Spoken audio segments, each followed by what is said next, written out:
All right. We are?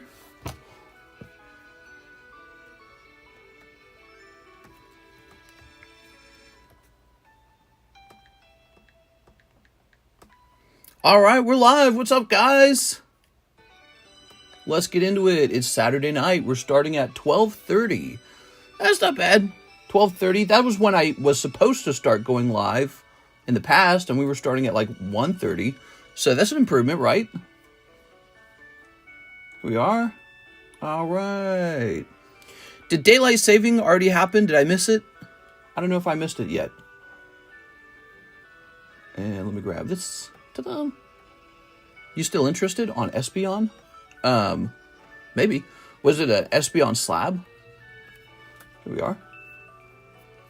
What should the title be for tonight? We gotta pick a title for tonight. Oh, I wish it was a bit brighter in here. I wish we had a better lighting setup.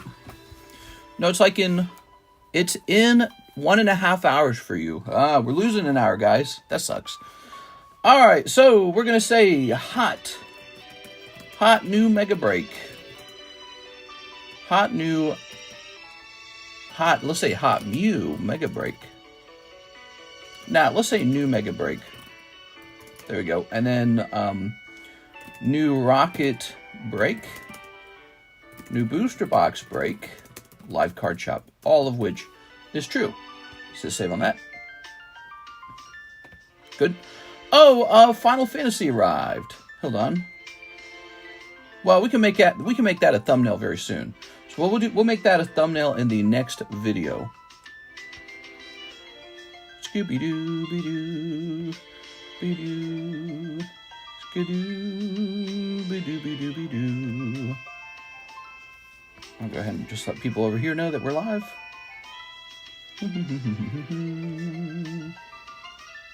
All right, so we got the new Final Fantasy specialty set, but it was crazy expensive, and I found out a case is only 6 boxes. I think that's true in the normal cases as well, actually.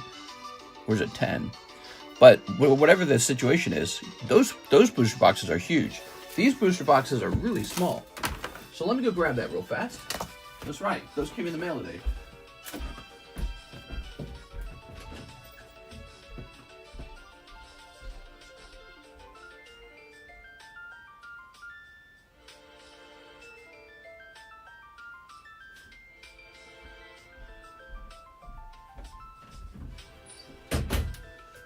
All right. Grabbing some of these legacy collections. Here it is. That could have been the thumbnail. I also had a small restock of Crown Zenith come in.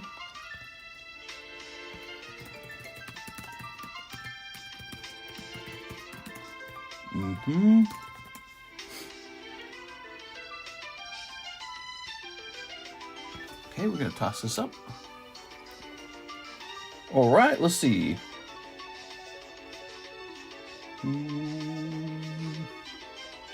That's the English edition. And there are no cases of it for sale over here.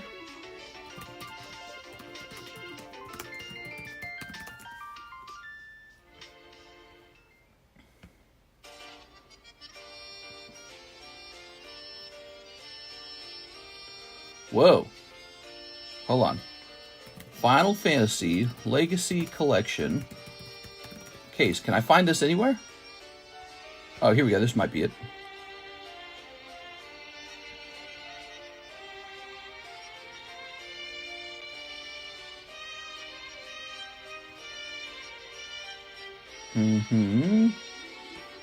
There's Final Fantasy.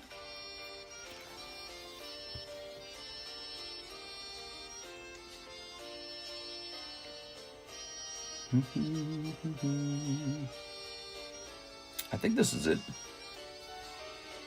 I'm trying to get a good gauge on the price of this real fast.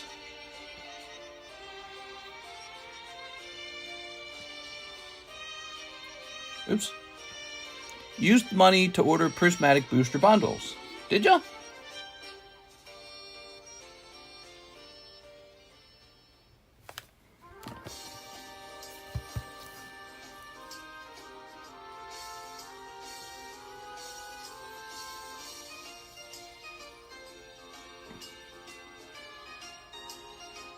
This has got to be it. I wish the seller had described it a little bit better. So let's try to grab, we grab 2 more of these since we're here. Wait, before we go really crazy, one more time. Final Fantasy Legacy Collection case.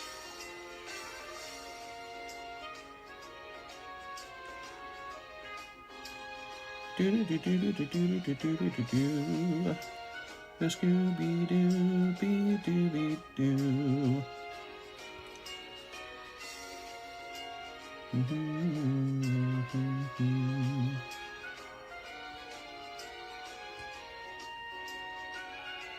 Uh-huh.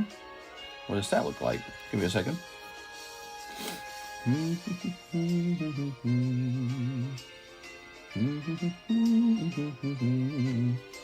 All right, give me a second. I got to do my best to get these to you guys at an affordable price. So, all right, we're going to do this, and then we're going to choose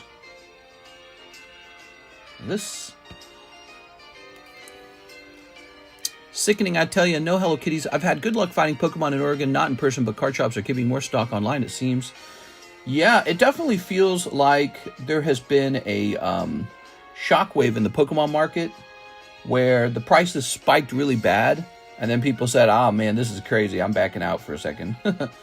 But you know, who knows how long that lasts? It's not like people aren't interested in Pokemon cards. They're just really expensive, but there's definitely interest. So the question is, how low can it really go? That's the question.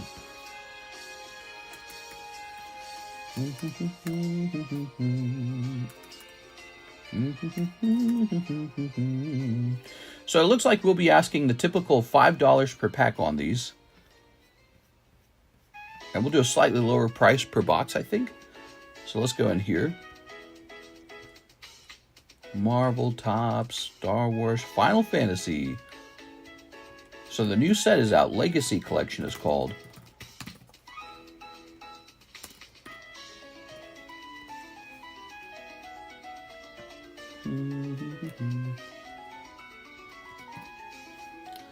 Okay. And there we have it. So Legacy Collection has been added to the menu after a lot of thinking and a little bit of research. It is there. What's fascinating is how hard it is to actually restock these. They're not super easy to restock. Okay. Mr. Peter Fenelty, 2 poker cards for OP11. I have a box. That might be the next order, because I don't think I did that one. All right. Affordable doesn't exist anymore, mister. I know. Maybe it's a sign everyone had a lot more money than anyone was realizing. You know, like maybe people aren't as poor as we all claim. Or maybe it's total fanaticism. Don't know what the word is.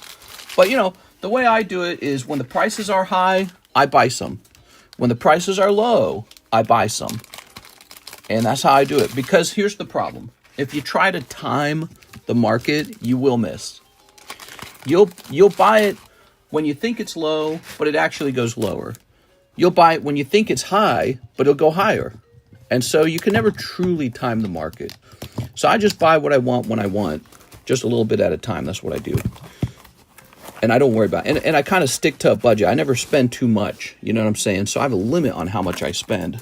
And then I just spend that, and that's the end of the week, you know? I don't worry about whether the market's super high. I don't worry about whether the market's super low. That's it. That's the strategy. All right. And I've been here for a long time. You know, I watched this happen back in 2021, 2022. Prices fell. Well, guess what? All these years later, many of those prices back then that seemed insanely high, those are cheap prices today. It's like, whoa, that's so much money. You have no clue how much higher it goes. All right, there's that Magmar. Yes, I know Marco would like to see that. That's a Rocket Returns card that hit the auction block, and I said I got to have this because it's a Rocket Returns card. I don't even remember what it cost me. I just know that I placed a bid on it to make sure I got it, and Rocket Return cards are really rare. I don't collect every card in the Rocket Returns collection, but I think I probably should. I'm just a big Rocket fan, and Rocket cards are doing pretty good right now. You won it from me. I bid 201. Nice. So 200 for a Rocket card really is not very much money.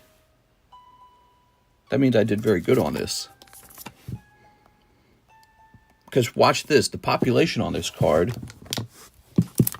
is just 16. There it is. So there's a Pop 16 Magmar, and we grabbed him for 200. I mean, the Zubat was like 150. So that doesn't really make sense, does it? That is why you typically don't want to sell your Pokemon in auction. Especially Pokemon that people don't constantly search their names. So like if you put a Gengar in auction, people are going to notice the Gengar. If you put Magmar in auction, people aren't going to notice it. I noticed it because it's a Rocket card, but not because it's a Gengar. Pretty interesting, huh? He's probably actually worth $350. Either one on the market list at $400. Oh, other one on the market listed at $400. You should buy it and let me slap it away. Now it's a $400 slab away, but he's keeping it. Yeah, I kind of just want to hold on to it because, you know, I don't have one. But I've got the Magby. I've got like 3 or 4 of the Magbys. Let me go look it up. Yeah, I collect the Rocket Returns cards, that's for sure. How many of these do I have?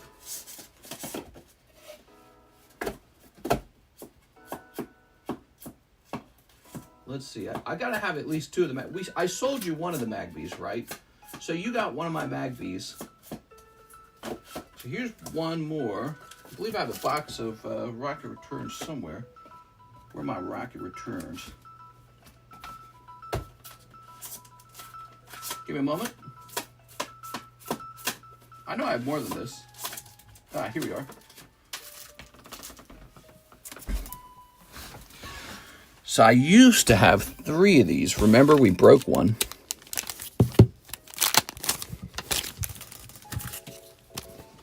You didn't sell me one.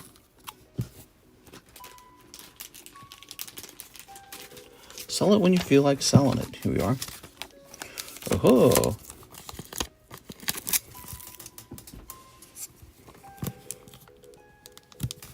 There we go. Ta-da. Pretty interesting that the Magby are rare in this set, but the Magmar is not.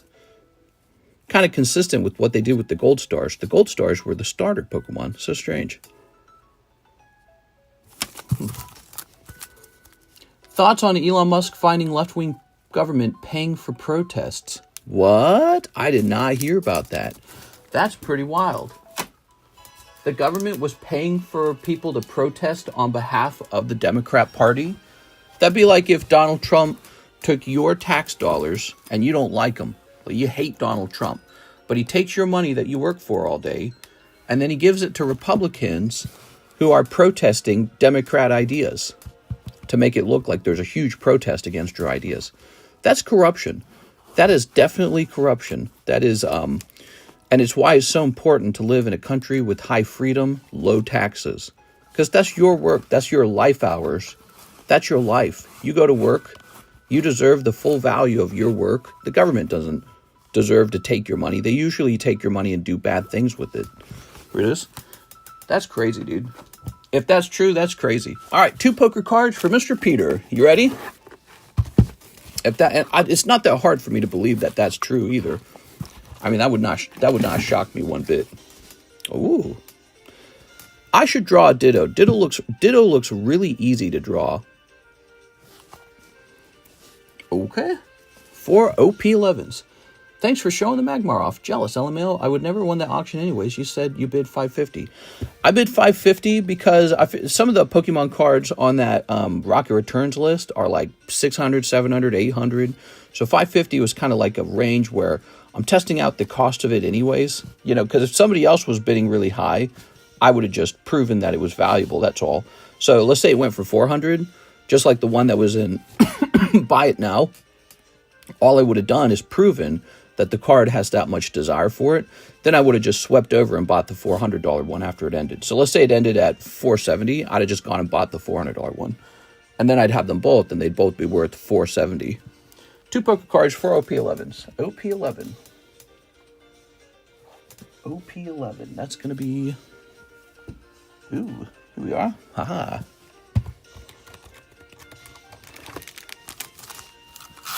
Oh, I see. So it reduced afterwards. Oh. So I guess the auction did the opposite. It proved there wasn't a big desire for the Magmar.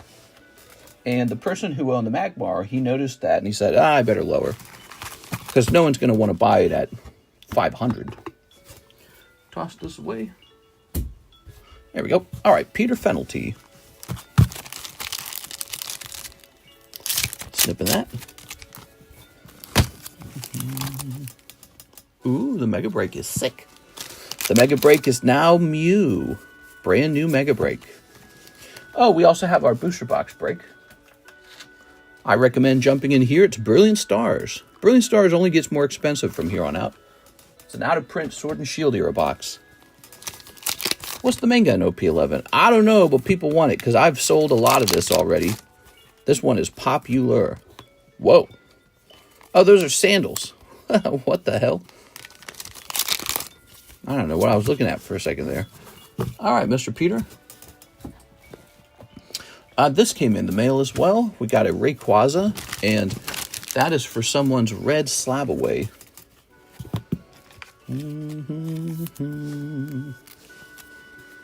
Ooh.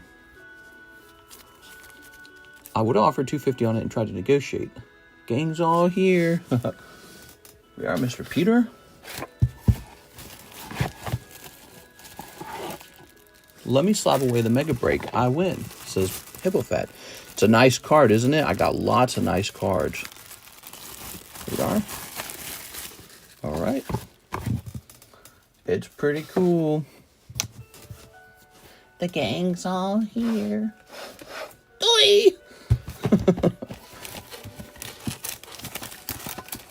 All right, let's see.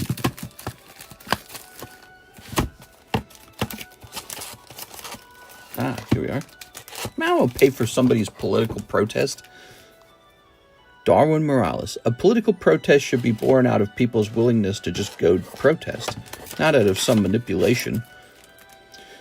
So, Mr. Darwin, he wasn't the only one, right? Wasn't there a couple people who wanted one of these? I thought there was a couple people.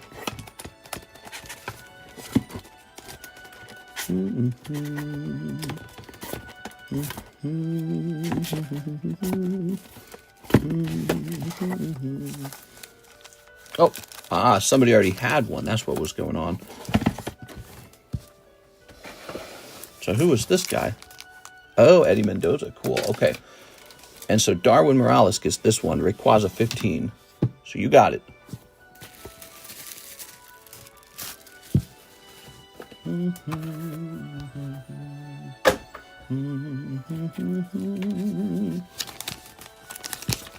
It's in PSA Vault, so no offers.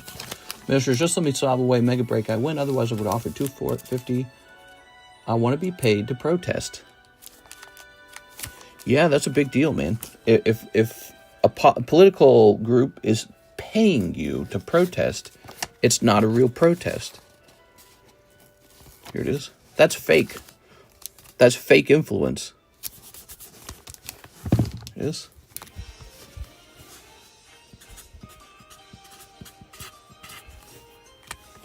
All right.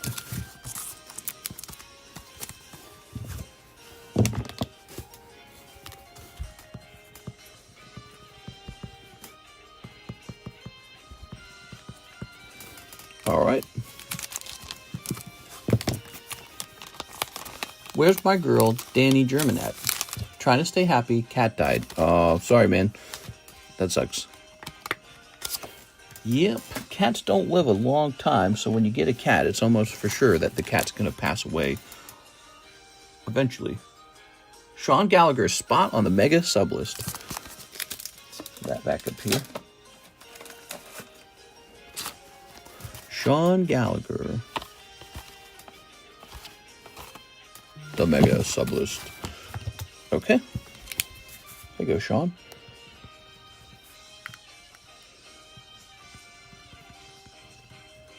Very good. All right, good.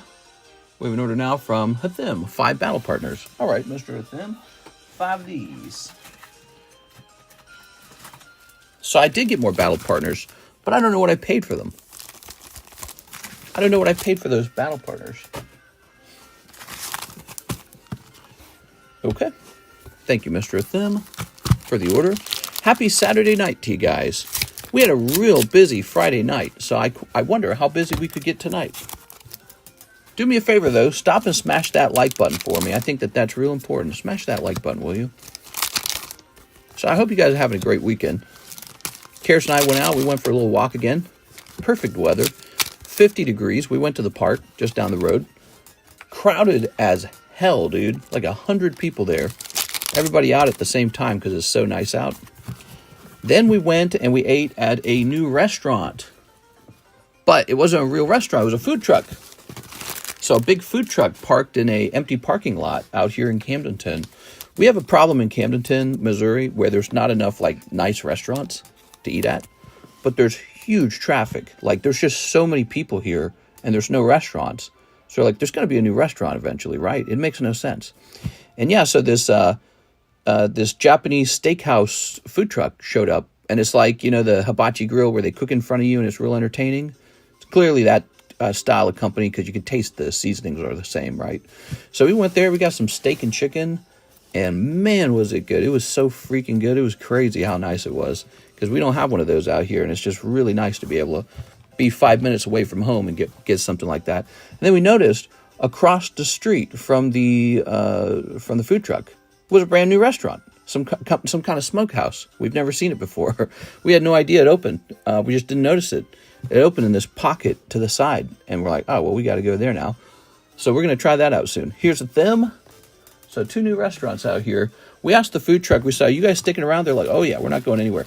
They had a line, dude. There were so many people getting food from that food truck. They had this huge line. We had to wait for our turn to get our meal.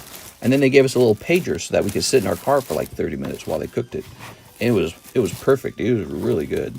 It was expensive. It was like $50.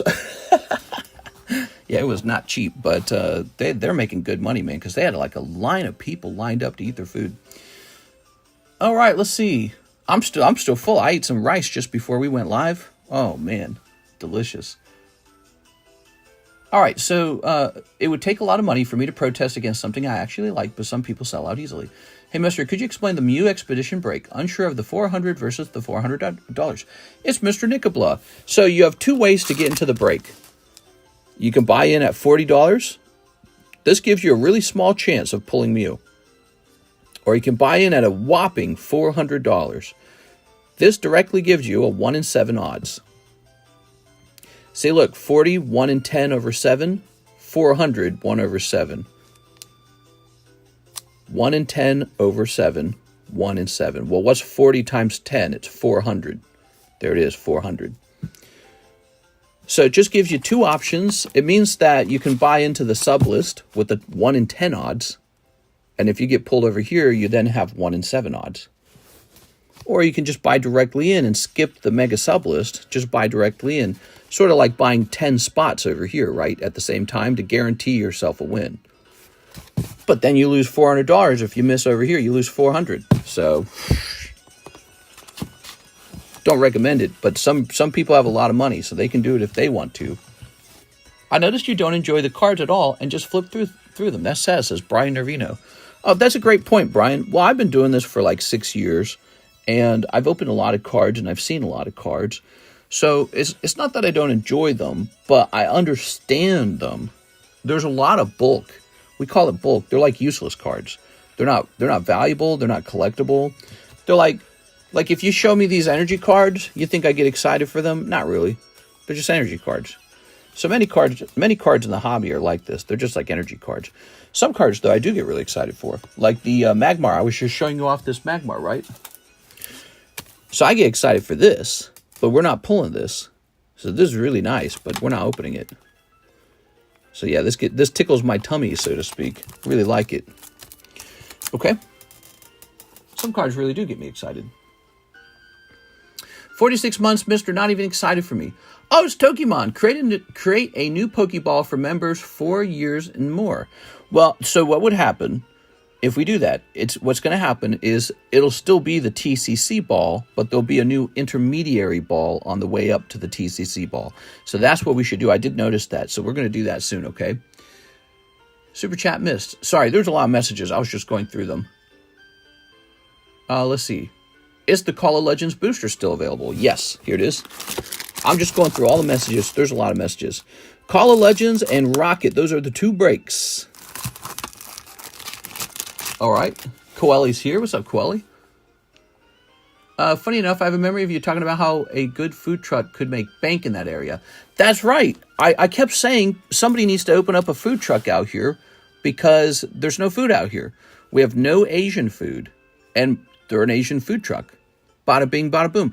The other one is no fried chicken. There's still time to get a Chick-fil-A truck out here or something because there's no chicken. So I feel like there's a lot of opportunity out here because it's booming out here. We went searching.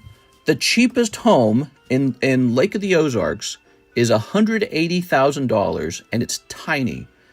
And for those of you who don't live in Missouri, what that roughly translates to, even the smallest, cheapest home is way overpriced. Way over, like double the cost of anywhere else in Missouri. So people want to live here. There was also an announcement in the news. They're building a large group of homes. I can't really explain to you where it's at because it would make no sense to you.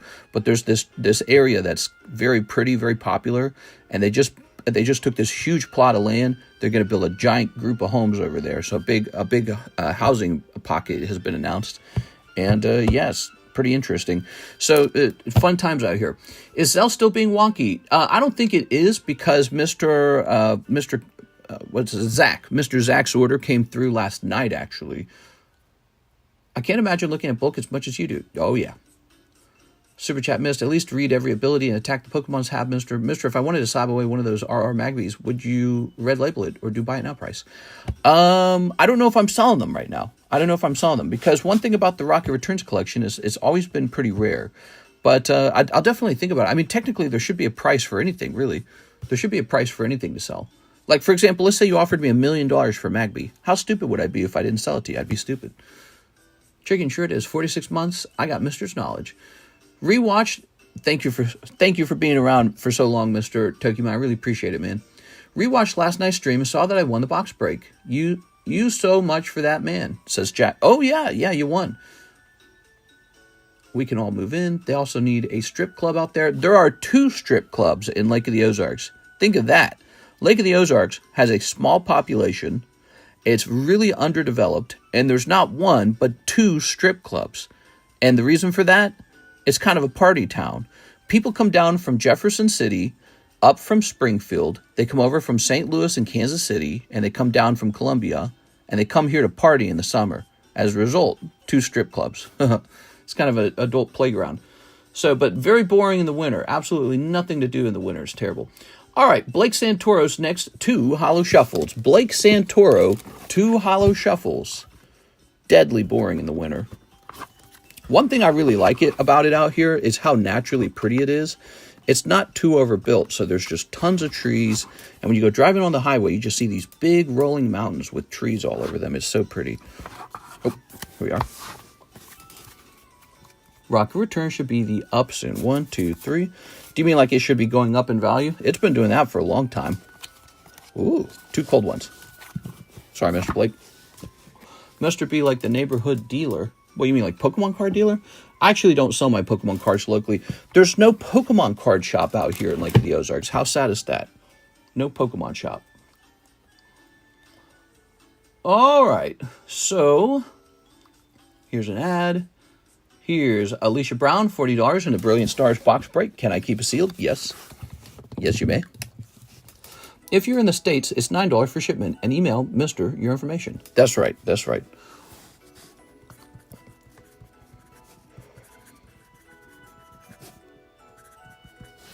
Okay, Alicia Brown, if you win it, it'll be a $15 shipment, which I'm sure you'll be happy to pay because you'll be very excited to have pulled a booster box for $40.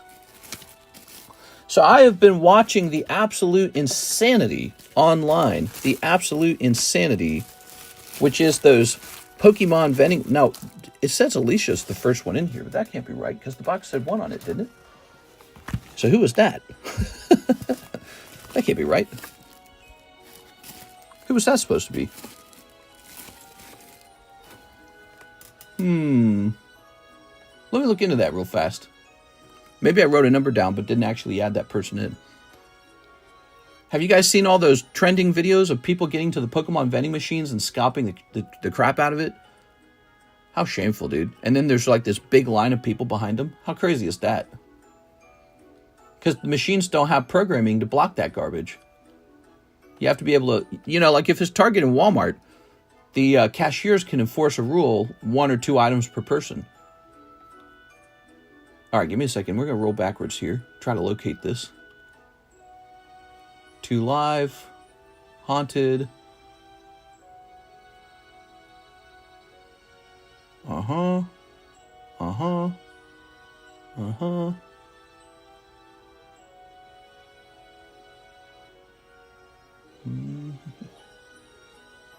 I think... I don't know. By the way, thank you to Mr. Brett. He was here yesterday night, and that guy was lighting up the stream. He was making it a special stream. Thank you very much for that, Mr. Brett.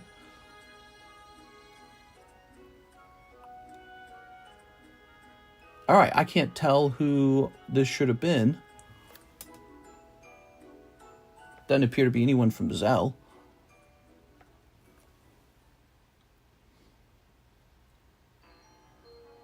I don't know. I think we'll find out. All right, because if that person notices they weren't in the break, they're going to come back and tell me. And they always do notice. They say, well, how did my $40, what did it get me? All right. They also need a strip club out there, mister. I already read that. Rock return should be on the up. Mr. B like the neighborhood dealer. I was wondering if I can ship my stuff out. How much do I send you? You put that one on the box near the end of the stream last night. Yes, I do remember that. But I don't remember why. I don't remember who bought a spot. I'm wondering if they got put into the wrong bag. We got to figure that out. Okay. Here's a them. 5 more battle partners for a them. Here you are. 1, 2, 3, 4, 5. Ooh. Almost time for Journey pre-release. Journey pre-release. What's that? There it is. Tell me a little bit about that, Mr. Yellen. Ready? I don't remember you writing anybody's name down. Weird.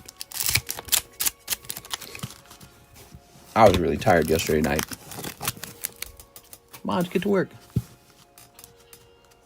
Magomed Ankalaev, the first Russian UFC champion. Here's this, Magirda. Here's a cold one. Cold.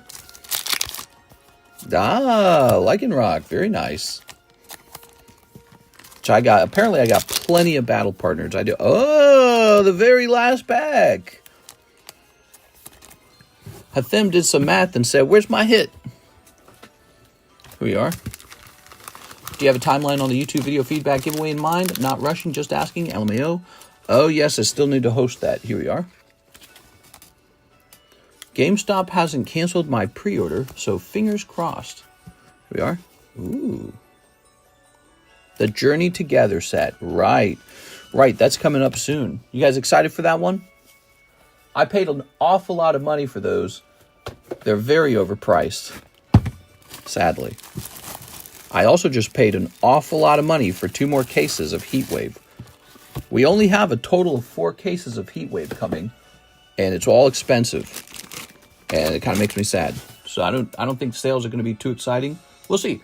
Tammy says, let's try half a box of Legacy Collection, 10 packs, and 5 Hollow Shuffles.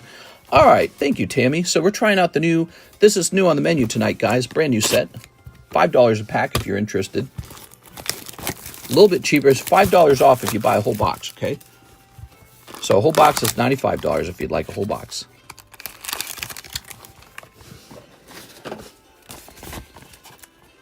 So this is new to the menu.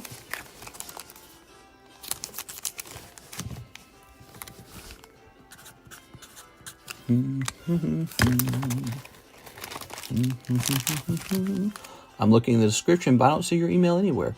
It's at the very top. It's at the very top. TheCardconomist@gmail.com.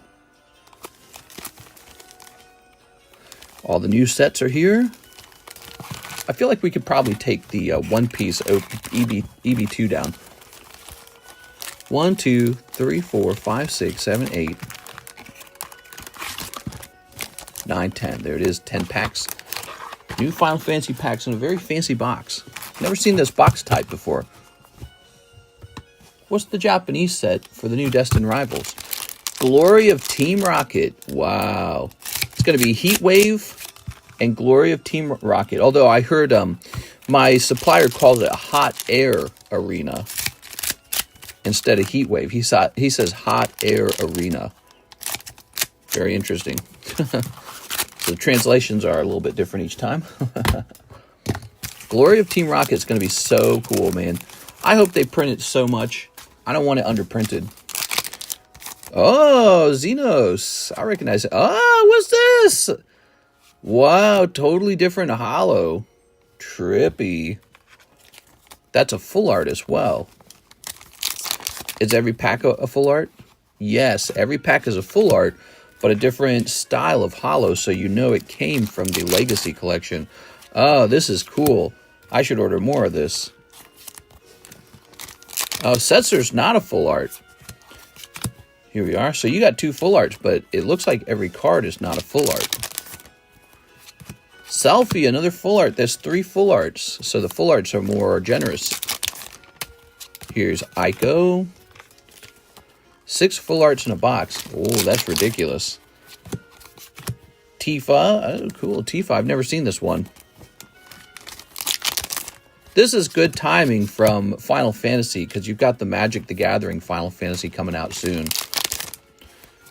All right, you guys better open some of this. I bet you there's some good Clouds, Lightnings, Tifas, and any other major characters. Sephiroth. I bet you there's some good characters in here. All right, there you have it. The Tifa was a promo. That's why I've never seen it. All right, cool. What'd you think of that? Was that fun? It's weird seeing a whole different holo style for these. They should have tried this sooner, huh? I don't know why they didn't do that sooner. We're used to the same exact art style work for these, and I think that's a mistake for them to wait so long on that. You can now schedule Zelle payments. Me. Uh-oh. Was there a hit? Yes, those cards that have a full art to them, those are the hits. Here's my Torchic drawing. I guess it wasn't good enough. I should crack it open and put more stuff on it. But look, it's the Torchic that crossed the road. Torchic crossing. I should draw a new card. What do you guys think? I haven't drawn a card in a long time. Here's Wheezing. All my other drawings have sold. I think all that's left is Torchic and Diglett. I've not drawn a card in a long time. 5 holo shuffles. Tammy Lowe. 5 holo shuffles. Yuna signature and Warrior of Light signature. Did you guys hear that? There's signatures in those boxes. There's signatures in them there hills. 1, 2, 3, 4, 5. Even Tammy likes the holo shuffles. Tammy. Ah, sorry, Tammy. Cold holo shuffles. Do you still have the Umbreon drawing? I'd buy it instantly. The, oh, you mean draw Magmar. Yes, I could probably draw Magmar. Here it is. If you really wanted me to draw something, I do a $100 commission on drawings. I can't promise you it'll look like Majestic, but I can try.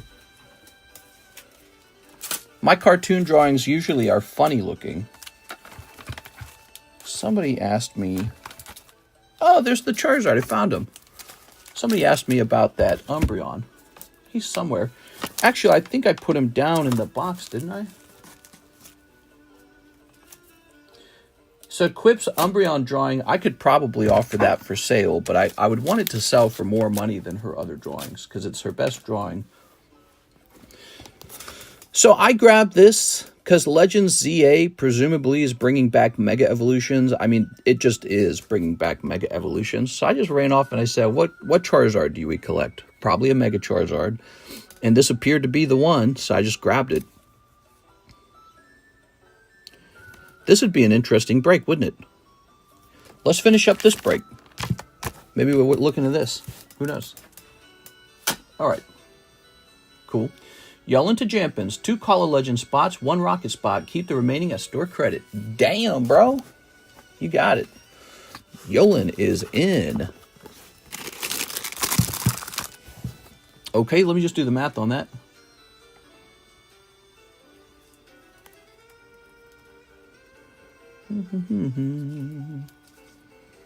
$153. So you have $102 of credit. Yolin to Jampins, $102 of credit. Long time no see, Yolin. Sometimes I feel like I don't see you for a while. Need to draw Al Green as a jackass. Is that one guy with the ponytail and the cane? Ready? Yolin. Ta-da. He's been in the news a lot.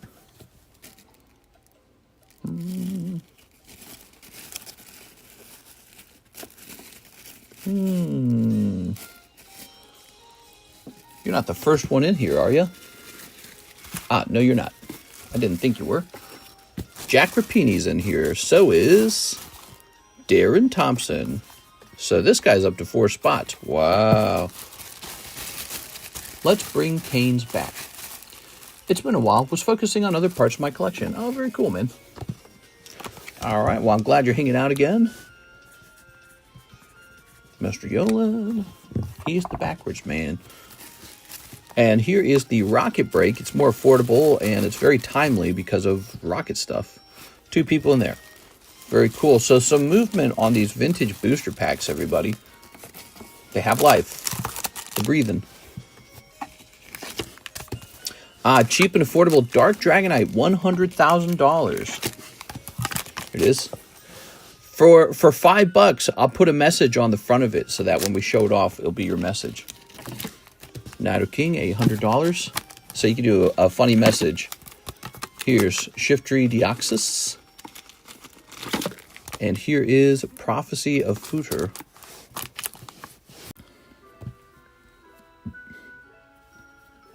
I totally slammed my hand into the wire. I'm so sorry.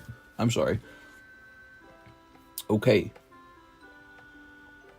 Kind of a slow night tonight, it's looking like. Let's see what we got next. We got Mr. Payson Tabola, 8 holo shuffle and shipping. I think I have 2 bags with a lot of holos. You could take the holos. Ooh, that sounds nice. All right, 8 holo shuffles. They have been renamed to the Pokey Shuffles because we actually ran out of holos. We ran out of holos. How about that? 1, 2, 3. 1, 2, 3, 4, 5, 6, 7, 8. There it is. 1, 2, 3, 4, 5, 6, 7, 8. All right, very cool. You got Tyranitar. Looks like he's a PSA 10 Tyranitar, so that's gonna play out for you, or a Tag 10. How do you guys feel about tag grading? You still like it? I got 1 submission of tag grading still going out. Here it is. All right. Well, that's pretty good. Check out what you pulled. There it is.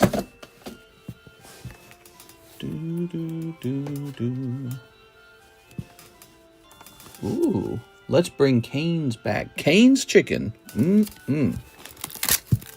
Someone say Rev on it.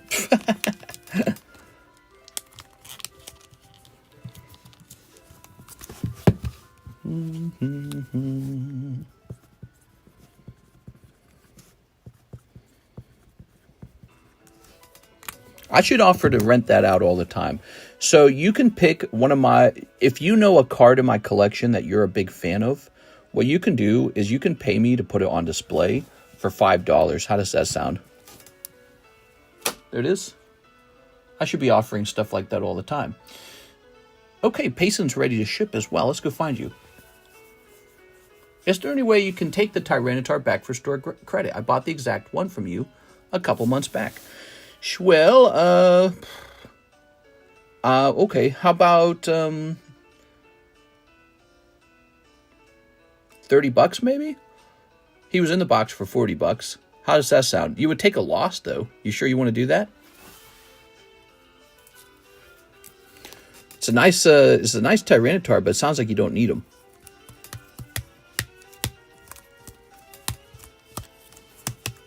That sucks, dude. Because if you hadn't have bought him, this would have been a nice pull, wouldn't it have been?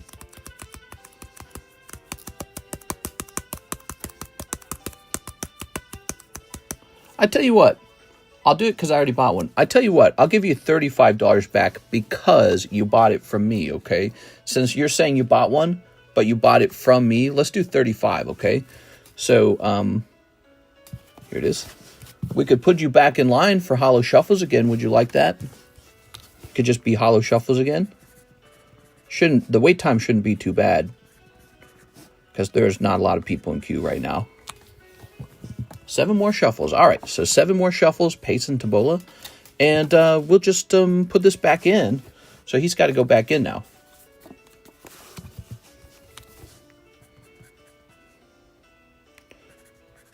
I think that's a pretty good excuse to get most of the value back. The fact that you bought one from me. I don't want to rip you off. So 1, 2, 3, 4, 5, 6, 7, 8. There it is. And that's how that works, if you didn't know that. So he's a $40 card, and this is $5 each. So I get 8 cards. 8 times 5 is 40. That's how the Poke Shuffle works. That's how it's put together. Works exactly like that.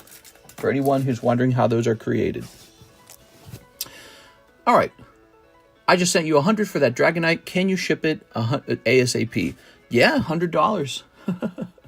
So Payson also ordered some shipping. Let's go looking for Payson Tabola. Mr. Payson. How are you tonight, Mr. Payson? It's definitely not rigged. It is. Well, I like people to understand the values. I think that's something that really stands out about our channel here. Like with the breaks, there's no confusion about your odds in the breaks. Let's say you were to go to maybe another YouTuber, maybe, I don't know, PokeRev, and you're buying like mystery packs. You don't know what your real odds are, like your final odds are for the things you're going after. But when you get into one of these breaks, these really valuable breaks that we have up on the table, you know exactly what the odds are. They're displayed. And not just displayed, but proven every time the break goes off. So that's one of the nice things about our channel is the odds are really clear. There's no trick about it. There's not even room for there to be a trick. Because it's all done live. Would you take Tree Fitty for the Dragonite? I don't know. Approved. Daylight savings. I love daylight savings. No! You lose an hour, and you lose an hour.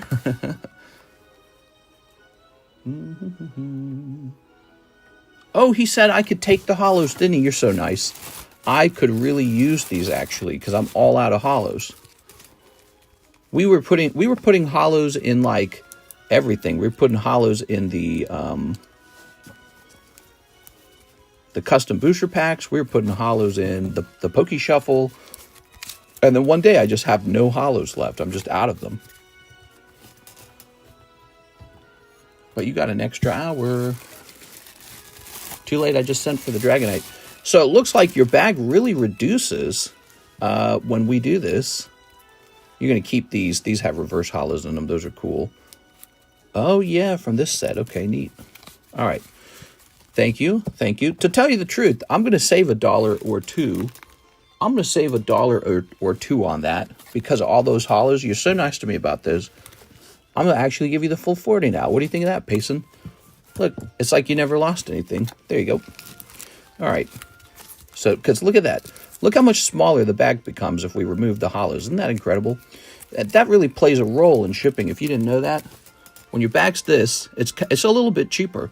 And then when you add this, the shipping, yeah, you've broken into the pound, 1 pound shipping, and the price doesn't quite double, but it gets a little bit close to doubling. Yeah, a little bit of money has been saved.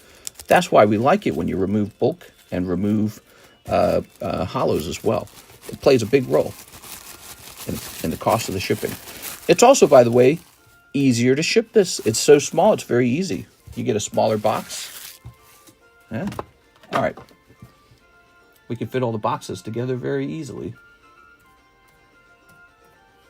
Crazy, right? All right. Here we are. And now, in fact, we are going to go with a cheaper... Yes, this looks good. We're going to go with the cheaper label.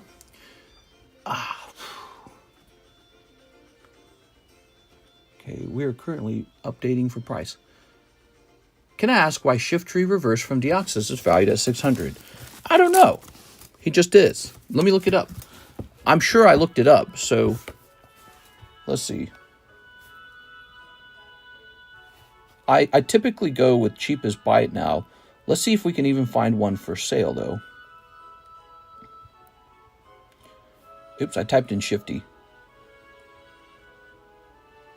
Here we go. So Shifty, probably based on this one right here. So you put 567 and 44 together, and so the average American buyer would actually pay over $610 for it. So it'd be $610 plus taxes for the average U.S. buyer.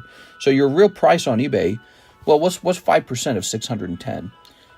Some people pay more than 5%, so that's about $30. So the real price for the average American buyer will be about $640 on eBay. Mine's $40 cheaper than that. It's actually $40 cheaper than the cheapest buy it now. If you're living in Australia, that's a different story. You should just go buy the eBay one if you're Australian. You're going to save a lot of money. Because if you're Australian, your shipping's going to be like $7. All right. And no risk of import fees. Ooh, very good. All right, here we go. We're going to print this label. 15% tax here. Yeah, some places have a higher tax. Here in Missouri, I pay a 5% tax. About 5% here in Missouri. But I know, for example, Reno, Nevada would be 8%. So you actually save money buying mine versus the one that's buy it now on eBay. All right, very good. Whew. My phone auto-corrected to say shitty. All right. I have some slabs too. No, you're good. You're good. The slabs will fit in with there too. You're good.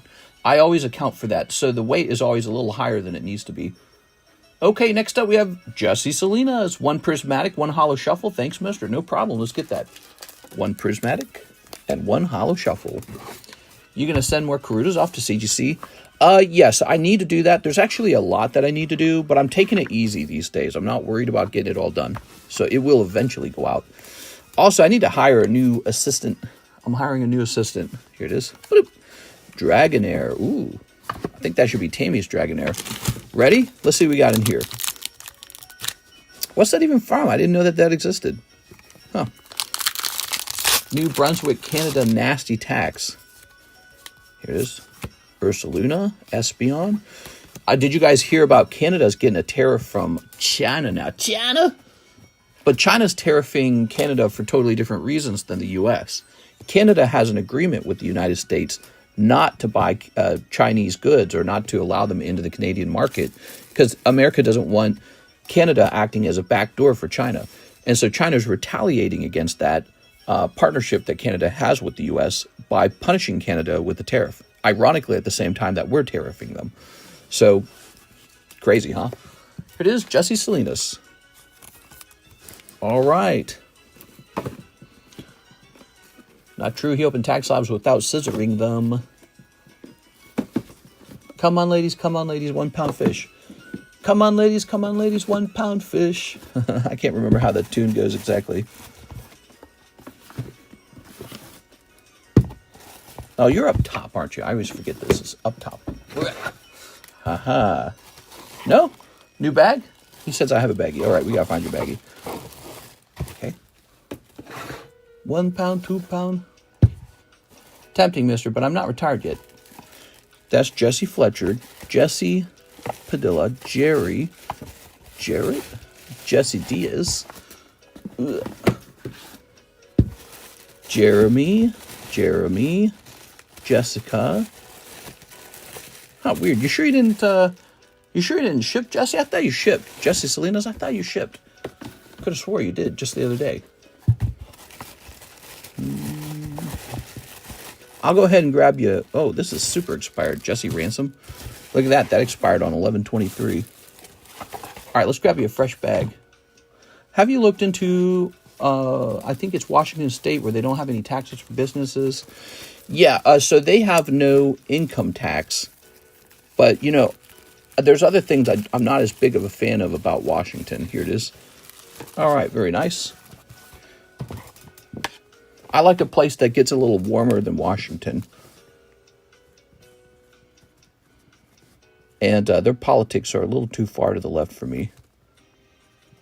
I like centrist politics, where it's a little bit of red, a little bit of blue. I don't like it to be strongly one way. Here it is. They probably have like red counties out there, I'm sure. Let's see what Jesse Ransom was holding.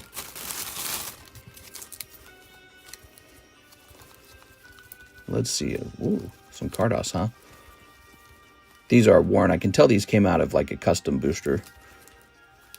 Peace, man. Oh, some old celebrations, huh? So that is as old as 1123. I'll give it a little more time. Jesse Ransom's going to have a little more time. I like that bag. So he's going to get more time on that bag. It's not the coldest the rain. Yeah, it rains a lot, apparently. I'm not a big fan of the rain, because I'm the girl from Twilight. Okay, we have Jack Woodworth. Shipping in 2 hollow shuffles. Jack Woodworth. All right. Any slabs that qualify for the Volt are automatically $250, and you don't get charged sales tax. Here goes. Ready?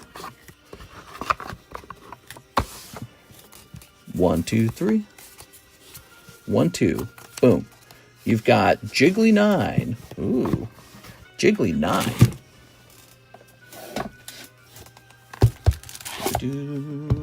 I think I might as well just get a bigger box for this.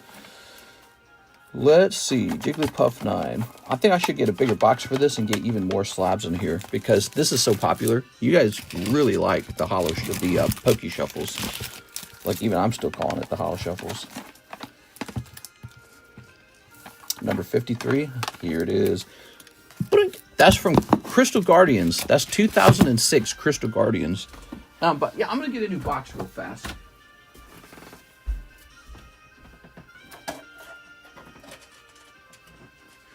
Ooh, my legs are so sore. Holy cow, man.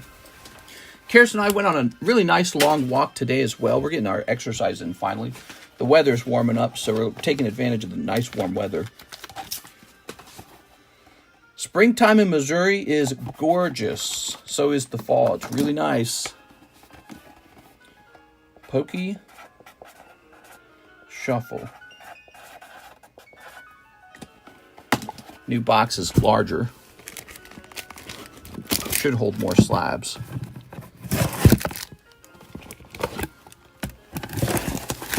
Whoa, not a lot more though. That's interesting.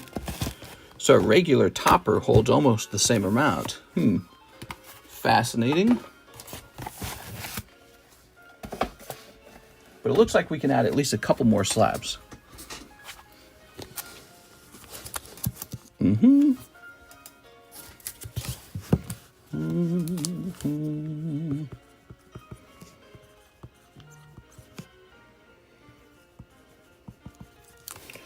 Lovely. And Jack has a J-A in the name. Let's go looking for Jack.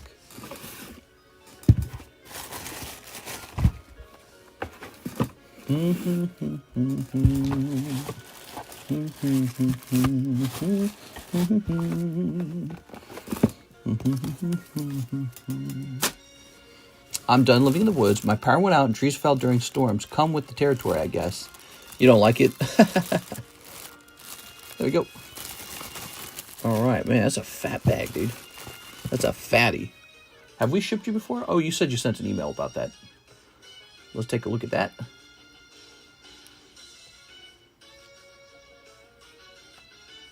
I'm not seeing an email. You sure you got it right, Mr. Jack? I'm not seeing an email. Jack Woodworth, no email. Maybe it's up here. No? Jack, you might want to try sending that email again, okay? Because I'm not seeing an email for shipping. You might have you might have typoed it or something. All right, notice me, Papa. He doesn't look a thing like Jesus. I lived in a redwood forest, so when trees fell, it sounded like a bomb. Oh, that's cool. I didn't think of that. Okay, you ready? Jake and Finn. Wigglytuff. That's a good one to take down. Ooh, Lucario. That's a nice card. I think that card's too nice. We're leaving that up for another minute. Haunter, no rarity. That's nice as well. Here's Venusaur. I think the Haunter, no rarity is going to go straight into the Poke Shuffle now. You will not see no rarity cards on this table again. I'm almost out of them. They're very special. Those no rarity cards are very special because they're hyper rare. I make them look like they're not so rare because I keep coming up with them. They're extremely rare. I can't get a hold of them anymore. Back in the day,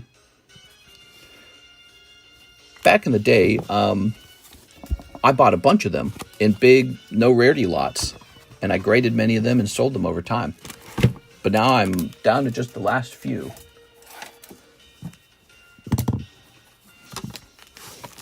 Okay. Chenseg Vong says he'll take a Waifu Shuffle. It says Deoxys. I don't know if they have reverses with no stamps. They have hollows and reverse hollows. The hollows have no stamp. The reverse hollows have a stamp. Okay, Chenseg Vong, Waifu Shuffle. It looks like he wants 2 of them. Here it is, the Waifu Shuffle. It doesn't look very big, but that's because each card is a whopping $20 card. So they pack a bigger punch. We could do that with the Poke Shuffle too, but I don't think we're going to do that. I got to sneeze, dude. Woo! Oh, man. All right. 1, 2, 3. 1, 2.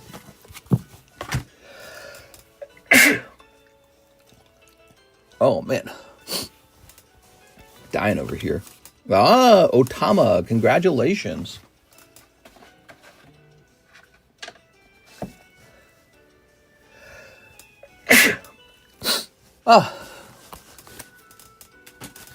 Dying over here, man. Otama. Who's Otama? Otama is a one-piece card that looks like this. How nice. Otama Altart. Okay. What is left in the Waifu Shuffles? Yes, why don't we show it off? We're going to get more Waifu cards over time. I have some sent off to BGS. Mr. Brandon traded me a couple girl cards. It's worth noting that the girl cards also have a couple of spots in there for whole booster boxes of girl card sets. Although I don't know if I still have those sets. Oh, wait, here we go. Here it is. Sabrina. This girl from Dragon Maid. Princess Bubblegum. That girl. This girl. This girl. Another Sabrina.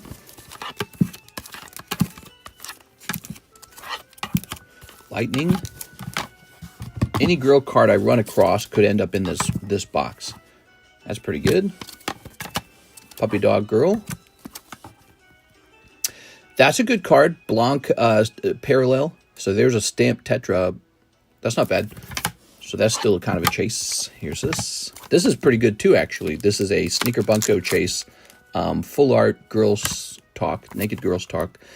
Kai. Here's another one. Another stamp. And the Puppy Dog Girl, but PSA graded. So there you go. That's what's in the girl box. There's a couple good ones, actually.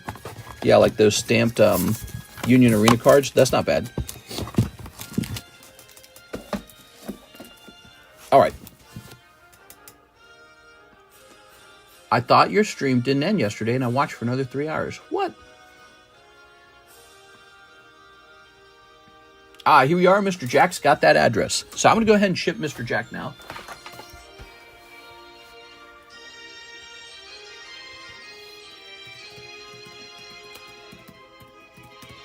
Jack Woodworth.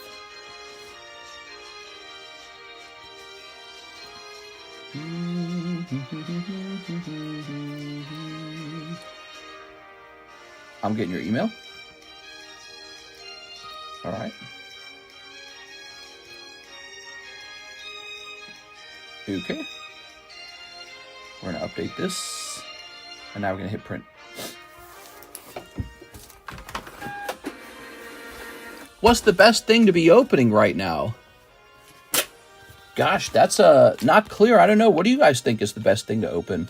Whatever gets you a big hit, I guess, right?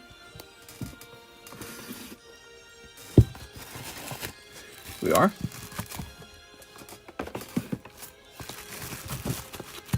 Like that Call of Legends Vintage Booster Pack. Maybe that has a big card in it. You don't know. Or maybe the next box is Scarlet Violet. That's a break right now. Maybe it's got the Drowsy in it. But if it doesn't have the Drowsy in it, maybe this is a bad thing to try to grab.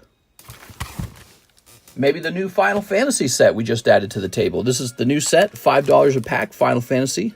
That might have a big hit in it. It just came out. That is hard to answer. All right, we're taking a picture of this. You ready? What packs are those girl cards graded coming from? Sneaker Bunko. We don't got it anymore. Sold out. We could have it back one day. All right, right here in the All Slabs channel, we're going to go ahead and take a picture.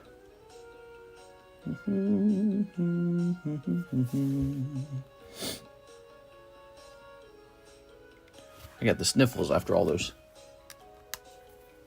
All right, there it is. Okay.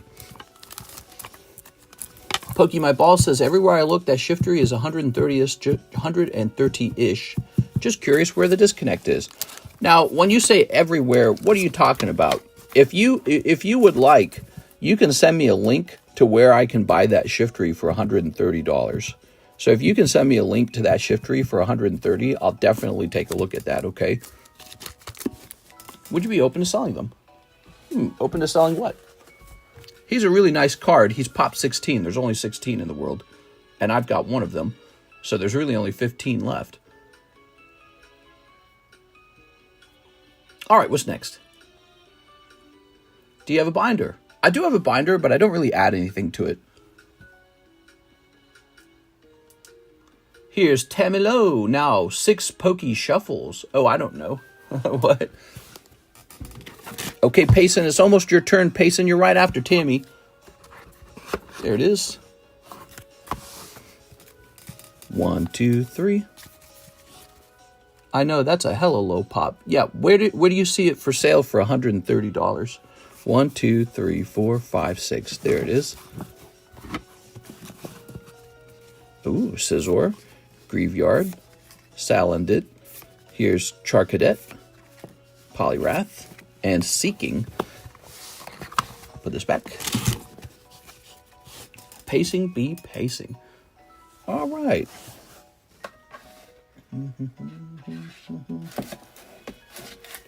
Poliwrath 8.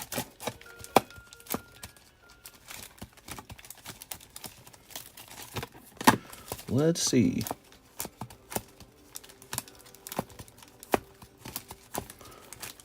Let's see. Oh, he's a... Oh, wait. Is this... That's not the right one. This one says 61 on it.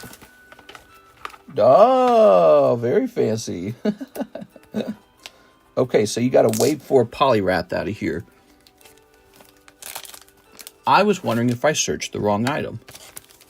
Well, what you can do if you'd like, you can send me an email with the link to it for sale. It's for sale for $130, right? Like you can click on it and buy it for $130. Is that what you're saying? Or are you just looking at one of those stupid apps that says it knows what the price is? Because there's a lot of those stupid apps out there. Here we are. I showed you on eBay there's one for $600. Now, if I missearched it, that's a different issue. Then I'll be like, oops. All right.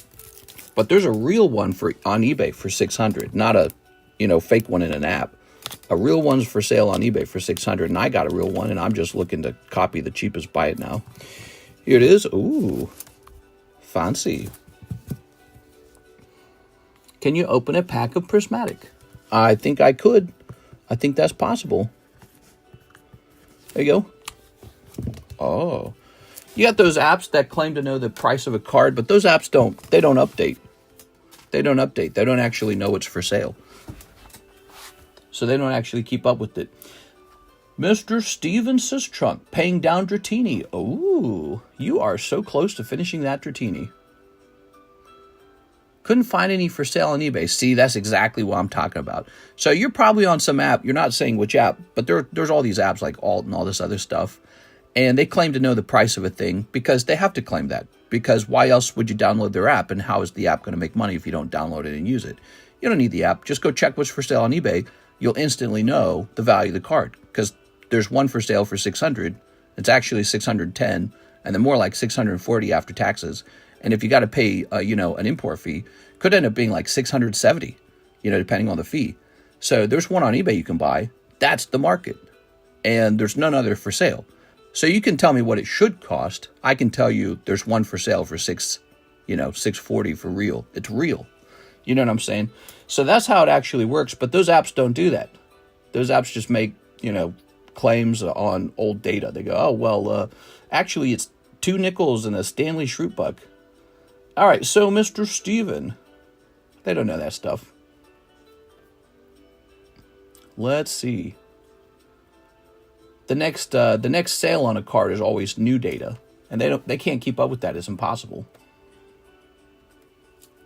Minus 150. You got 330 left. All right, very good. eBay itself doesn't show me any for sale. So you're probably not allowed to purchase it from Australia or in your region or something then. That's my guess. Or the guy in Australia doesn't want to ship to you. That's the only thing I can think. It says change my search terms. eBay shows you prices for recently sold items. Yes, until they fall off a certain time period, then it doesn't. It removes after a certain time period, which is kind of an interesting thought. Because it's almost like it's telling the market, try again, All right, and now we have a last order, Chensek Vong, for Japanese classics. Pull me a Blastoise. Looks like you want 3 of those. All right, here you go. Ready? Here they are. 1, 2, 3. Let's see what you get. They're a little warped over time, huh? It's kind of interesting. Oh, wow, look at that. Those are $8 per card. You could pull Charizard out. Very nice. Okay, Chensek Vong. Because there are so few sales. Yes, that's because it's an extremely rare card. So that means whoever owns the card kind of controls the price. That's kind of how it works with cards that are extremely rare. All right. But you could take your $600 and do anything you want with it. You don't have to buy that particular slab. So that does temper the price a little bit. But when a slab's that rare, it's just whatever the seller's looking for. Now, I will say this. When it comes to those EX Deoxys packs, one thing you could look up is the price of a booster pack of EX Deoxys. Have you ever done that? Because I think they're nearing $1,000 per pack. And then you can ask yourself, what are your odds that yours, if you open it, will grade 10? Deoxys booster. Okay, if you can even find one of these because they're so ridiculous. So, the cheapest one, scrolling down, it looks like the cheapest Deoxys pack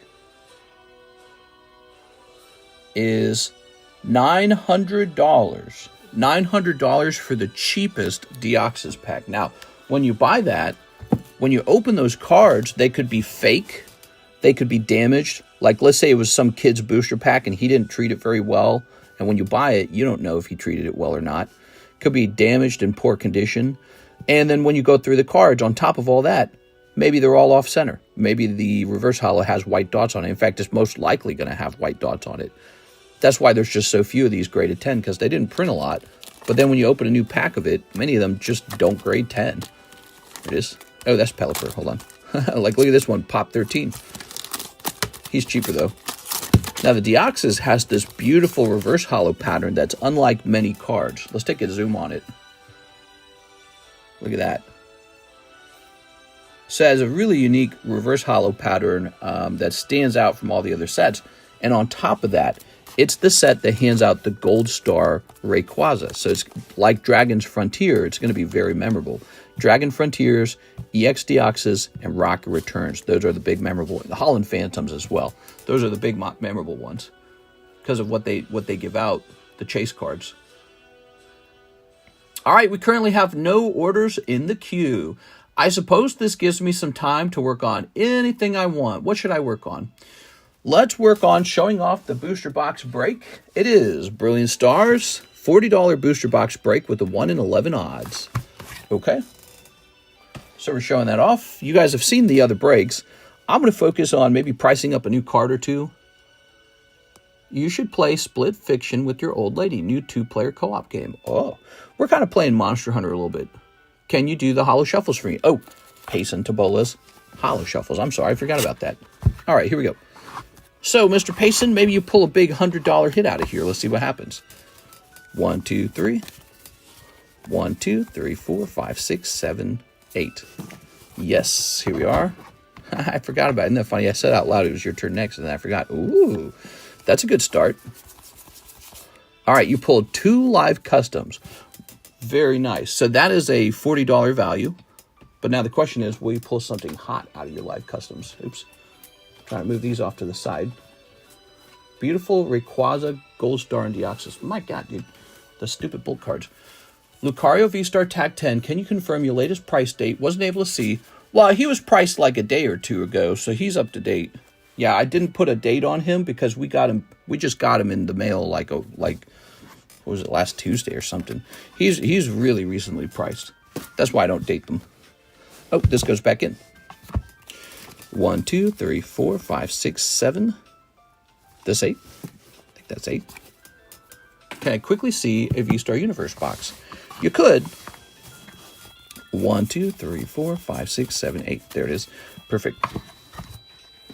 All right, 2 live customs. Let's see what happens. We got win, and we got 2. No luck. Those live customs, man. All right. There you go. We've seen some really wild hits sometimes where you open up some Poke Shuffles, pull the live custom card, and then the 2 live customs turns into like some, like $200 slab. But no luck this time in those live customs. The different forms of Deoxys. You want to see the Lucario again? Are you tempted by that? That's a really nice card, by the way. So what stands out about this Lucario V-Star is that he's actually in English. Looks very clean to me. What we've seen with Tag is they have really tough grading standards. Let's see. Has he changed at all? $100 is pretty cheap. This is going to say Sword and Shield 291. 291. Actually, when I saw his price, I was like, wow, that's so affordable. Yes, it says here is $100. Let's see if there's one that has actually been tag graded. There's one that has been tag graded that's $130. So oh, wow, now wait a second. It's got 22 saves, and one of them's already sold. Well, you shouldn't have asked me to look it up. Now I got to raise the price because now I know. So he's going to go up a little more. So it looks like people do sometimes pay a little premium to have the slab not be PSA. Shouldn't have had me look. That's a mistake. I sent a CASHAPP order. You got it, Mr. Grady. Yeah, I was just thinking 100 is pretty cheap for an English 10. So, but apparently they want a little more for it to be tag graded. I'm going to remember that on future tag submissions. All right. One had already sold at $130 and it had 22 saves. So somebody wants it, and they don't want it in a PSA slab. They want it in a tag slab. That's very interesting to me. So people are paying a premium for some tag slabs. All right, Grady Williams for as many Astral Radiance packs that this will get me. Let's add Astral Radiance back to the menu right now. We're adding it back to the menu. Astral Radiance. So we were going to work on that, weren't we? We were going to get these Sword and Shield boxes back on the menu. Yeah, let me double check the price. Sometimes that lowers the price. This time it actually raised the price. So you should be careful with that because my price isn't like some trick up my sleeve. I was just looking at the cheapest buy it now. And I thought, wait, why don't we look up the price of a tag 10 because we had been basing it off of the price of a PSA 10. And it turned out the Tag 10 was more expensive, and it had already sold at that price, which means people really like it. Why am I having trouble with this?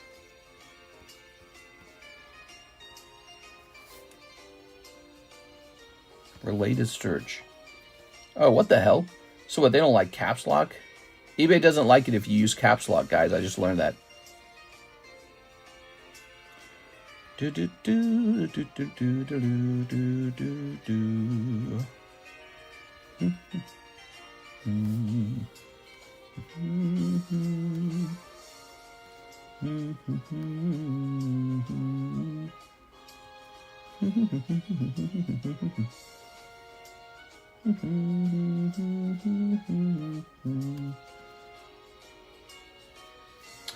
Well, let's see.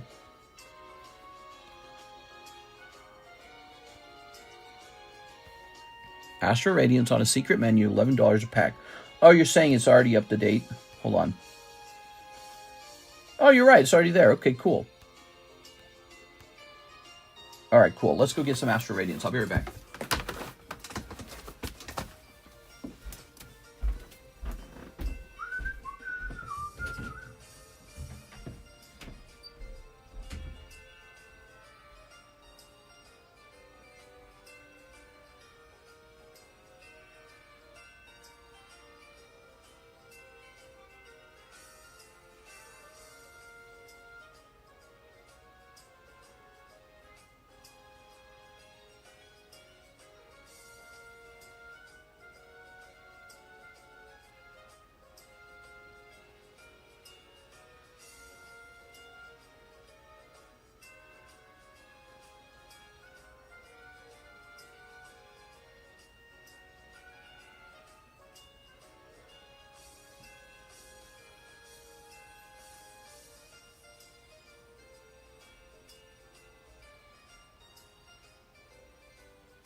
All right, this is coming out of an absolutely 100% fresh case, sealed, of Astro Radiance. Just opened it. This is straight out of a fresh case, because I couldn't find any open cases, so I had to open a new one. I think that's because Astro Radiance wouldn't sell very quickly. Here we are. New time period.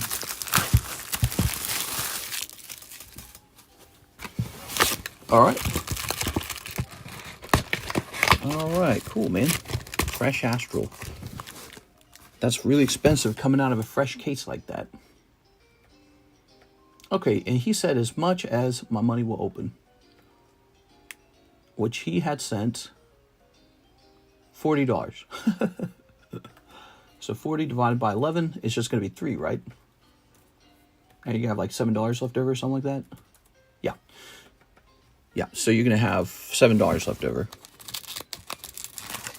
There you have it. Where shall we put this? I think we should put this over here somewhere. I was thinking of getting Crown Zenith back up on the menu. Ooh, this is cool. Look at that. Hidden Legends. Okay. Astro Radiance can go here.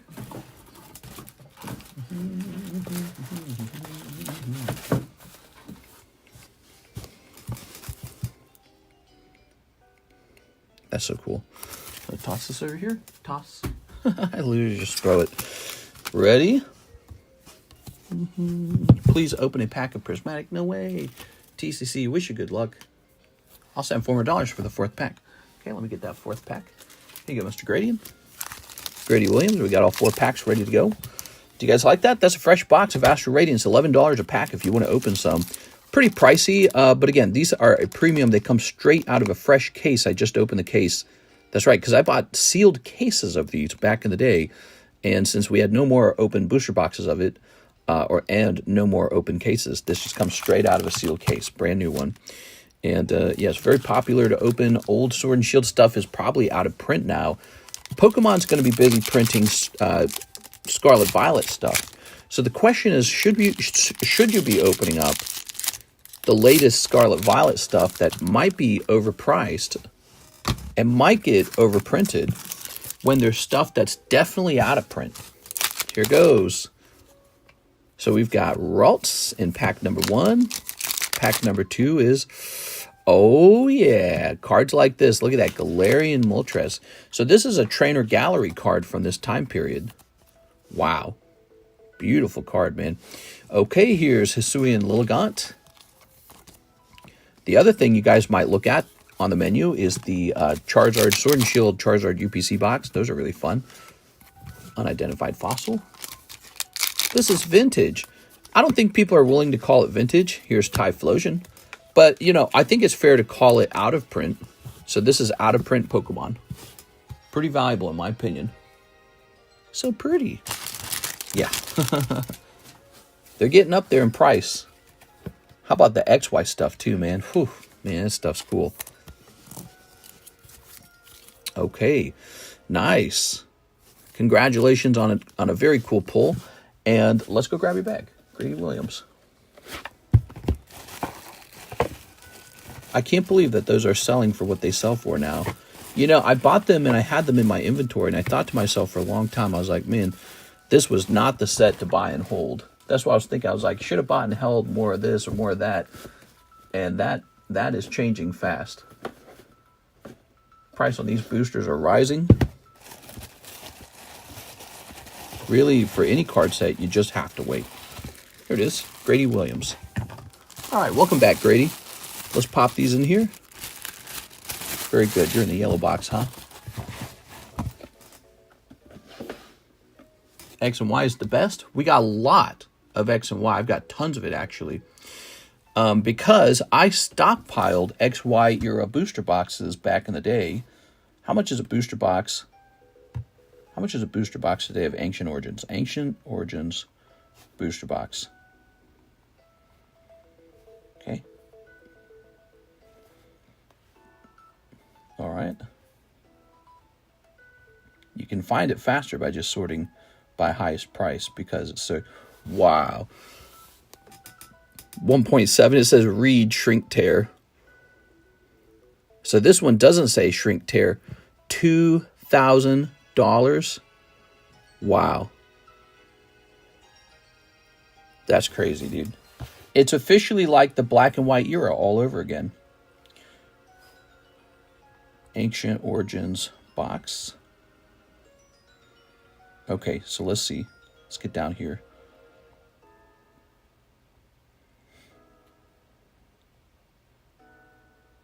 All right, so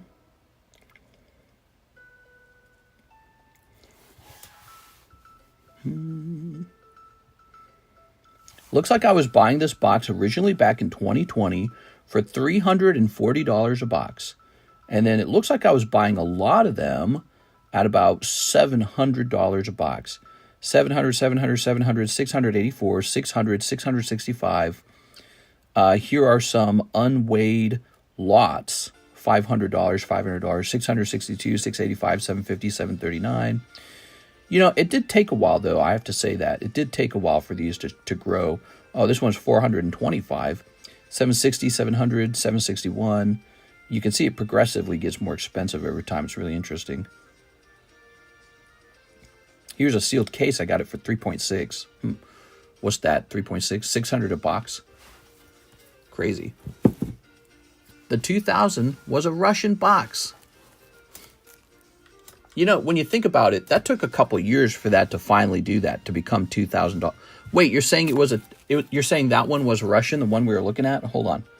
You're saying the one we were looking at was Russian. You're right. It's a Russian box. That's Russian. So wait, then it's this one right here at 2.25. He's right. That one's Russian. This 2.25 is English. Wow. That's crazy, man. That's brazy, bro. Crazy. You just wait and then it goes up in price. Look at this. Sold prices. 2,200, February 27. Wow. Crazy. All right, let's see if there's any orders in the queue. I don't think there's any orders in the queue, guys. Slow Saturday. We're having a slow Saturday. We've had a whole week that's been slow. It is. Refresh this. How's this looking? All right, so if you're a new person and you want to place an order tonight, we have an empty queue and we have a free card for somebody who's new. Here it is, a Bunny Eerie. So this is free for first-time buyers, just a simple slab, but it's very cute. Place an order today, learn how our system works, and you'll get a free Bunny Eerie. All right. Now, over here we've got the Mega Break. We got the Mew. This is an interesting one. We've got this Eevee break right here. So the Eevee break's only got 4 spots left. It's a $40 spot break, and this one will be over very quickly. Let's move this over here. Let's do that. Okay. What we can focus on right now, adding more Sword and Shield sets back to the menu. That's what we can focus on. And we can focus on putting more slabs up here on the table. Let's start with a Sword and Shield set going back onto the menu. All right. One thing we're really changing is we're actually adding a date. I wonder what the cheapest version of Crown Zenith is. Maybe the booster bundle? Booster bundles are interesting because they're kind of like a mini booster box. So there were Crown Zenith booster bundles, huh? Let's see. Yeah, it's going to be the booster bundle then, huh?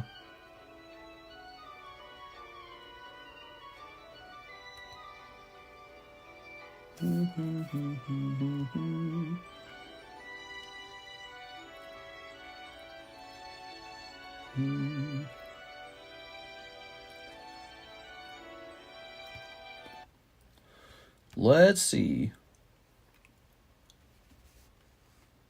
Disc says 48, description says 44. Roaring Skies 48 or 44? Oh, Roaring Skies is 48. I didn't realize it was in the description. Hold on. Roaring Skies is officially 48. The Fossil Break is effectively $6.50. There it is. So those have gone up in price. Those have been for sale for a while, and they haven't filled, and now they are more expensive over time. All right. Scooby Dooby Doo Doo Doo Doo.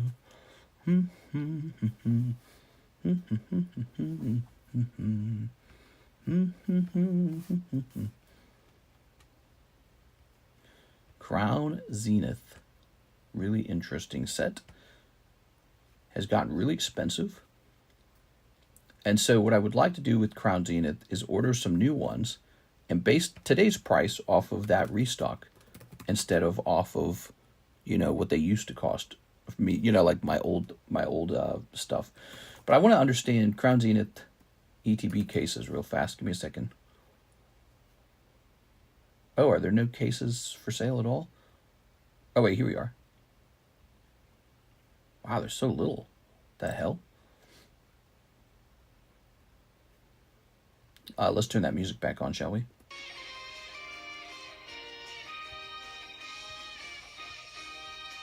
It's also much more expensive. It's ridiculous. So, Crown Zenith Elite Trainer Box case. No way, dude.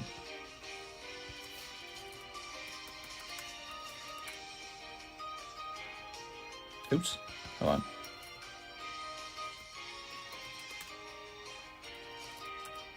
divided by 10, divided by 10.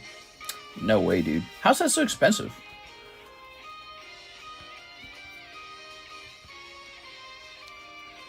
Let's see. Crown Zenith. Sea and Sky. Curious. So that's that. That's the set with all of the promos involved, right? So you kind of have to look at all the different. When it's a specialty set, you have to look at all the different ways that you can order it.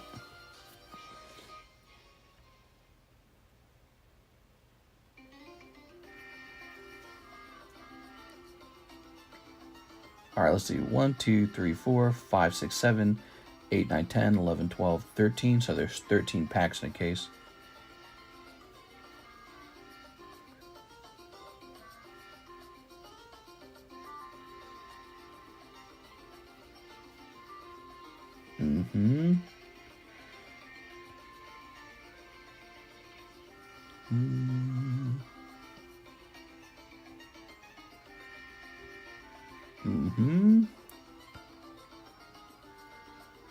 All right.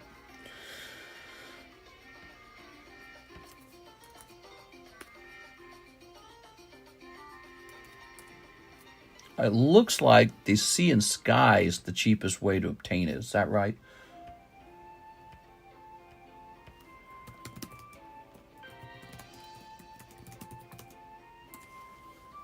Kentucky beat Missouri in basketball today. What? No, they didn't. Shut up. Scoopy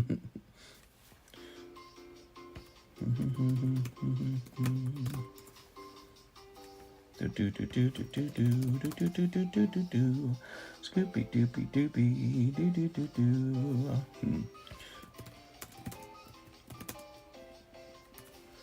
I'm just doing lots more research on Crown Zenith. I kind of don't want to rush into buying it.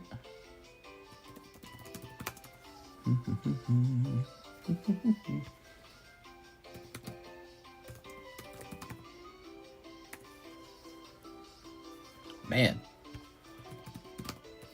It's just the secondhand market, you know.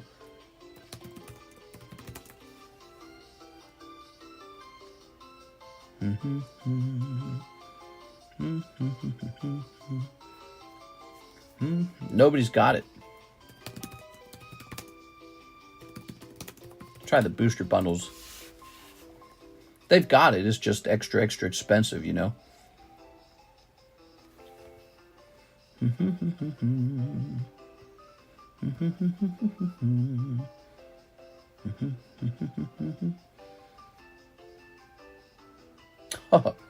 Says the price here on TCG Player says the price for the booster bundle has gone up like 67%. 67%. Jesus, dude. And so this is why I haven't been rushing through my inventory. It's like, why would you want to rush through your inventory right in the middle of the price change? You would want to actually hold your inventory until the end of the price change and then sell at the new price. And that's just a calculation you make as a seller. Whether that's the most fun or not, that's, you know, really questionable. But that's the that's what you're supposed to do, anyways. Let's see. So I suspect the Sea and Sky boxes are actually cheapest.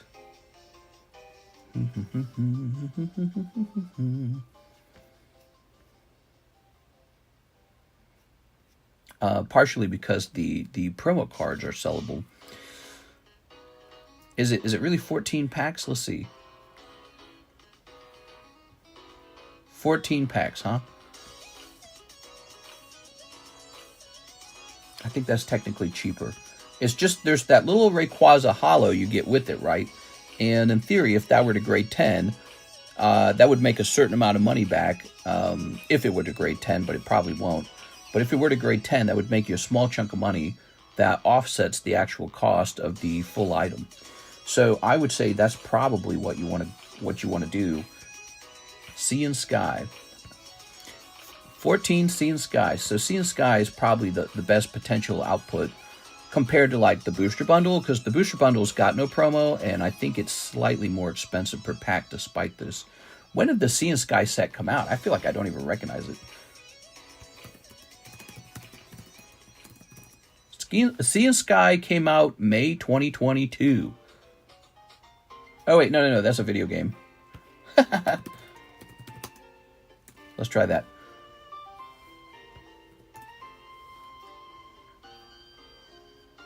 I don't know when it came out.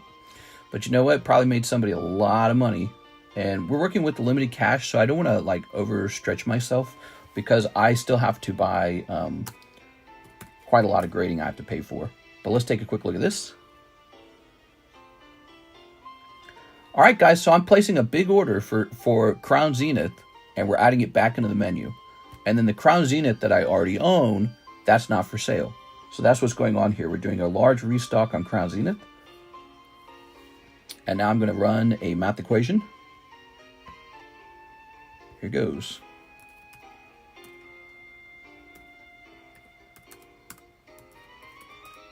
Oops, let's do that. Oops, let's do that again.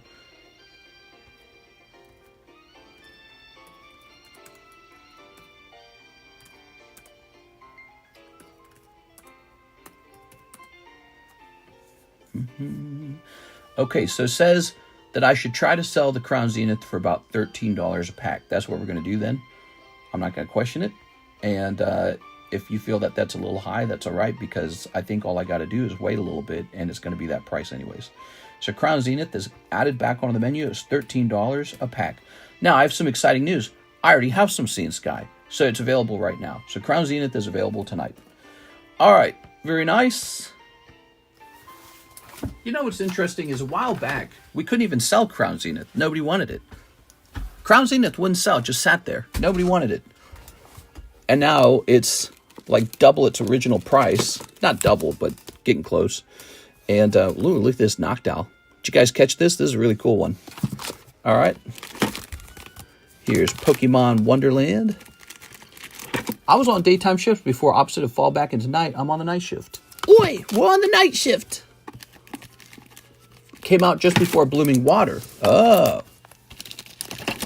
Here we are, Chikorita. Why do people want it now? Well, because it's getting old. That's how it works. You can't go... There's the booster bundles are selling out. The ETBs are selling out. The promo set's going to sell out. It's all selling out. And so what happens is over time, since...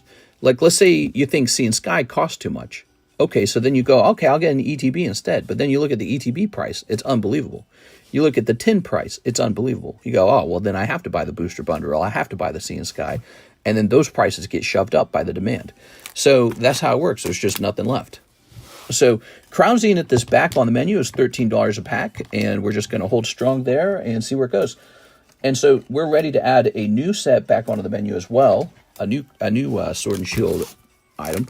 Oh, there's my other Magby. I knew I had another Magby. There we go. I might have been a fan of this Magby. Because I ran off and grabbed 3 of them. Oops, my bad. Fix that real fast. Okay. Hey, there's my other Gengar. I was wondering where that was. Look at that Gengar, man. That's nice. All right, so now we know where it went. Hey, it's Sven Jansen. Hello, Sven. How are you tonight? Mr. Sven. All right. So, oh, yeah, so check it out. 3 Magbies. How cool is that, right? All right. Big Rocket Returns fan. That's a cool Charizard. Okay. Crown Zenith is back, and we are well stocked. Feeling good about that. Put this in the Charizard box, and let's put this in the Rocket Returns box. So those are all put away. We have an order from Mr. Sven. Sven? Why, thank you. 5 Holo Shuffle, 1 live custom booster. You got it. Here goes. Cold. That's a cold live custom. Sorry, Mr. Sven. And how about these Poke Shuffles? So 5 of these. All right, time to get you a hit. What we got? 1, 2, 3. 1, 2, 3, 4, 5. Ta-da! Lovely. Oh, 2 live. What do you know? Okay, so we'll put these back here. 2 live minus 5. That kind of rhymes, doesn't it? How many spots left on the fossil? 1, 2, 3, 4, 5, 6, 7, 8, 9, 10. Wait, no, just 9. There we go. 1, 2, 3, 4, 5, 6, 7, 8, 9, 10. Oh, too many still.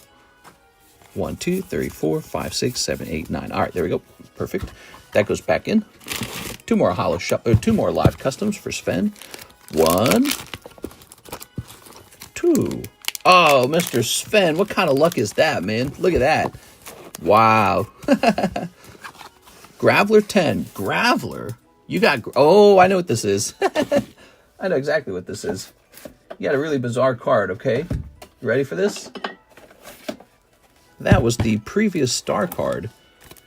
All right, there he is. So you have a Pop 3 Graveler from Merlin 2. Yeah, look at that. PSA 10. Pop 3. There you have it. Very rare. Very weird. Oops. All right. Tossing that over there.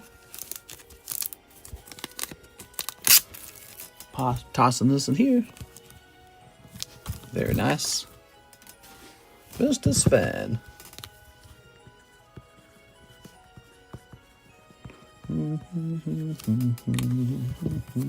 Ooh. Okay, and here is the new star card. He was originally 180. He is now 165.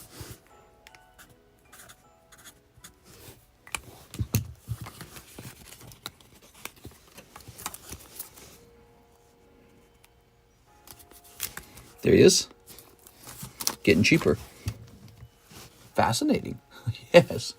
Break check. How's a Roaring Moon? You mean Roaring Skies? So here's the Roaring Skies break right here. It's up to spot number 19. And we got this much to go. It's a big chunk, but it's less than half of the box, and then it goes off. Very nice. Okay.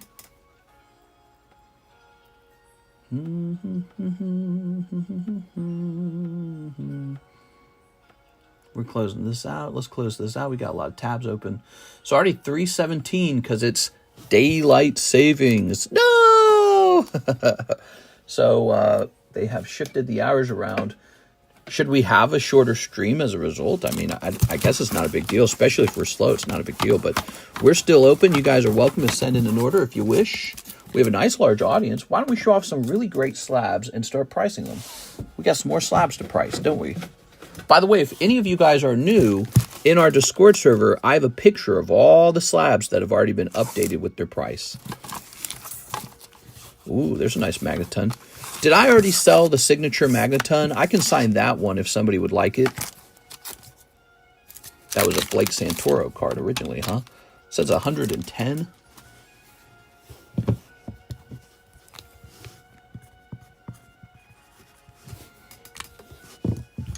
There it is. Somebody was just asking for this the other day, and I told them I don't know where it went. The card's not signed. The slab is signed. I think Zell's acting up. Send me a picture of the payment, and I'll still process it, okay? If Zell's not showing up, I will go process it anyways. I would be happy to do that for you because I like Zelle orders. Zell's the only company that doesn't charge any fees. And so I would be happy to process your order, even if it's not showing up in my email. The only rule to that is I have to know you a little bit. Okay, so let's look up the price of a Poker Magneton 10 real fast. Might have gone down. Let's see.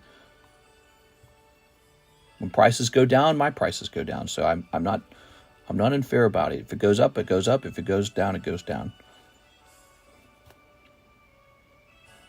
Poker Magneton. Okay, it looks like we have a green Magneton for 100, and there is no red Magneton. The red Magneton's a little more desirable than the green Magneton. That's because people prefer Charizard on the back rather than Venusaur. All right. Well, there is none for sale. I just get to pick my own price on it. And that tells me the last one that was for sale is gone. Somebody must have purchased it. Okay. So, new price. I'm the only one selling one of these now.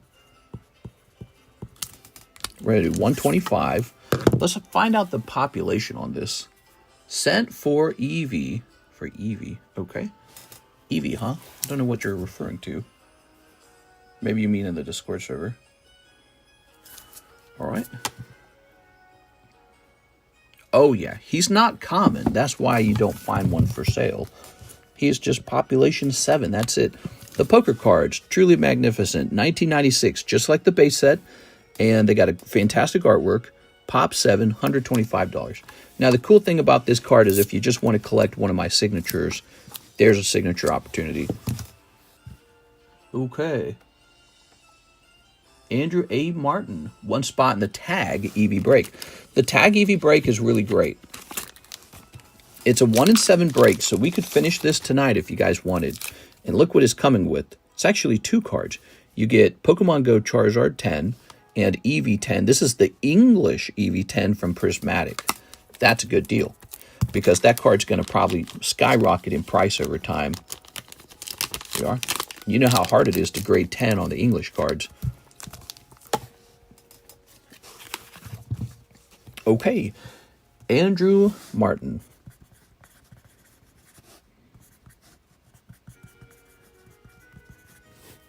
Oops. Let's see, where's that? Where's that hanging? Here it is. Discord message sent with sell order. No problem, man. Yeah, if any of you guys are using Zelle and your order is caught up, just let me know with the picture. You can email me the picture or something like that. All right, so the EV is actually up to 4 now. How nice.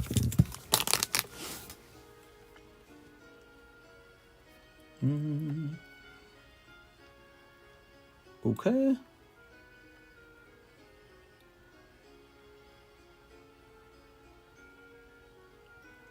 So, I'm going to respond to this first.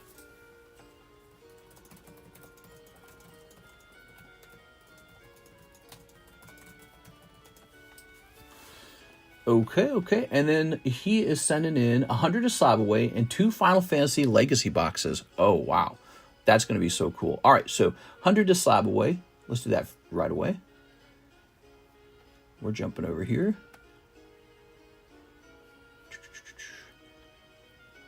We're clicking edit. 260. Yeah, those CGC Gem-Mint 10s, they're a bit cheaper because the preference is toward PSA 10 red label or the CGC Pristine label, which we might drop these prices a little bit to help them along.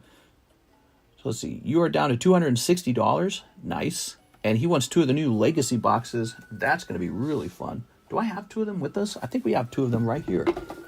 1 and a 2. But before we go any further, we're actually going to reduce these a little bit. So we're going to reduce this by about 10%.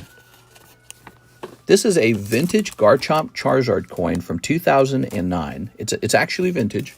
So that's a vintage coin. 2009 is the Platinum era. And it is a Platinum card. It's Diamond Pearl. Diamond Pearl. And this will come down to 175 to try and help him become more enticing. I don't think I have any competition for this coin. So I can just price him however I'd like. But this is like a reverse auction. He's a little bit cheaper because he didn't sell right away. Now, Kangaskhan, same deal. I really like the Kangaskhan from this set with the little punching baby. Very cute. These are Karutas. They're super limited. There's not a lot of product like this on the market. And here's the best part. There's never going to be a lot of this product on the market because you can't really find sealed boxes of this. I know I bought 1 or 2 boxes of it. You just can't find it. Okay. Sold hoarders. Yes, definitely lower. Did it hurt when you fell from hell? What from hell? All right. Alliance Inside has a sexy Dark Magician Girl card. Did you see it, mister? The English one comes out in May, but likely going to be censored. Could you send me a picture maybe? 27 likes, 137 viewers. Do we really only have 27 likes? Oops. Hold on. Bring that back. Actually, it says 38 on my screen. Thanks for all the likes, guys. Appreciate it. All right. Weird. That means that on your screen, you don't see as many of the likes as I do. All right. 39 now. Hey, all. Hey, what's up, man? All right. How's your weekend going, by the way? I hope you guys are having a fantastic weekend. I had a good weekend. I went walking in the park, and then I got to eat Asian food. There's an Asian... Ooh. What? There's an Asian food truck out here, brand new, and I got to eat some delicious Asian cuisine, and it was very good. It was good quality. Hey, it's Fat Albert. I don't want to try and do that voice. I'm going to screw it up. I'll butcher it. Oops. Fat Albert, that would play when I was a little kid, very, very late at night. Like early morning, basically. Never knew what it was. I never watched it. There it is. But it was like a throwback show at that point. Here we go. And it would play at like 4 a.m. in the morning or something. So got some of these crystals. Probably for playing the game, right? Okay, so this is the new Legacy Collection pack. This has just arrived, and they're $5 a booster pack if you'd like. And they include a different foil than you've ever seen for Final Fantasy, but also they include a lot of the full art. I think that means there's a lot of grading opportunities in here. Additionally, there's 2 signatures to chase after. It might be more than 2, but Tammy suggested 2 of the signatures are really desirable. So, I don't know, maybe I need to do 1 whole box of Final Fantasy Legacy Collection and then send them off to grade so that we got some Final Fantasy cards on the table, because we've been kind of light on Final Fantasy cards, but I don't know. I don't know what I want to do. I actually have a ton of Final Fantasy cards I think I could grade already, but none of the really good ones. Like, people want Cloud, you know? They want Cloud, they want Lightning, they want Tifa, they want Sephiroth. They just want a few main characters. Now she's handing me crystals. There's only 2. Ah, I see. Final Fantasy only gives very little Siggies. There we go. Well, I didn't even want big Siggies.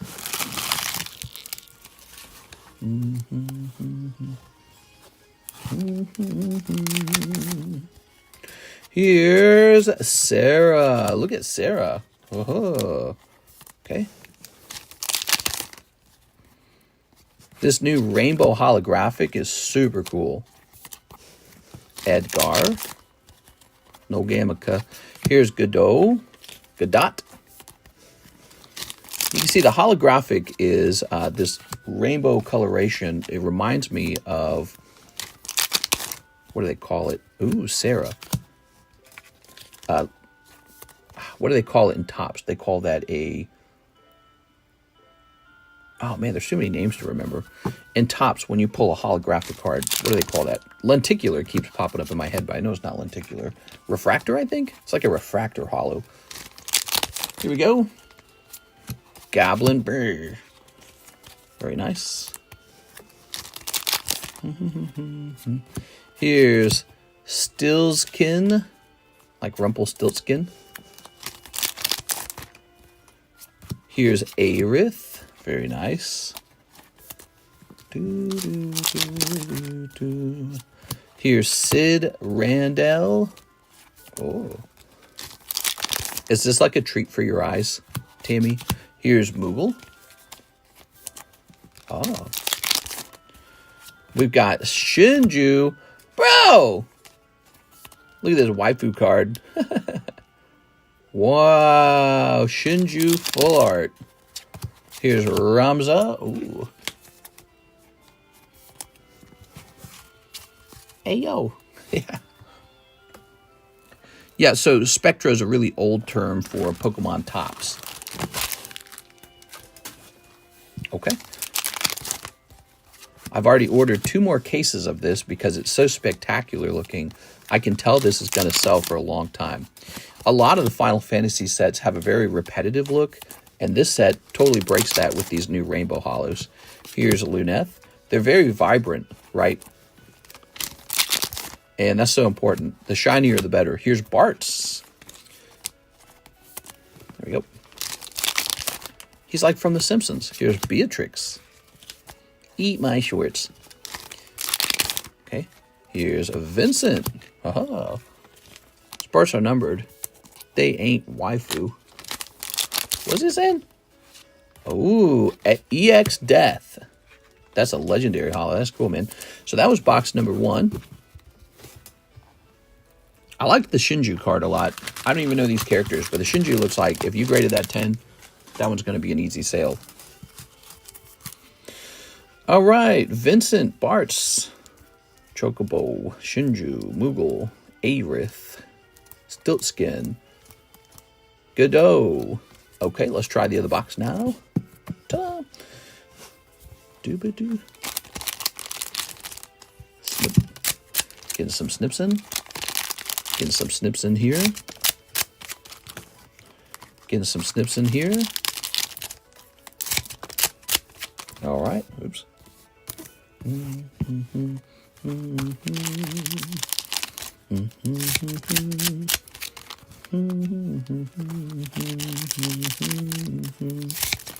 Getting some snips in here. I feel like it doesn't matter what set of Pokemon sealed you have, it all goes up. Some of it goes up faster, though. I have a feeling Crown Zenith is going to be a good one. Crown Zenith, that just has a lot of good cards in it. A lot of alt-arts. Think about it for a second. Do you remember V-Star Universe? That's what Crown Zenith is made out of. So V-Star Universe had like... and it's so interesting because the Charizards from V-Star went into the Charizard UPC box, and that particular UPC does not have Crown Zenith in it, so it's really funny. But, so if you think about Crown Zenith Japanese, it's got all those evolutions, it's got that Suicune alt-art, there's just tons of really good alt-arts. Then it's got that golden, Giratina is really cool. Then we got the Giratina Shinji artwork, but that one's like a really specific style of art. Then we got that golden one that's an alt-art, and it just looks really cool. So it's a Giratina, set, and it just looks really, really nice, but it's really all these supporting alternative arts that I think elevate that set above some of the other Sword and Shield sets. Here's Garuda. So I'm expecting Crown Zenith to kind of go up in price more than the other sets. Melusine? You have to be the only breaker with the scissors. I started that 6 years ago when no one else was even doing this, and there wasn't even a term for it at that point. And what was going on? Ooh, Estinian. Look at that Estinian, man. That's a hit. That looks fantastic. Holy. Look at that, Tammy.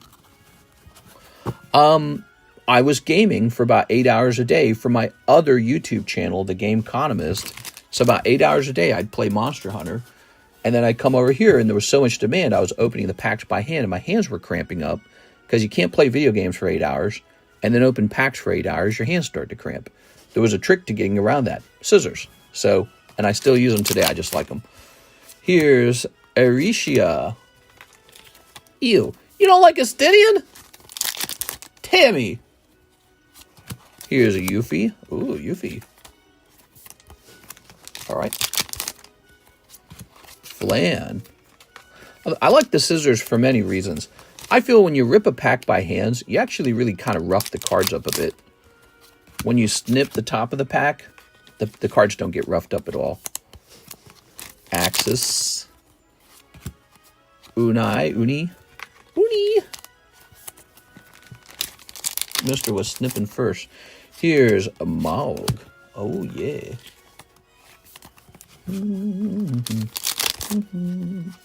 Alexander. Ha-ha.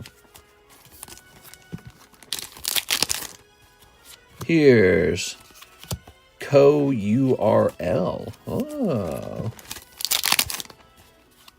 Reeve. It's Christopher Reeves. Oops. Shinju, but not full art. Ah. Phoenix. Ha-ha. Sahagin. I'm tempted to open one of these for TikTok. What do you guys think? Oh, wow, that's a good one. Chocomog. Look at that. I'll put that with the Stinian. Chocomog. Very nice. Yuzuki. All right. You've been saying that for years. You play your own game, and I get it. Here's Brother. Oh, Brother. All right, very nice. How nice. Put this over here. Throwing that away. There we have it, Jonathan Morris. Wow, I feel like these two cards in particular were really good pulls. The Astinian and Chocomog. Those would be like cards where if they were graded 10, I'd want to buy them. The Astinian just looks super cool. Do you guys see this dragon in the back? Damn, dude. That is crazy looking. Whew. No, none of the characters that we really want, though. Tifa, Cloud, Lightning, probably Sarah. Who am I missing? Sephiroth. He's good. There's probably more. Sell it raw.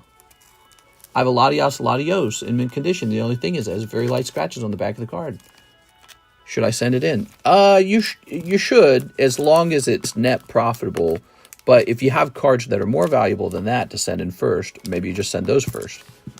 All right. No one likes Sarah. How could you, Tammy? That's so mean. What did she ever do to you? Nobody likes Sarah, says Tammy. Damn. All right, here we are. Very nice. She was so annoying. What? I only played one Final Fantasy game. It was like 12 and a half or 13 and a half. I don't remember the name of it. And I think the main character was Sarah. So that's all I remember about Final Fantasy. But I do remember I was totally addicted to that game when I played it. It was super fun. I was ready to write Tammy Lowe on this because she opens up a lot of Final Fantasy. Lightning or bust. See, I never played the older Final Fantasy games, so I have no perspective on any of those characters at all. Here we are. Good.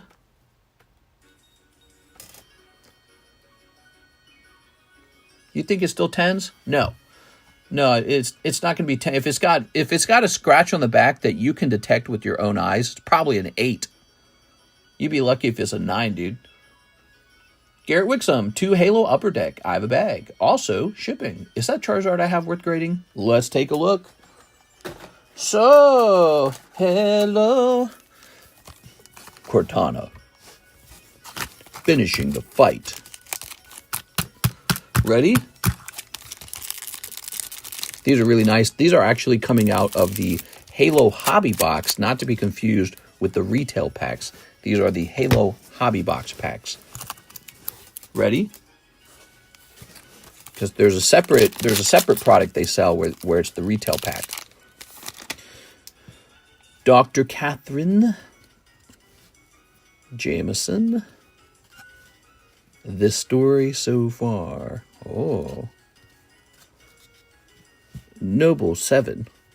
I know I said Noble 7. What? Wow, this is so nice. Ur Didact. I don't know how to say his name. I remember this guy. He was such a boring bad guy, to be honest. God, dude. Make Halo great again, bro. I think in order for Halo to really compete again, it needs to do what Destiny did. If there's no Halo raids, and they don't have to call them Halo raids, they can call them something else. But if there's no Halo raids, Bungie, Destiny is just going to keep winning over and over and over again. They're in the same category. They're sci-fi shooters. They're in a very similar category.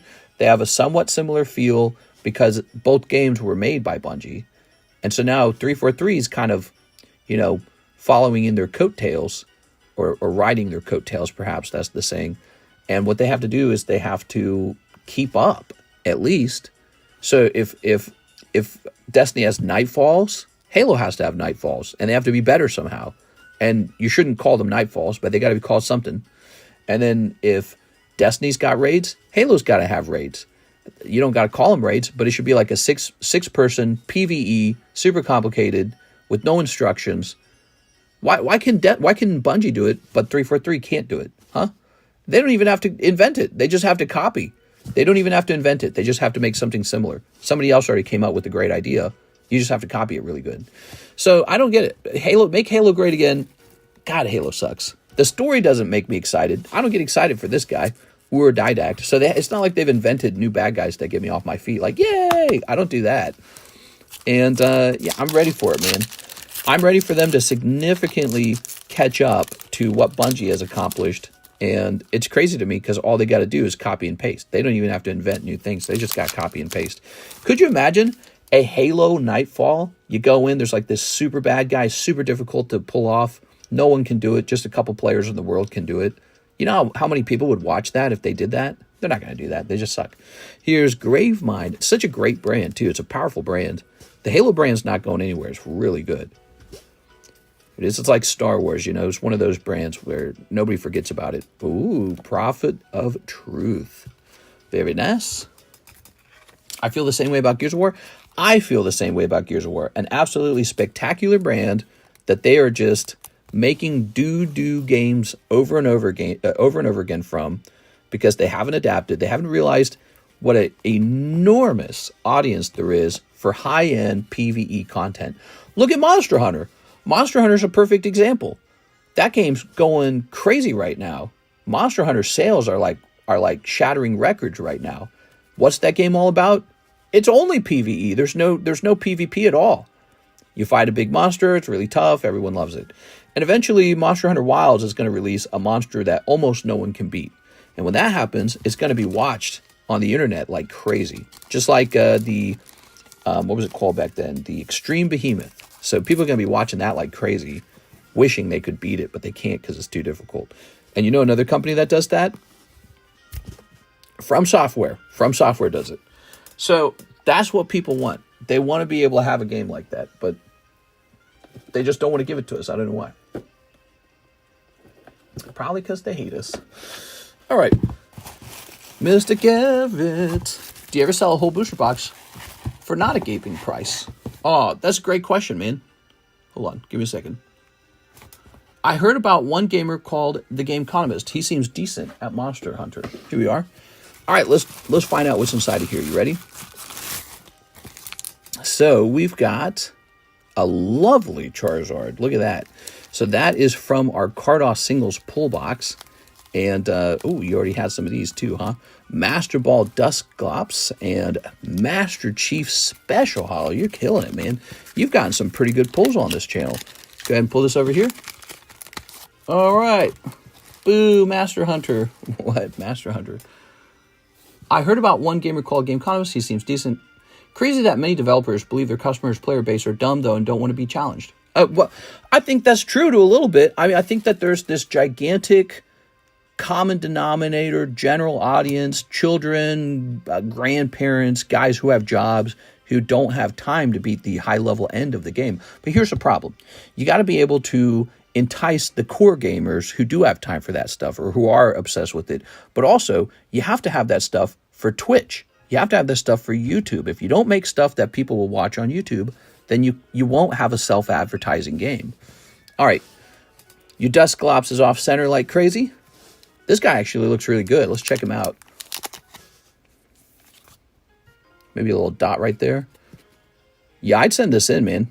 I would definitely send this in. Because even if this guy doesn't grade 10, he's a Charizard from a very old vintage set, and he looks like he could grade high, like 8. He looks like he could be 8 or 9. And then these are really lovely. These just came out, so I would love for you to try grading these as well. I'd love to see these coming out graded, these cards right here. All right, very nice. Very good. Okay. All right. Gary Wixom. So, I also for shipping, let's get you shipped as well. Thank you very much. Franchise still lose to Pokemon. Halo 3 was the best.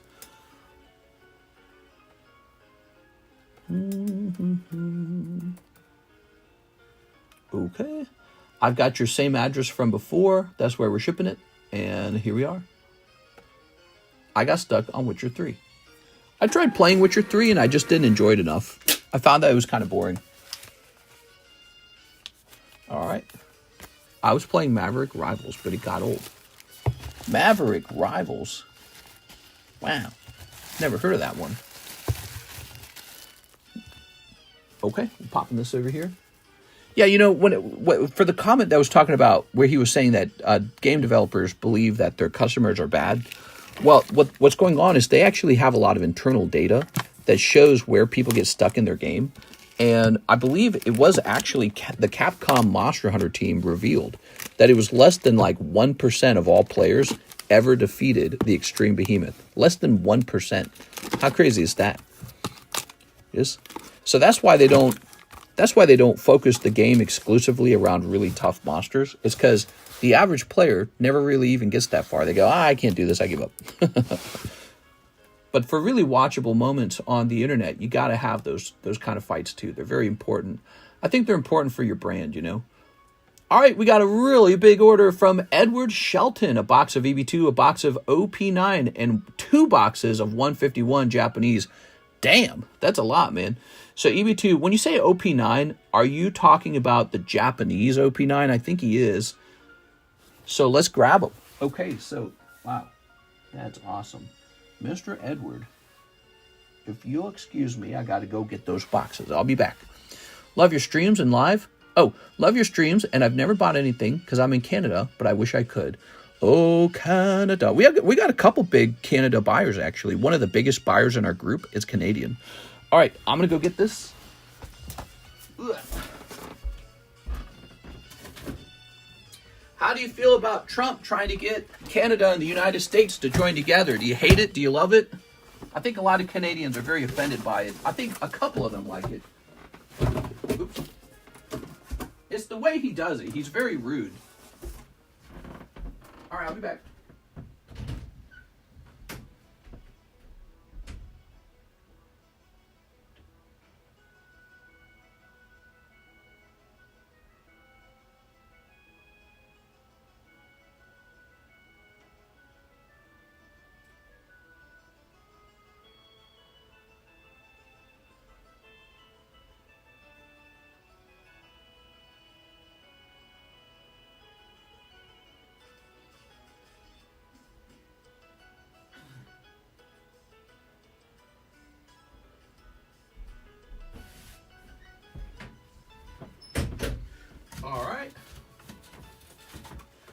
All right.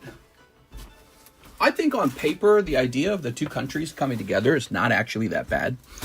But the way he goes about it is so rude and kind of like vicious. So that's why it's not going to work. Canada will never have to join America. They only have to wait out Trump for 4 years. Ta-da! All right. Yeah, so Canada, they will easily not join the United States. They just have to wait for his term to end, and it will, I assume. Assume he doesn't try to be King Trump. All right, what we got? By the way, that's a Tag 10 Master Ball Dusclops, and I put my signature on it because I'm a big Dusclops fan, if you didn't know that. Here's a Tag 10 Shinji Slowbro. We've seen some of the Shinji slabs go up really high. That is actually a Shinji drawing. You can tell by the crazy detail on it. So that's a really cool card, too. All right, he's going to run in 2028. If certain tariffs go through, lose our bonus at work. I hate to hear that, man. Yeah, he wants to do like a trade war, and it could backfire. I don't know what'll happen.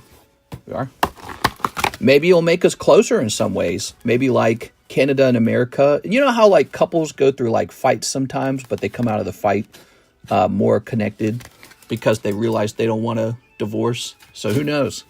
But he's definitely a chaos maker. He makes a lot of chaos in the world right now. Maybe a little chaos shakes things up. I don't know. I think if Trump was very, very, very loved and popular, he is loved by the by Republican voters. He's hated by Democrats. If he was really well perceived and he simply asked, maybe Canada would just do it, because some of the ideas of joining together are legitimate. There's no like trick to it. It's actually not such a bad idea to share one military. That's more cost effective. Here it is. All right. For Canadians to be able to go to any state that they feel like to open up a business or just to live, Like, if you could move to Hawaii and just buy a home there and live there, no, like, complicated paperwork, no, like you can just apply for an American loan because you're part of the same Canada-America country. So there's a lot of benefits. You can go to any school you want as long as you can move to it. You can move to Florida, beautiful beaches. America's got a lot of the best beaches in the world. And so there's a lot of opportunity to be one country. And so this is a rare opportunity to actually join together. But the problem is, Trump's just a jerk. It's like he doesn't know how to not be a jerk. He's pretty strictly a jerk. And so it's not going to happen in my bet. That's my bet. Canada does not join America. That's my bet. I don't think Trump will pull it off. He might pull off getting Greenland, though. He might actually get that one. I could see that happening. Because I don't know how that country gets defended by Europe from so far away. And Trump's talks pretty scary about that one. And I think the Greenland people are considering it anyways. They're going, hey, we're closer to America, and they're going to give us more benefits if we join. So I think they're really thinking it. Here it is. I think some polls have already showed 57% of the people want independence. And so that alone is a good indicator that it might happen. Here's, ooh. All right, I dropped the Dark Magician Girl set in the set request channel. I will definitely take a look at that, okay? At least most of the stuff he does makes sense. Free up resources for Border Guard and unlimited maple syrup. Oh, Canada. Hell yeah, dude. Maple syrup is elite. Corn syrup's got nothing on maple syrup. All right, he's a businessman, not a politician. Yeah, I think I have to agree. I think that's his style. I don't think he really cares about like old trusts between countries that were built over a long period of time, that was built after World War II. I don't think he cares about that stuff. I think he just kind of comes out and says, all right, who's going to treat us best? And that's it.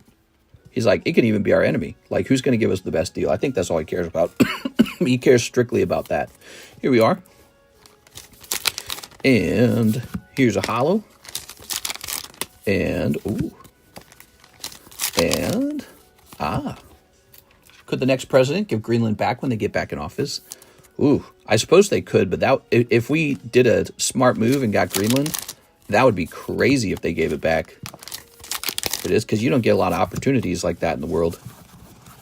It makes a lot of sense. Like, Greenland doesn't even own itself. Like, why be colonized by one group versus a different group? You know what I'm saying? Or whatever you want to call it. You can call it colonization. You can call it owned.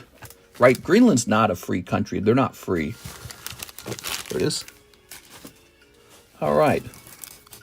Did the EV brake go off? Not yet, but there's 3 spots left. So, but Greenland's actually much closer to the United States and Canada than it is to Europe. So it makes sense. Plus, our country is larger and wealthier. We can literally offer them a lot more opportunity. It just makes way more sense. Ooh. So, 1 box OP9. Do a 100-year lease like Hong Kong. Ooh, 100-year lease, you say? All right. Capital Joinery. Thoughts on base set 2? I just bought a base set 2 Zard and really want to collect it for the OG artworks at a great price. You want my honest opinion? I hate it. I hate base set 2. I think there's a reason why it doesn't cost very much. It's because it sucks. Base set 2 is the worst version of base set. I would collect first edition base set. The second thing I would collect is probably unlimited base set. I don't want to mess around with that shadowless stuff, which is mostly based around the idea that it's some weird middle rarity. So it's either first edition or unlimited for me, with unlimited being the cheap stuff. Base set 2, it's like annoying almost. In fact, we've never done a box break on base set 2, and we probably never will, because I don't want to waste your guys' money on dirty Pokemon swill. Would you ever consider a face cam? I've shown my face off. My face is like, what, I'm an alien. I've shown my face off on camera for my videos. If you haven't seen that, go watch my videos. I just don't do that for the live stream. I prefer streaming this way. It gives me a lot more concentration and freedom when I don't have to worry about my face cam. I don't want the stream to be about me. I want the stream to be about what's going on here. All right, Mr. Edward. So you got an alt art. Let's see what you get here. 2 alt arts would be nice.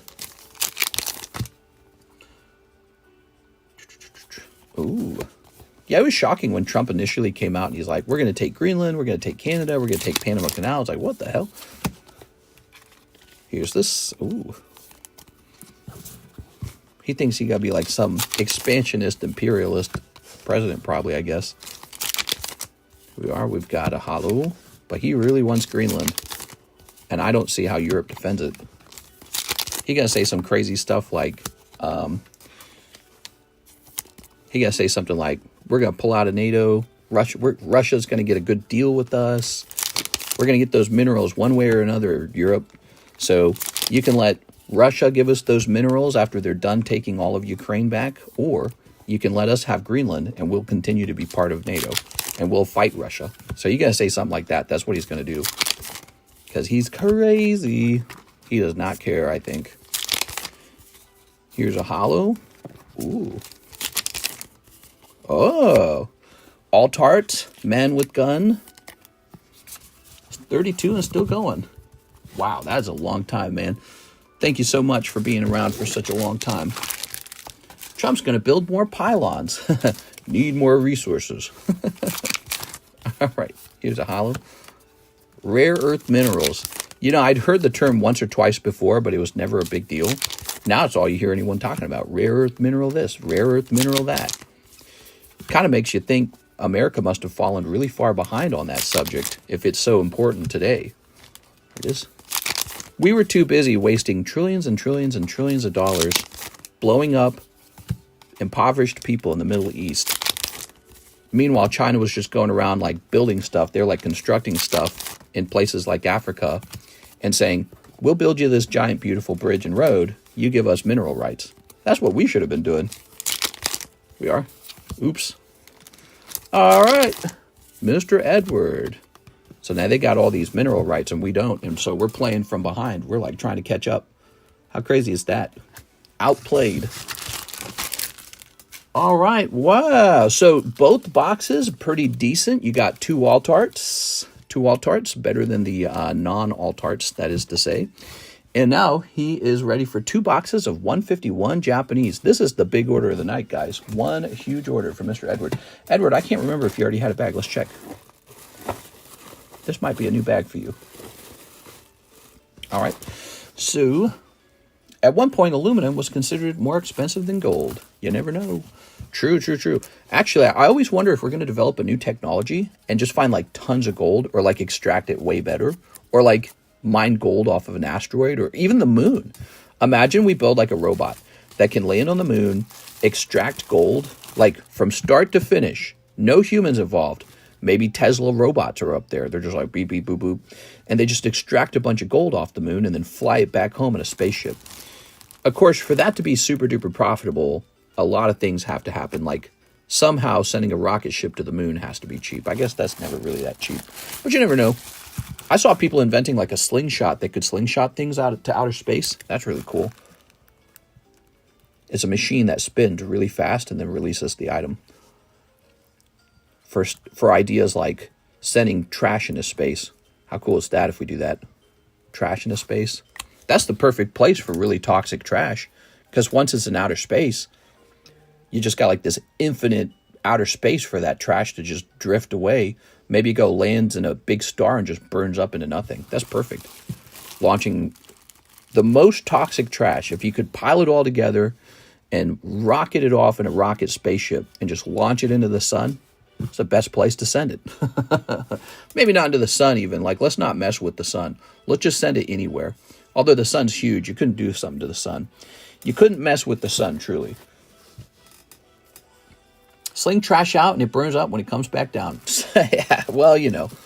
Oh, well, so I've actually seen it. Their idea is they'll actually have a spaceship where the first portion of the trip is a slingshot. And it's a rotating machine. It spins really fast, builds a ton of speed, and then lets go of the rocket. The rocket launches really far, and then the propulsion system engages and it flies the rest of the way. Pretty cool, right? I mean, that's not super sci-fi. It's actually a real thing. They've worked on it. And it's a really impressive idea. So they're trying to do that to reduce the amount of like, you know, environmental damage we do with all these rockets and the jet fuel that we keep releasing, sending these rockets off, because they want to have a sustainable method for sending rockets to space and a cheaper method. All right. That was something I was reading about. It's super cool. Elephant foot to deep space. Yeah, exactly. Like, imagine you could just scoop that whole thing up and then, and it's gone. Sephiroth must be stopped. Yeah, buddy. 38 months. Wow. Thanks for hanging out, man. Tag slabs break easily. It appears so. Tag slabs appear to break easily. They might find a way to fix that. I don't know. I did go to the tag website recently, and they have changed their terms.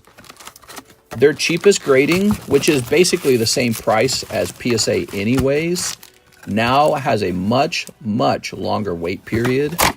And so it makes way more sense to just grade with PSA. And I was anticipating that happening. I was like, this is going to happen, right? So they went up in popularity, and already their prices are jumping and their wait times are jumping. All right, this is box number 1. What's the closest break to go off? Well, this one's actually pretty close. It's got 3 spots in it. It's an Eevee and a Charizard. But then we also have the rare candy break.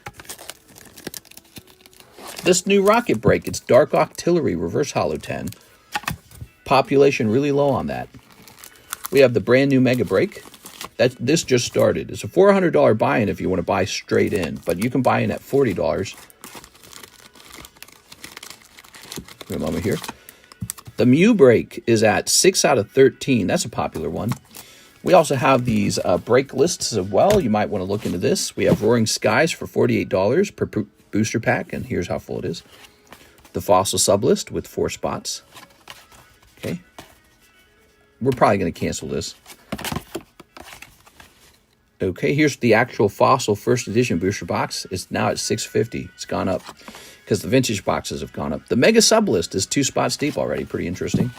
Additionally, there is a new item that is a break. It is this Brilliant Stars booster box break. 1 in 11. For the whole box, you get the whole box. If you pull it with your 1 in 11 odds, you get the whole box. That was very popular the last 2 days. The last 2 days, we finished 2 of those booster box breaks. Wait times will hit a year plus. Well, you know, it's kind of a good thing that you've got tag grading, because tag grading is going to siphon some of the grades that would have gone to PSA, would have gone to CGC, would have gone to BGS. You know, there's enough grading companies spreading about that we're not going to see the horror story that occurred, what was it, 2-3 years ago, where PSA grading prices shot up to $100 per card because the demand was too high. And that was around the time we saw CGC break into card grading. So CGC broke into card grading about at that time. And their grading was like $25 or $30 a card for a little while. Beckett went up to like $100 per card. There was a backlog that was unimaginable. We had 2 submissions that took a full year to complete. And it was more than a year for one of them. But that probably won't happen a second time, because now all these companies are even better at what they do. CGC has joined the roster. They're pretty significant. We got some grading companies in the UK. We got some grading companies in Japan now. Did you know that? PSA is grading in Japan now. But Japan also has their own grading company. And, you know, and so you see like tag grading has opened up, and they're siphoning off some of the grades too. So you just got all these competing companies to eat up market share. And it's really fascinating. But really, PSA seems to be the leader. And you never know what PSA pulls out of their hat next. Maybe their price goes ironically down somehow. Like maybe they expand and get this economy of scale situation going where they can afford to just eat up all the competition's card sales or something. I don't know. Like if PSA was cheaper right now, I would just, and faster, I would just strictly grade with PSA. Like there'd be no chance for any other grading company. PSA is where the value's at. I don't hate the other grading companies. It's just PSA is where the value's at. That's it. That's all there is to it. So they got a little monopoly going on, and these other companies have to kind of sneak in with lower prices. But PSA can have an economy of scale situation where, despite being the most popular brand, they can somehow lower their prices. CGC is busy grading fakes. Yeah, they really hurt their reputation. I don't know how long that will last, though, the reputation problem. JD goes close sourced. You can't maintain your own machine. Now they move to Mexico. Seems like a bad choice. Now, what are we talking about? Yeah, screw environmental damage. Let's make it universal. What? Does anyone here own a John Deere tractor? I want to invest in one. Oh, John Deere, JD, John Deere. Ooh, your Master Ball is execute. Darn, this is a truly cold box. You got Bill's PC, and execute. That sucks. That's a cold box, it's Mr. Edward. Sorry, man. Let's keep going. All right, here we are. John Deere or Deere? So John Deere upset a lot of Americans who have been fans of John Deere products because it's like an American brand. When they announced that they're closing up their factory in the U.S. and moving that factory over to Mexico in order to save some money and, get rid of a bunch of American jobs. And so this really shows you the difficulty in keeping American companies. They really do just want to fire everybody and move the company over to a cheaper country and then ship those products back in. That's what they want to do. Maybe the good side of that is the product gets a little cheaper in theory, unless that company doesn't lower their price and they simply get a higher profit margin for themselves. The downside is that all those Americans lost those high-paying jobs. And so there's more Americans competing for fewer high-paying jobs now. And this means the labor market is better, not for me and you, but for the big corporate bosses who get to pick from a more exhausted, more desperate market, right? It's called a labor market. And so that's bad. So the product is in theory cheaper, unless it's not, because they just keep the product the same price and they just pocket more profits. But all your neighbors have lost their jobs. And that actually does hurt the local economy. So I don't know. This is why Trump wants to do those tariffs. He wants to say, nah, you're going to build it here, because if you try to ship it back in that way, we're just going to tax it. And there's proof that there are companies that are canceling their plans to build a factory in Mexico or a factory in China or a factory in Taiwan, whatever it's going to be, maybe Indonesia, maybe India. They're canceling those plans and saying, all right, we'll build the factory in America. So maybe there's some degree of that working. Now, the counter argument, especially from people who really don't like him, the counter argument has been, the price of goods will go up. Why? Because Americans are getting paid fair wages? Like, I don't understand what side everyone's on. I don't get it. I don't know it's very confusing. It's almost like the roles have been swapped, because it was always the Republicans who argued to export the jobs. Hey, that's free trade. We're a free trade country. Free trade means that the companies can do whatever they want. They can send their jobs overseas. So it's weird to see that the Republican Party is playing the economic protectionist role, and the other party, because they have to oppose them, they're the ones criticizing him. That means the cost of your strawberries will be higher, or something like that. You know what I mean? It's like, I don't know. All right. That's a little commentary on free market, labor markets. We are. The rights of companies to ship their jobs overseas, and maybe the rights of a government to retaliate and say, we'll tax the crap out of them, whatever it is you're making. I think there is one very good argument to keeping the production and the manufacturing inside of the United States, is because over time, we kind of forget how to manufacture things. Like, that's a whole skill. So you kind of lose the technology and the knowledge and the experience and the talented workers in the field of manufacturing if you don't do some of it. You know what I'm saying? And this actually has national defense consequences as well. If you don't make your own medicine, if you don't make your own critical infrastructure products, and you don't know how to anymore, that seems pretty dangerous for some sort of, global conflict. So you should know how to make all that stuff. But also, if you miss out on significant advancements in manufacturing, what if manufacturing actually becomes very economically viable in your country again, perhaps from automation, and you're just missing out on all those jobs because you just let them slip away? So those kind of things too. All right. Ready? So it's a fascinating subject. All right. I should have a box. Oh, a box. Okay, now we know. Mr. Edwards. Box number 2 of 151. And let's just see. Yep, right here. I see it right here. All right. Thank you for that. Snipping this. So when John Deere announced they're moving their production facility to Mexico, it upset a lot of American farmers and, very patriotic types of conservative people who do the farming for America. They're like, what the hell? And it was not a popular thing. I don't know if they canceled that, though. Did they go through with that? Did they cancel it, or did they go through with that? All right. A lot of American car parts are made in Mexico and Canada as well. Ironically, a Japanese car, the Toyota, is one of the most made-in-America cars. Toyota. It's not even owned by us. It's owned by Japan. But they hire a lot of American workers. Ready? Oh. But those are really high-paying jobs, the car working jobs, the car manufacturing jobs. And if you get rid of them, if you send it off to a cheaper country, I think you do get a cheaper vehicle, it's true. But all those jobs are lost. So you got to find some kind of balance about the damage of losing those jobs versus the value added by getting cheap slave labor in another country to do it. They only get paid $5 an hour over here. It's great.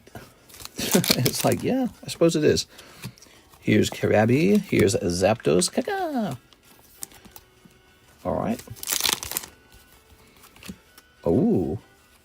I think the real person who gets really wealthy when you export all those American jobs, the person who benefits more than anyone else is actually the company owner, the bourgeoisie dude, the guy who benefits from all of the importing.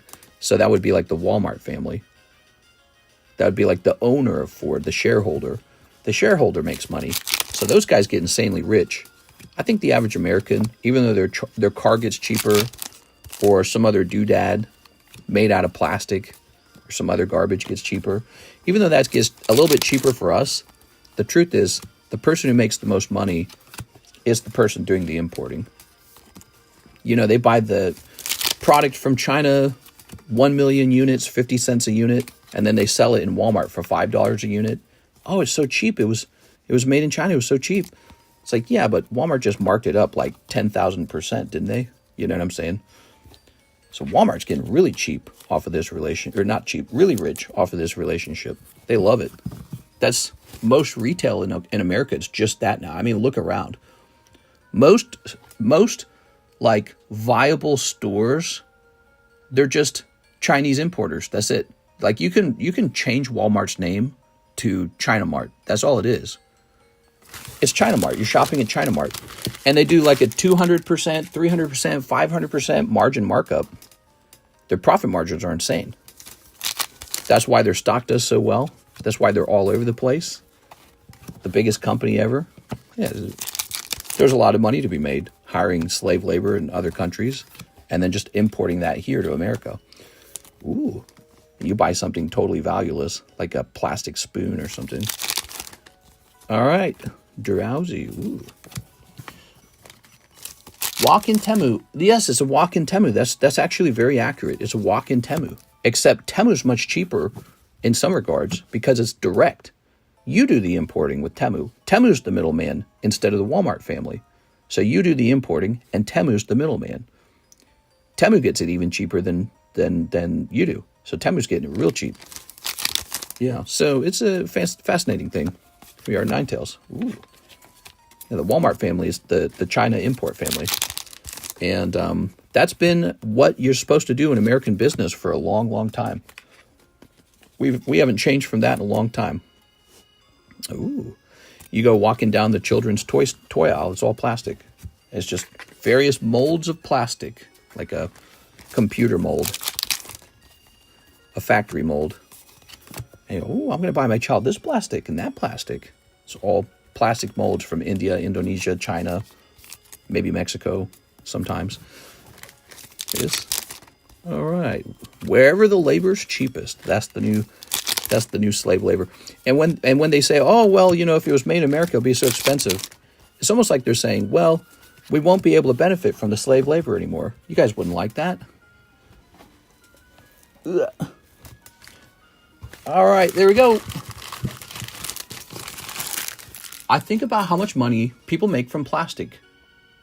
Yeah, well, cardboard's very similar, isn't it? It's very fascinating. But I will say there's a difference. I will say there's a little bit of a difference. I think that this is akin to purchasing like a drawing or a painting. And drawing and paintings have never been made out of really gold or anything, right? So when you draw a really nice picture, you're allowed to sell it for a lot of money. So and that's why it's such a great business model. People love this. So these are drawings. You're buying drawings. They're supposed to be cheap, but the market for a good drawing is really good. So this happens to be very powerful because the power of a good image is really solid. It's sort of like the Mona Lisa. Technically shouldn't have any value. It's just some crusty old paint on a crusty old piece of paper. But it's the most expensive paint and paper you've ever seen in your life.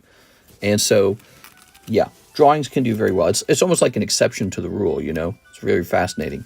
But, you know, if you wanted to buy stuff that had real value, maybe you go buy gold and silver for your kids, you know, or maybe you buy something that has actual value, like a gemstone, or a computer has value. Actually, a computer, like a video game, that has value because it's so complicated to make that it's just this higher level thing. So you go buy a video game.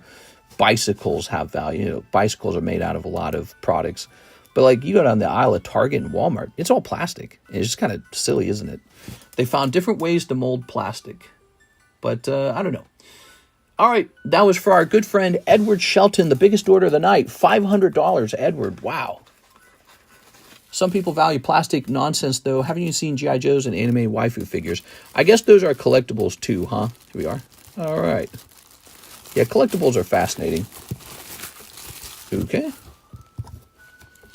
Those examples have a community around them like Pokemon, though. Yeah, I would argue what you're really buying is Pokemon, the idea. You're buying the idea of Pokemon. And so you've taken this very cheap thing, cardboard, and you've turned it into gold in a certain way, like alchemy. But, you know, the concept is similar. Like, why buy Pokemon instead of gold?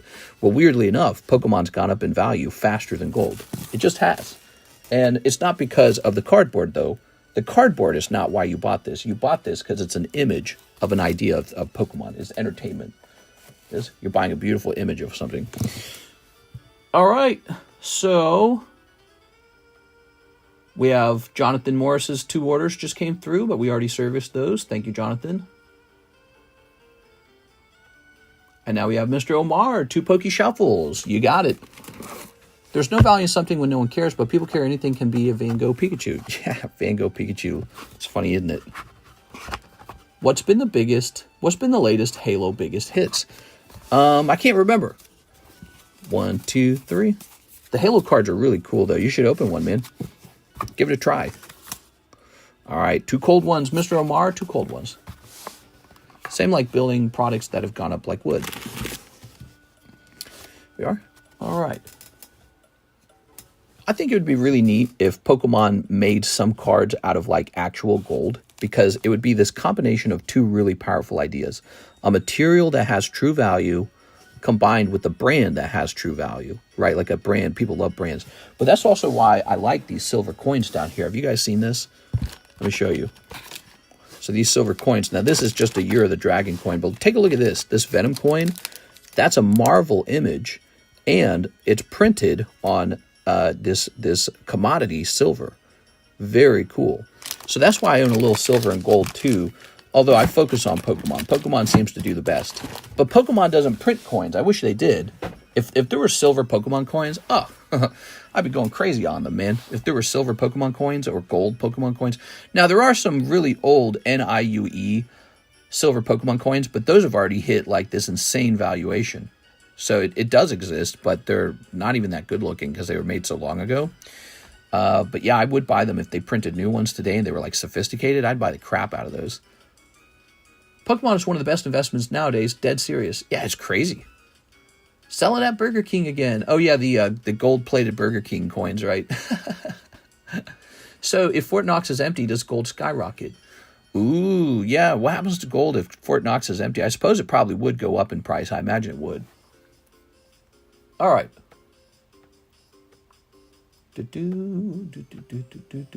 So we now have an empty queue. It's 4:19 a.m. in the morning. You guys, if you'd like to place another order, you should consider, placing it now. Let's go ahead and sort through some of these slabs. We got Bayleaf. Bayleaf, the poker card. Ekans, also a poker card. Really nice. That's a Stadium card, though. It says Pokemon Stadium because it's Nintendo 64 Ekans. That's where the artwork comes from, Nintendo 64. Isn't that cool? And then here is, was this trip necessary? And Pikachu's Rescue, $350. Now, that is a holographic card from Pokemon the movie Topps 2000. Those will not be sold quickly. Those will be held on to the whole time. Firo, he's just not selling. He's a PSA 9 Firo. There's the Game Boy artwork. So I call this Game Boy Cardos, and he was last priced in February, but he hasn't sold. So I'm going to lower him by, let's say, 10%. I don't know what his price online is, but I don't care. I'm just going to lower it by 10%. That CGC 10 Mew, goodness gracious almighty. Oh, yeah. He's the new Mega Break. $40 chance to take that Mew home. He's really expensive. I think he's like, well, he's 400 times 7, isn't he? So he's 2.8 thousand. Really nice card. By the way, he has a bit of a swirl in the upper portion of the card right here. See that? So he does have a swirl, but it's kind of a half swirl. It's kind of cut off. It's better if it was like really visible. But it's better than nothing. Okay. I almost feel like I could have made him 1 out of 8. But I don't want to cheat. We'll just do 1 out of 7. There you go. New price on the Firo. It's March 9. So we're going to say $325 on this. Okay. And was this trip necessary? We're going to get a brand new price.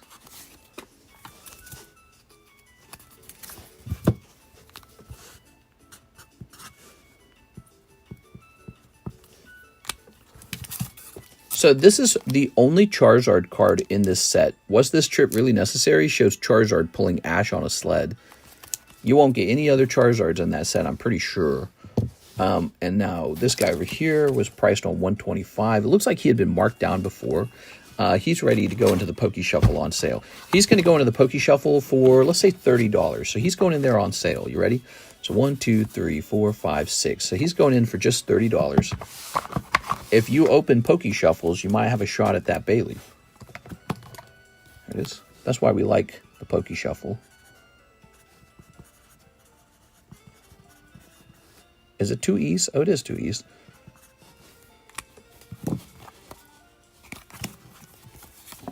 I can't believe Eevee hasn't finished yet. This is the Eevee break. It's a 7-spot break. Features 2 cards going to 1 person. It's got 3 spots remaining. Okay, I'll write 30 down to let myself know what I actually put that in for. Sometimes people try to sell me back cards that they got out of the Holo Shuffle. And it's like, well, I don't even know what I put them in there for. Imagine, you know, I put them in there for 30 and they want to sell for like 35 or something.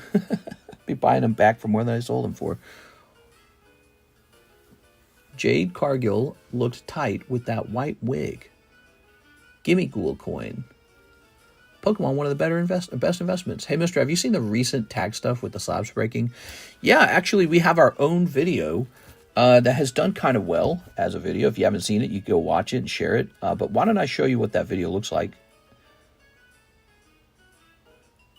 Okay, so we were testing out tag grading and how strong it was. We tested this out just the other day, right here. So you can see here's my content, and here's the tag slab right here. So it's just 3 shorts ago. And we're going to go ahead and click on this. Slab, you ready?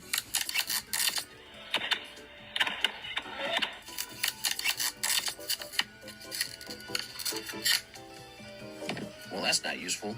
All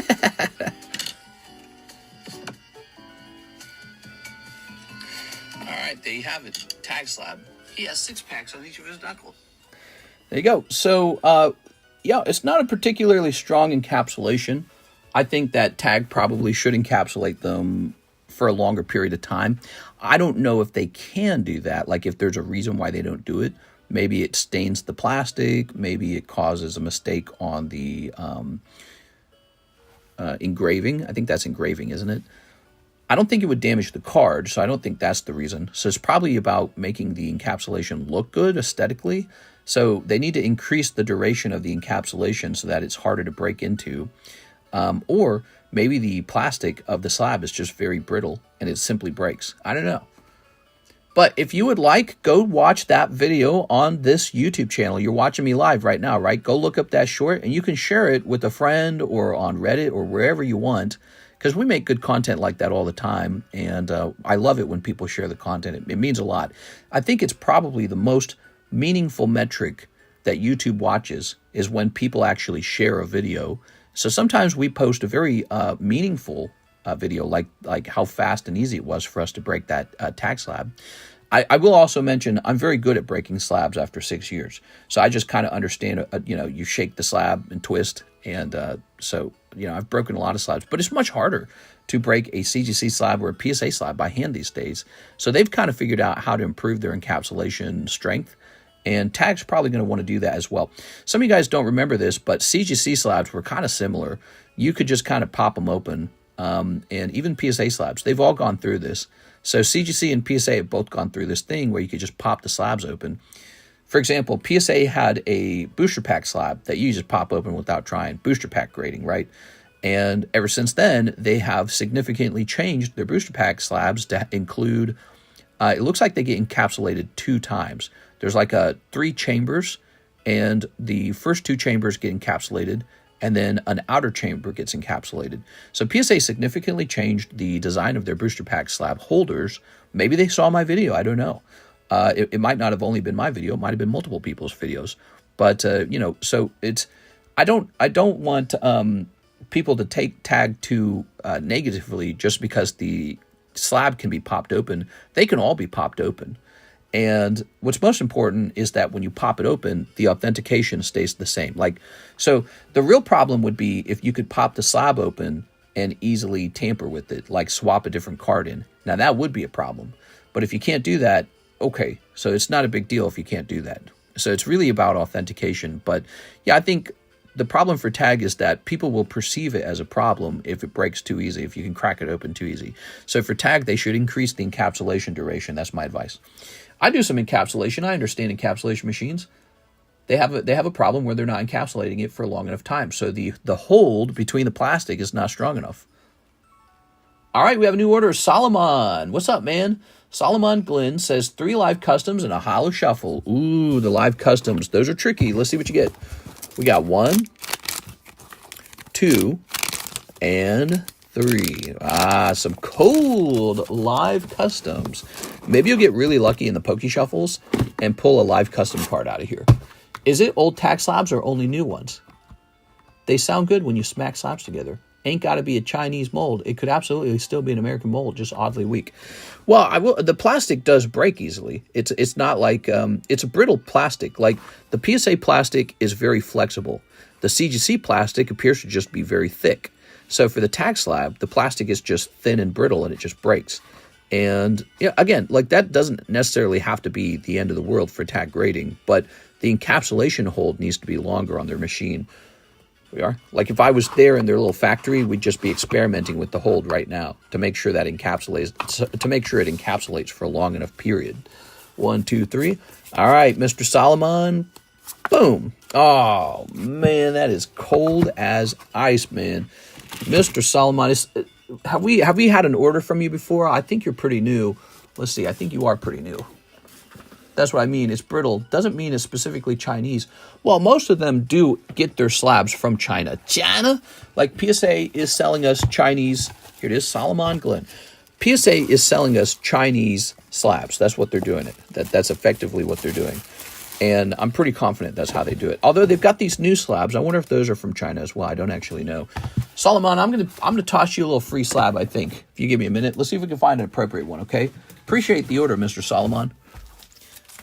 Can a tag slab break during shipping? Oh, definitely. I mean, they can all break during shipping. I had a broken PSA slab come in that I had to get a refund on. It was a Donald Trump slab. Remember that? I showed that off. They can all break during shipping. All right, I got a little slab for you. You're going to get this little bonus Bellsprout slab.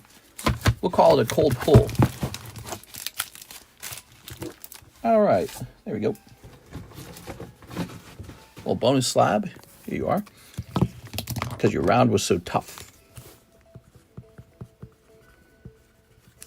It's a vintage card, so that's kind of cool. Obviously, it's not going to cover the whole cost of your order, but he's pretty cute. Okay, and you're saying you sent to PayPal as well. Let's take a quick look at that. 2 more live customs. Oh my God, you are scaring me, bro. 1, 2. Oh my God, Solomon, you are scaring me. That's too cold. Live customs. Good night. Got to get a bit of sleep. Yeah, it's 4:30 in the morning, man. It's because of that time change, huh? Okay, let's get some more slabs up here. Man, that's cold. It is very dangerous to open live customs. Very dangerous. Slowpoke's back up on the table. I'm ready for some new slabs to join our table because we need some new slabs. Golem, Snorlax, Azumarill, Pokéday, huh? Oh, this is a Pokemon Day price. Oh, that's cool. The movie, the tail end of the race is a Charizard card. Check that out. Very nice. Here's Slowpoke. It says 125 on the Slowpoke. He's one of my favorite Pokemon Stadium cards. This is a Pokemon Stadium. The little Pikachu's on the back. Looks like it was formerly a Sven Jansen slab. That's cool. Let's get it priced up. Stupid time change. We really need to figure out how to get rid of that. All right, man, throw him something. It's so cold. I did. I gave him a bonus slab. We are. Of course, if you buy live customs, you know that that's the risk. The live customs can be very cold. That is the nature of them. I apologize for that. That is the nature of them, though. We are. All right. So we got this lovely Slowpoke. Yeah, they suck a little bit, the live customs. Mr. Another PayPal. Ooh. All right, you ready? So the next order is Taihua, 2 live customs. Team Rocket Grunt, 1 live custom. Tammy Lowe, 10 holo shuffles. Solomon Glenn, 2 live customs. So I'm going to go out on a limb and assume you missed this. We also have Mr. Aovic wants a live custom. So he sent that, and Taihua sent his as well. Hold on. Give me a second here.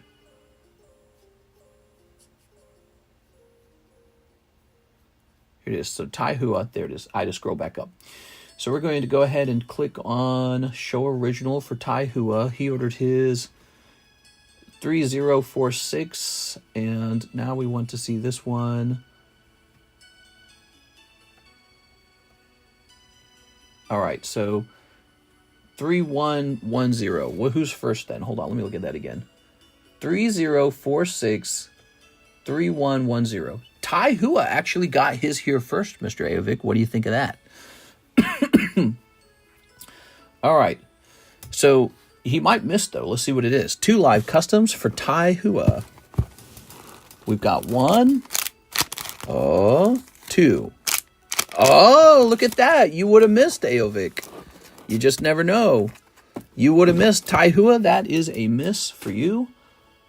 The person after Taihua is Team Rocket Grunt. Let's make sure he ordered after Taihua, but so did you. So let's check his timing. His timing says 31:10 as well. That's interesting because that is the same time as Taihua's, but this one shows after Taihua's. I don't understand that. How's that possible? Hold on, let me look. Nice.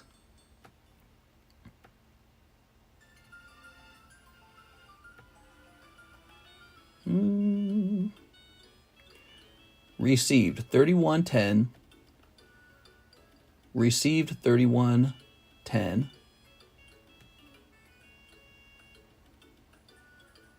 Received 3046.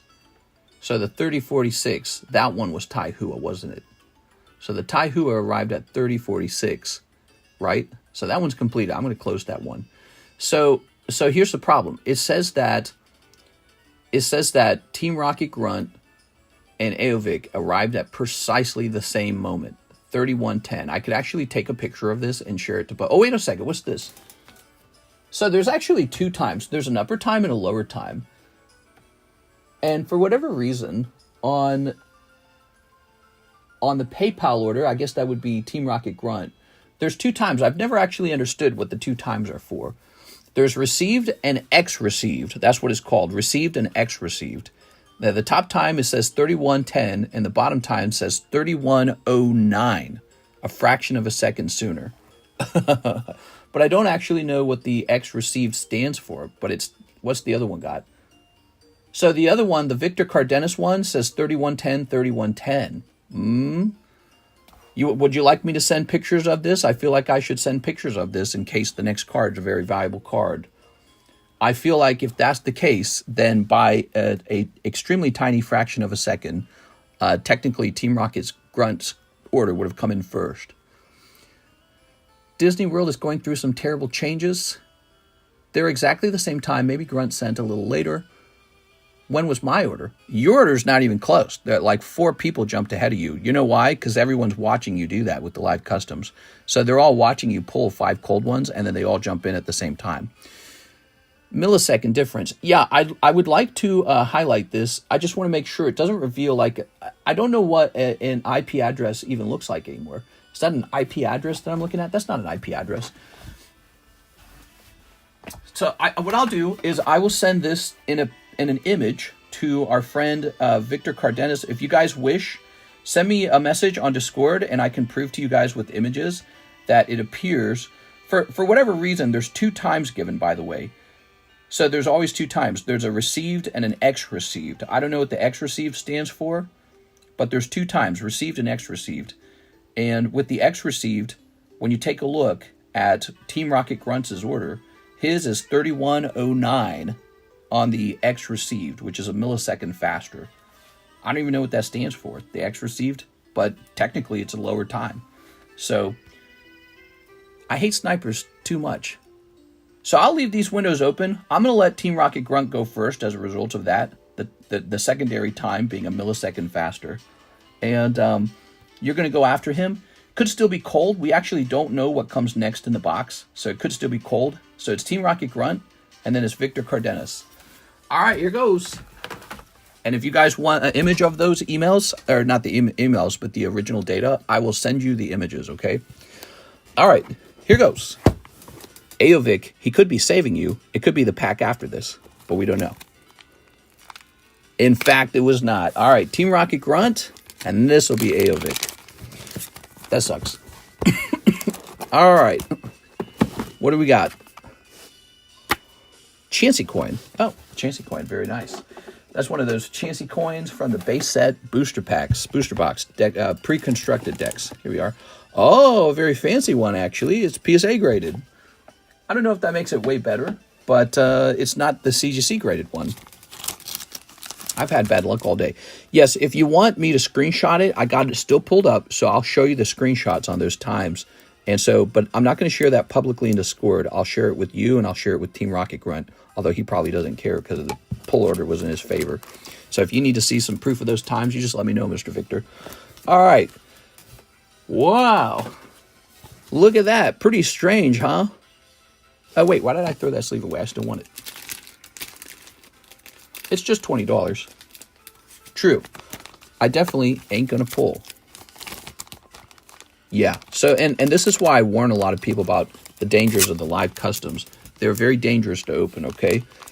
They're open in a linear line, and so that everyone knows how many cold packs are coming out. And when they feel like a lot of cold packs have come out, they all want in.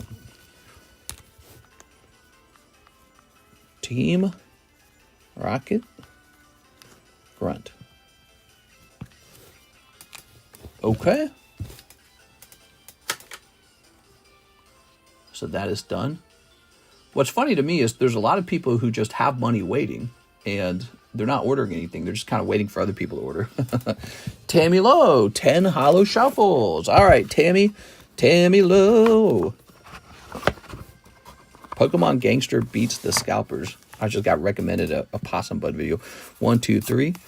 Here's a 1, 2, 3, 4, 5, 6, 7, 8, 9, 10. There's so much content to make nowadays just based off of the horrible scalping that's going on at these retail stores where people are trying to buy the product at the retail price. Honestly, you don't know who's a scalper and who's not. That's the craziest part. So you get these people who are really angry about the scalping, and you have to wonder if the person recording is themselves a scalper. You know what I mean? Like, who's buying these cards for their kids, and who's buying these cards to flip for a profit, whether they open it and grade it and flip it, or whether they sell it on eBay and flip it. You just don't know. Here's Sandy Gast, Cloister, oh, Poliwhirl.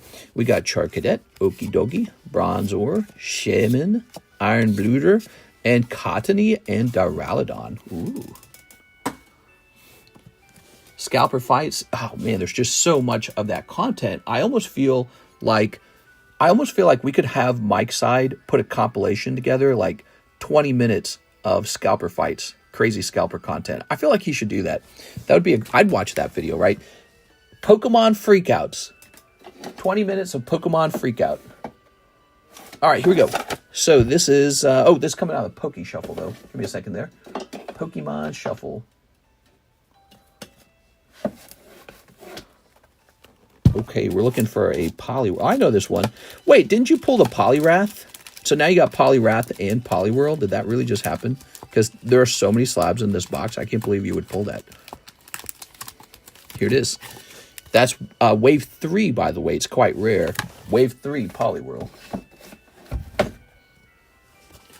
I have 1 hour of content saved as scalpers. I'll send. Oh, man, that would be really funny. Scalper Freakout compilation. Thank you, Tammy.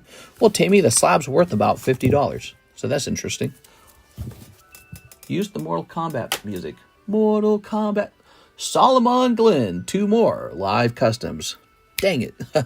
So, Mr. Solomon, it is super punishing to buy live customs. It really is. It is. Because everyone wants to avoid the cold ones and everyone wants to snipe the hot ones, and you never really know what the next pull is going to be. All right. Solomon, you're real new, huh? Why don't we just be nice to Solomon? You think I should just be nice to him?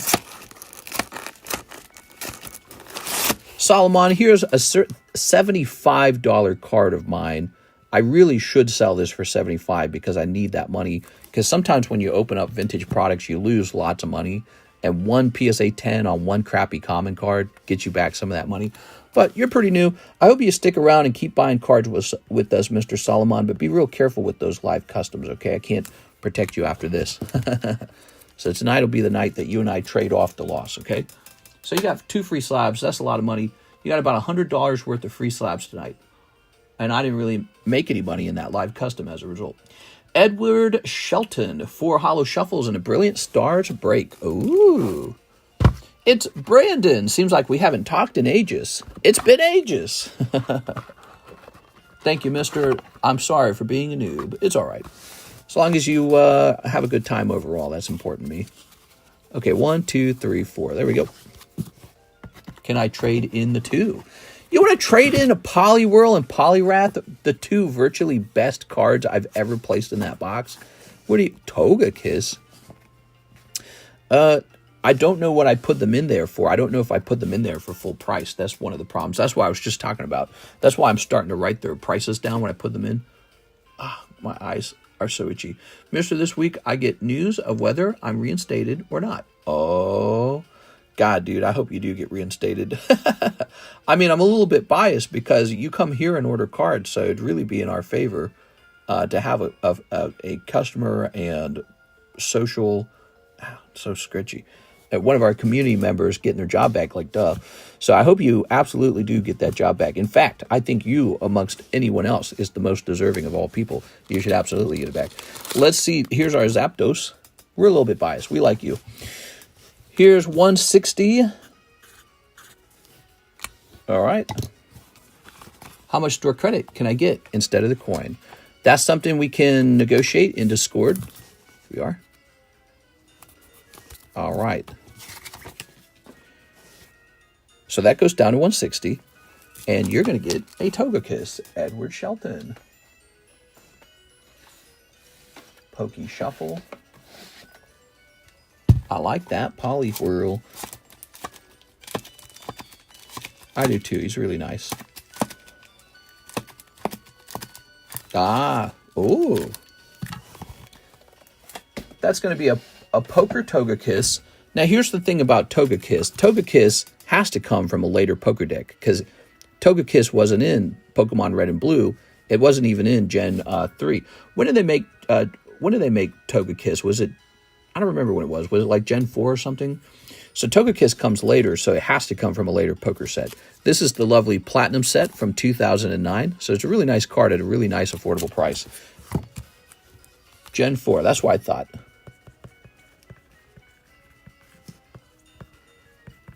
Okay, which is why he is in here in the Platinum deck. Okay. Nice. Now let's get you into that box break.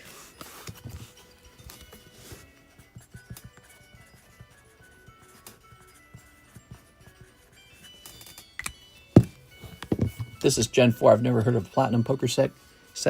Yeah, well, there's typically a lot of the poker sets. I think most eras had a poker. Yeah, they're called trump cards, by the way, or playing cards. But yeah, so I think all the generations have had it, except for I don't think I've seen a Scarlet Violet one, have I?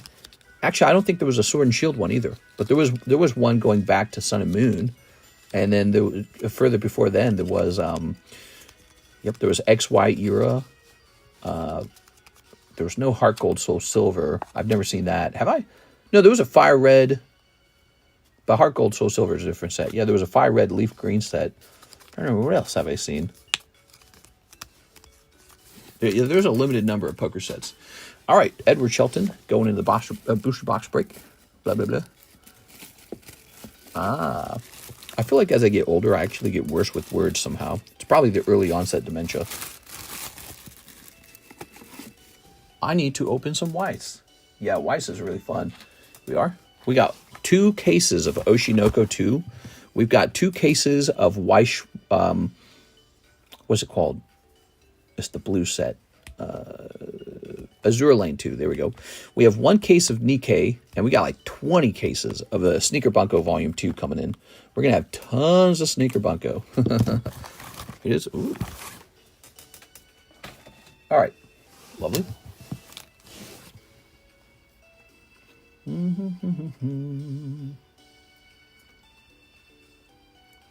All right. I'm going to close these out. So, wow, a busy stream. Even when it slowed down, it stayed a little bit busy. So we are doing a nice stream tonight, don't you think? I'm going to buy a vending machine, attach a camera, put a Pokemon logo in the mall. Yeah. Mess with people.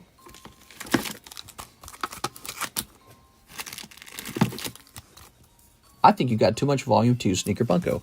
So I was trying to make like a volume deal with the supplier where I buy a high volume of them and I get a good price. I don't think I got that good of a price because I've been talking with other suppliers and their prices are literally like the same. So I think I just bought a lot. That's it. So I'm going to have a lot of Sneaker Bunko Volume 2. Hopefully that doesn't matter though, because Sneaker Bunko has a lot of memorable characters, and it's one of the #1 selling Weiss sets for me was Weiss Schwartz Sneaker Bunko Volume 1. That was one of my best-selling sets ever. And so we're expecting a lot of sales for Sneaker Bunko Volume 2 as well. But we'll see. Some of it comes down to how sexy the characters are. I think the sexiness factor, it plays a big role. If it's not very sexy, it could sell slower. Ever thought about selling Funko Pops? Yeah, but they wouldn't fit on the table very well. Hope people want it, and this is one of the few times where I hope people like Redo of Healer. Redo of Healer. It's funny, man. Look at this Chansey coin. So here's a Chansey coin, 8.5, $78, cheaper than the PSA 9 Chansey coin by quite a bit. This is the 1996 base set Chansey coin. You guys just saw me open one of these in our recent video. If you haven't watched that, please have a look at that. We open up a Pokemon, not poker deck, but it is, let's see, this one right here. $800 vintage Pokemon decks, Japanese base set. So you can actually see the origins of the Chansey coin in that video. If you haven't watched that, you can give that a watch after the stream is over or whenever you're comfortable. Hope people want it, and this is one of the few times where I hope people will like Redo of Healer. Okay, hold on. So he wants...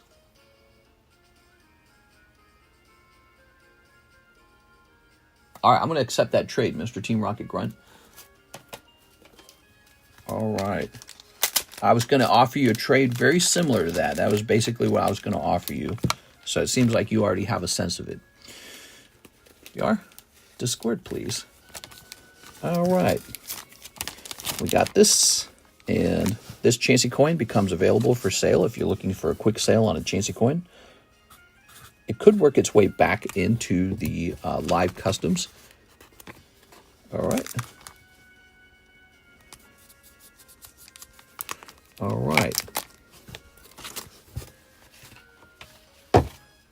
2, 3. All right, you got it.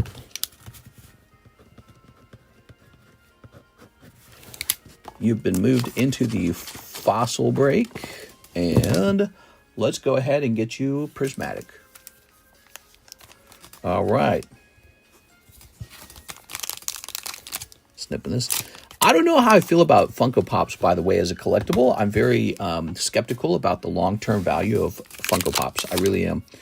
If they do well, that's great. But I suspect they are risky. So you got Shaman and Jolteon in this pack. That's not bad. I'd get some Sneaker Volume 2 if there was just a way to remove the redo of Healer. I don't want that type of stuff in my house. Here we are. I never watched the show. You know what? For me, if it sells, it sells. That's all there is to it. It is. Here's Slowpoke. You know, it's some anime and it's in some card set. Doesn't bother me. If they like it or if somebody wants to collect it or buy it, it's just my job to sell it. It doesn't mean I have to like it, or it doesn't mean that I care much about what you're doing in your home. I guess there is a limit, actually. You know, there's a limit. There's a limit where it's like it gets too gross. There we go. All right, Team Rocket Grunt. So whatever it is that makes you uncomfortable about it, don't tell me. I don't want to know. All right, Team Rocket Grunt. Very nice. Ta-da. Oh, Tammy was saying that. I thought you were talking to someone else, Tammy. You're probably saying that to me. All right, give me a second here.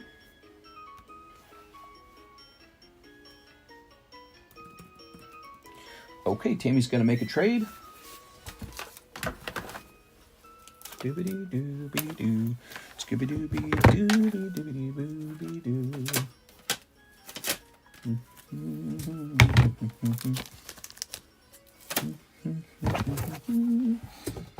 So, Miss Tammy. Okay, hopefully a hot one out of here, Tammy. I'm scared for you. Ready?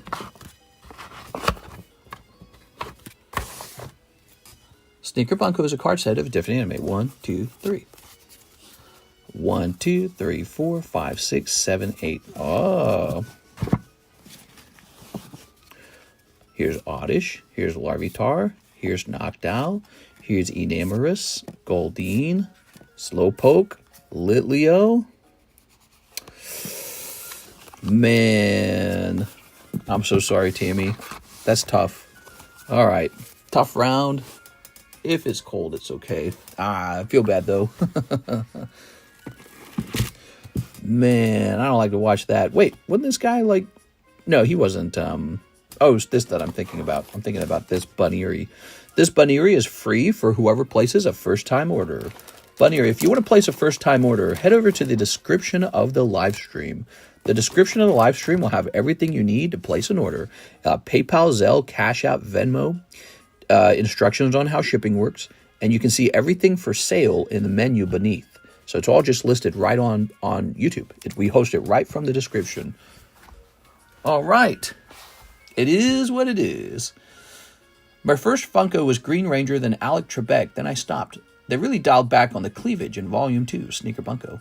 You can actually see the cards in Sneaker Bunko already. Sneaker Bunko Volume 2 card list. Let's see. That releases soon, doesn't it? Hold on. Hopefully this guy who's shipping this stuff doesn't mess it up.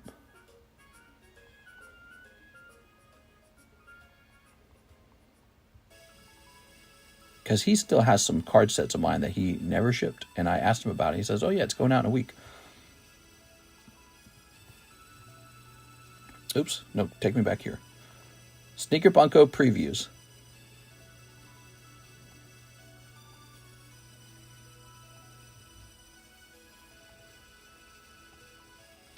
We'll have to see what it looks like when it officially is out, because these say sample on them, and it makes me wonder if...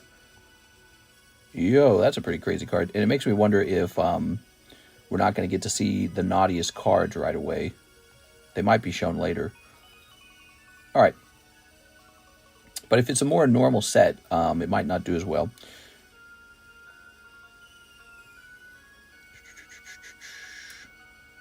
Let's see when it releases. March 14th. Oh, it should be here very soon. I'm going to go contact this guy. I don't trust this guy at all.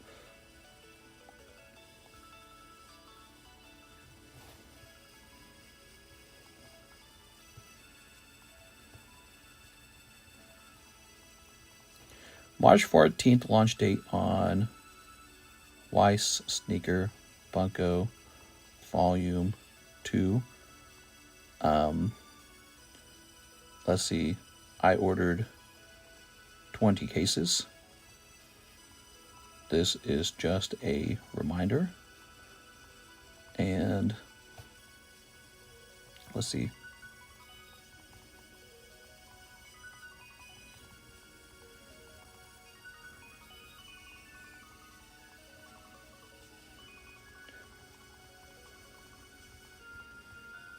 All right. I just messaged him. Very nice. So we're 5 days away from Sneaker Bunko Volume 2, everyone. I spent an awful lot of money acquiring 20 cases, so that better be here on time because I'll be mad. Let's see. Mr. Travis is here. He says, how many poker cards this gets me? Sorry, I forgot the price. So they're $9 each, so you'll get 5 poker cards. Are you ready? 5 pokers. All right. We got 1, 2, 3, 4, and 5. All right. Let's talk about the types of poker cards these are. This is White Deck from Pokemon Black and White. This is Silver Deck Part 2, Silver Deck. This is Pearl, and this is Pokemon Blue. Flip it around. Ooh, Arcanine, Chikorita, Dugong, Raolu, and Sandshrew. Such a great looking Sandshrew. All right, there you have it. Those are the poker cards, and they used to be priced at $11 per card, and I lowered it down over and over again because they weren't selling. But if they start selling too fast, their prices will creep back up, because the truth is, these cards are pack fresh, box fresh, whatever you want to call them, and they were unbelievably expensive, and they're very expensive today. So if you wanted to go buy like a fresh pack of Pokemon Blue or whatever, right, it's ridiculously expensive. Why is my eye so itchy, dude? So we're at a break-even price in that box. The other thing I could do instead of that, I could simply add more poker cards to the box that are simply the more affordable ones. So like White Deck is a more affordable deck, so that would offset the cost of the Blue Deck. Here is Tammy Lowe joking another 10 Pokey Shuffles. Let's go for it, Tammy. All right, 10 more Pokey Shuffles. This is going to be it. You can't end on a cold note. 1, 2, 3. I think NHCC was the one interested in that Magneton. Oh, yeah, the Magneton. We got a signed Magneton, and he's $125. I've got really itchy eye now. 1, 2, 3, 4, 5, 6, 7, 8, 9, 10. It can't be cat allergies because I haven't pet the cat. Boy, I think I'm like a person with allergies. I don't know. Here's Palmot, Okie Dokie, Pyroar, Tinkatink, Tadbulb, Vaporeon, Basic Energy, Budu, Larvesta. Oh my god, dude. All right, so this is pretty rough. Essentially, you do get a hit, but you are going to lose $10 still. So this is overall a loss. The oldest break. Well, what is the oldest break these days? I don't think any of the breaks are necessarily the oldest break. They're all pretty recent. Do you have a break that you like better? Let's see. Tammy Lowe. Tammy, they're all pretty even. I can think of one that could be the oldest break, but why don't you pick one that you like, because we got a lot of breaks going on. There we are. Get me into the Eevee. All right, good luck over there. You might pull the Eevee. This might be a very good card for you. Then you won't care if you paid a little over. Now this goes back into the Poke Shuffles. All right, 1, 2, 3, 4, 5, 6, 7, 8. So that goes back in.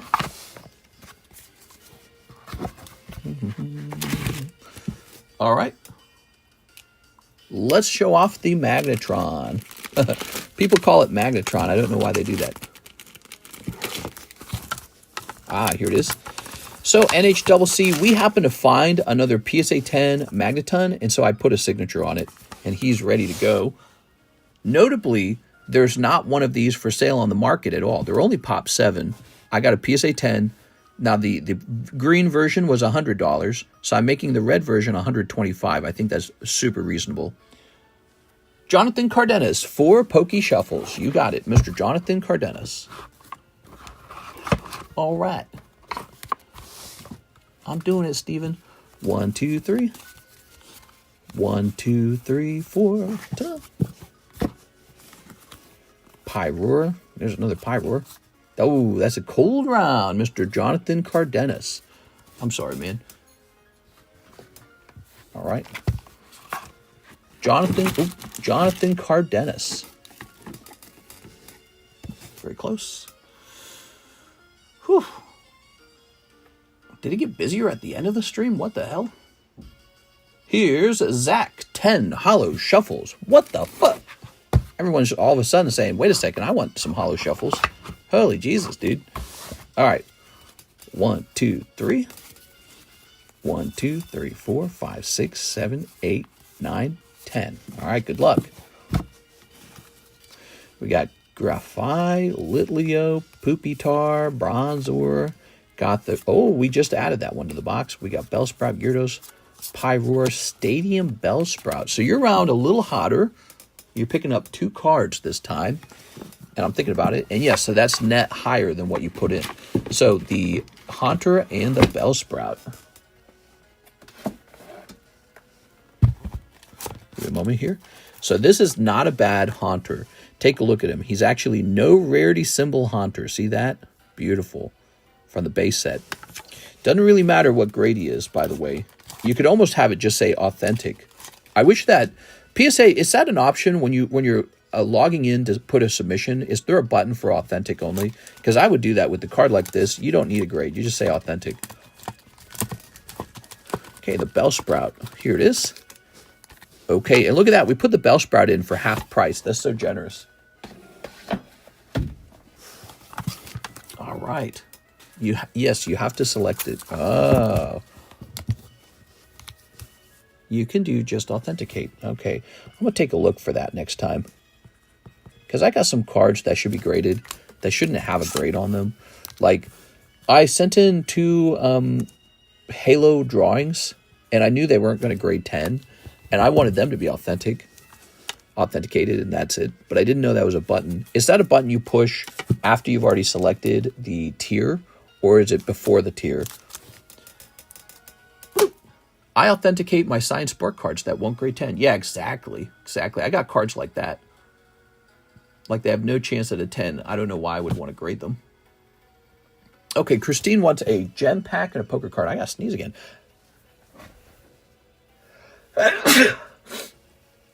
Oh, you know what? We are heading into the spring. I wonder if I'm having actual allergies yet.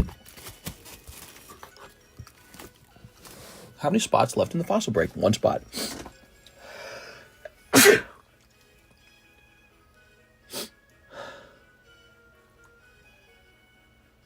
I got like an itchy eyeball, and I'm sneezing to death.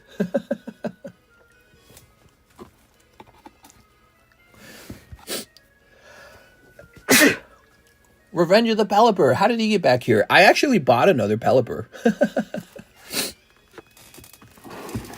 Yeah, I bought another Pelipper, believe it or not. I like him. He's my comfort character. All right. Pop 13. He's rare as hell. Bro, you probably do have allergies. I know the feeling. All right, here we go. I sneeze into my shirt just so... Ooh, look at that. There's the This is a gem Chinese exclusive artwork, and you guys are going to miss out if you don't open some of this. This is on the Chinese menu. See this? It's a gem pack. Go try it out. If I run out, I'll order more. Not bad. Very cute. 2 starters. All right. Hope you like that.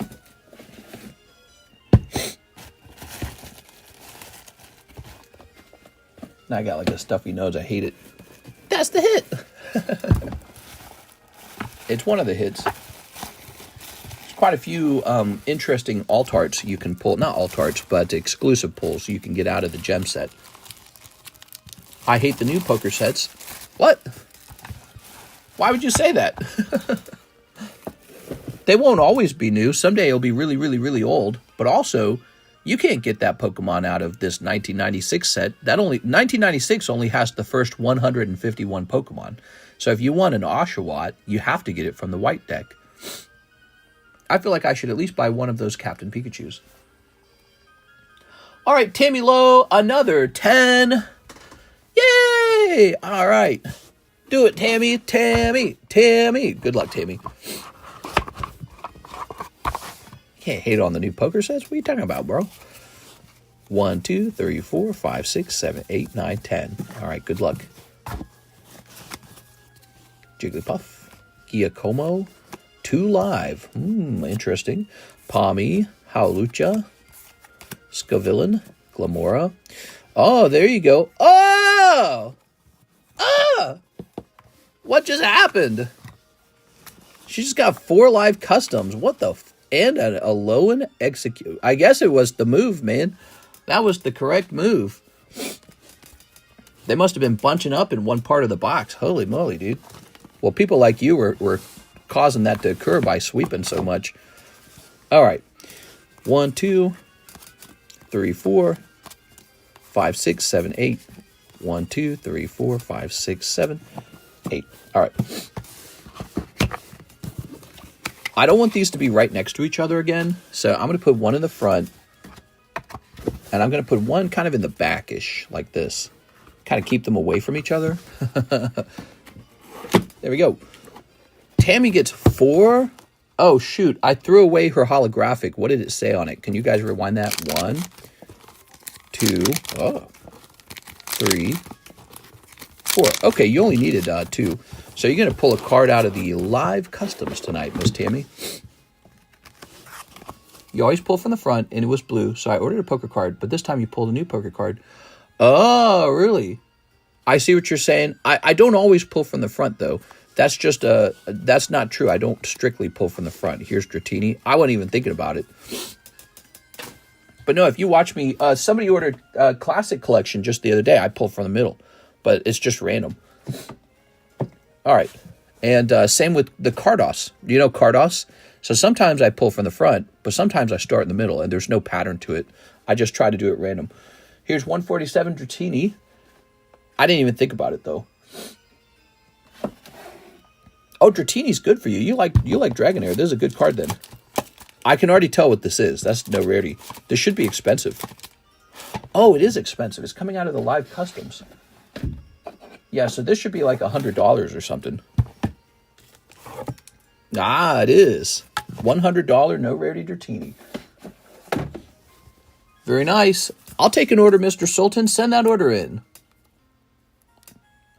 There's a premium non-execute in today's economy. Alone Executor, number 40. I rewound. It was PSA 10 Magikarp. Not bad. So, again, this is no rarity Dratini. He's actually pretty valuable. In this case, I wouldn't want the Authenticate grade. I would want the 7, because 7 is above 6. So that's a high grade for a no rarity. Okay. Now, let's go get that Executor, right? You said Executor? What could that look like, I wonder? Probably this one. Why did I even grade this? Just crazy, I guess. Congratulations, Tammy. I'd authenticate, reslab it. It's okay. The other pack made up for it. Nice, nice. All right, you ready? Well, you know, it's crazy. because the card you got was the Ace of Hearts Oshawott. That's a very good card. That's a great pull. Last spot on the fossil break, Team Rocket Grunt. Fossil Sublist is going off right now. Okay, and so officially the number of spots is changing after this to 16.25, huh? We'll just have it be 16, no big deal.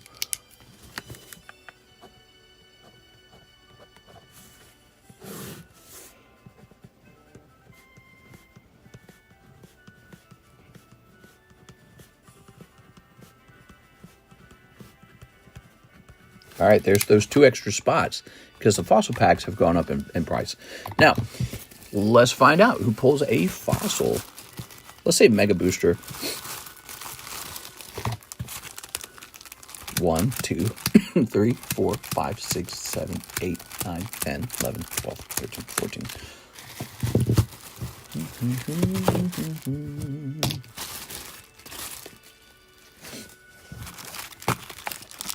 I want to buy the 0.25 spot. Yeah, bet you do. 1, 2, 3, 4, 5, 6, 7, 8, 9, 10, 11, 12, 13, 14. All right, let's shuffle.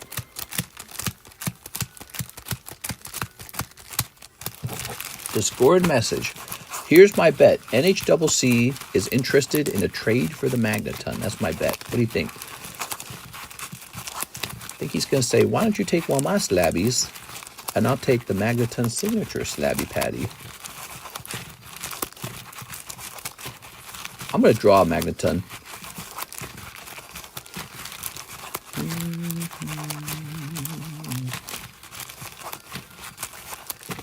All right, give me a number.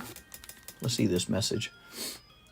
Doobie doobie doo, doobie doo, doobie doo, doo doo doo doo doo, doo doobie doo, doobie doobie doobie doo, doo doobie doobie doobie doo. Okay, I see there are some slabs.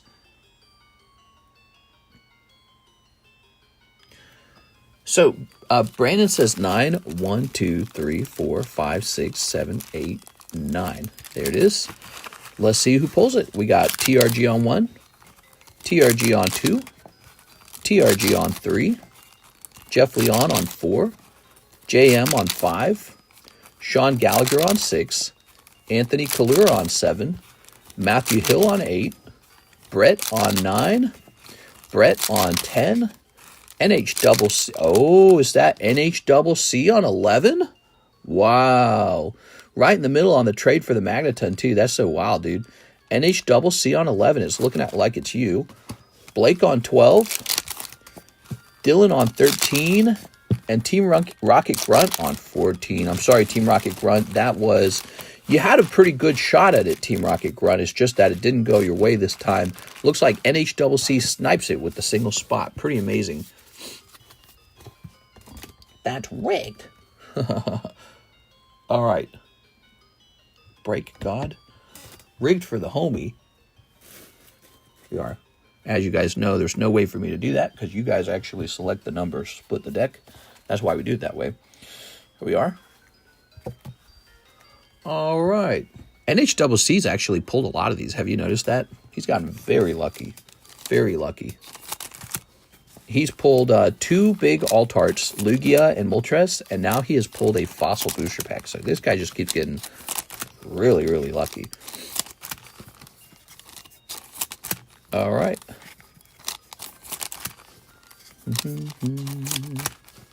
Eddie Man's going, ah! All right. The Fossil Sublist has completed. The next round of the Fossil Sublist is tougher odds. 1 in 16. The price of a Fossil Booster Pack has moved to $6.50. Really pricey. How will pack be cold or hot? Will how pack be cold or hot? I don't know. Will how pack be cold or hot? Want to buy some lotto tickets with that luck. Yeah, he was in there, man. All right. And that is some pretty powerful luck. It's a big deal. It's another shot at another pack over here. And Mr. NHCC, here it is.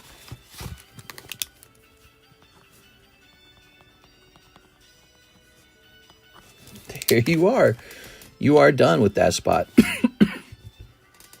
1, 2, 3, 4, 5, 6, 7, 8, 9, 10, 11. 11 spots remain in the fossil break. Now, you might think maybe no one will buy it $6.50, but the price of these booster boxes have dramatically risen if you were not paying attention. Since the Pokemon boom started back in January, vintage booster boxes have risen. There are some sold prices on Team Rocket first edition boxes that are now like 20,000. Holy moly. That's really good. There. Licky tongue, lick. He gonna lick. Now close up the Roaring Skies. Up is up and down is down. Whew. Sorry, Team Rocket Grunt. That sucks, man. Okay, we have Mr. Arabi says, been a while. I don't think I have a bag. 7 Prism Evos. Ooh, okay. All right. We got 1, 2, 3, 4, 5, 6. Let's see. We need a fresh ETB. I'll be right back. I'm going to go get a fresh ETB. Welcome back.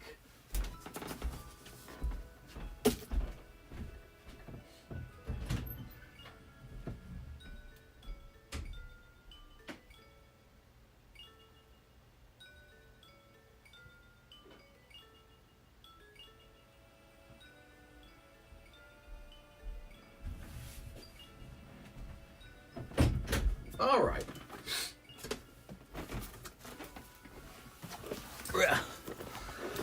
Whew. Ooh, gang. Punishmatic Evolutions incoming. Yeah. Certainly feels like it.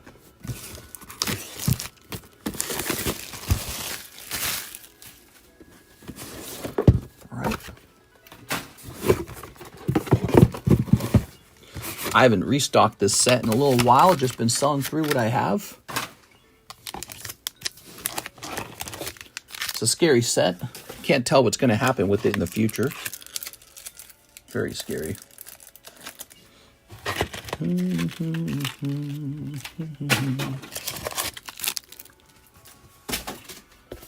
Okay, so here we are. 1, 2, 3, 4, 5, 6, 7. Ooh. Let's get it.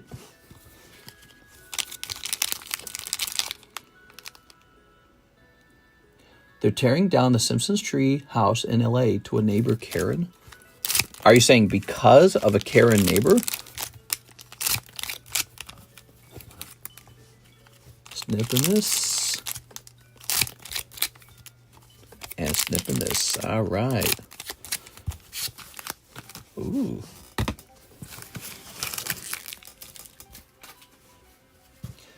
ZELLE through. Yes, the ZELLE went through. Thank you, Mr. Sultan Gamer. Let's see what you pull. You got Litleo. Ooh. They complained, and now the city is tearing down the treehouse that inspired the show. What? That's horrible. What the hell? Here's Goldine. That sounds like it's fake. That almost sounds like they would never do that. Like, Simpsons is really famous. Why would you tear down? That didn't make any sense to me. We are. Professor Turo. Here's Tom. It's nice to have you back, Mr. Sultan Gaming. We will go looking around for your bag. I'm sure it's probably still here. Unless it's well over a year old. In that case, it might be gone.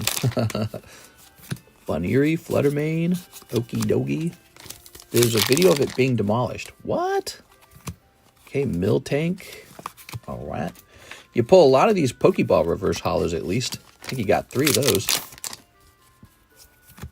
Ah, yes. He's correct. Punishing Fates. Punishmatic Evolutions. Whew. That is... So, the moment you pulled this trainer card over here, I immediately felt like you weren't going to have a shot at an SAR or a Master Ball. But you got 3 Pokeballs, though, so that's not bad. But yeah, anytime you see these trainer cards come out, I swear to God, they actually replace the hit. I really feel like that's what happens. Now, let's go looking for your bag.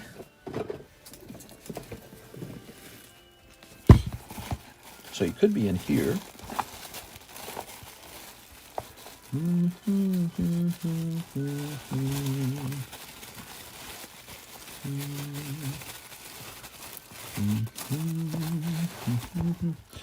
Neighbor Karen that don't mind their own business. I swear to God they do. There actually no way they don't.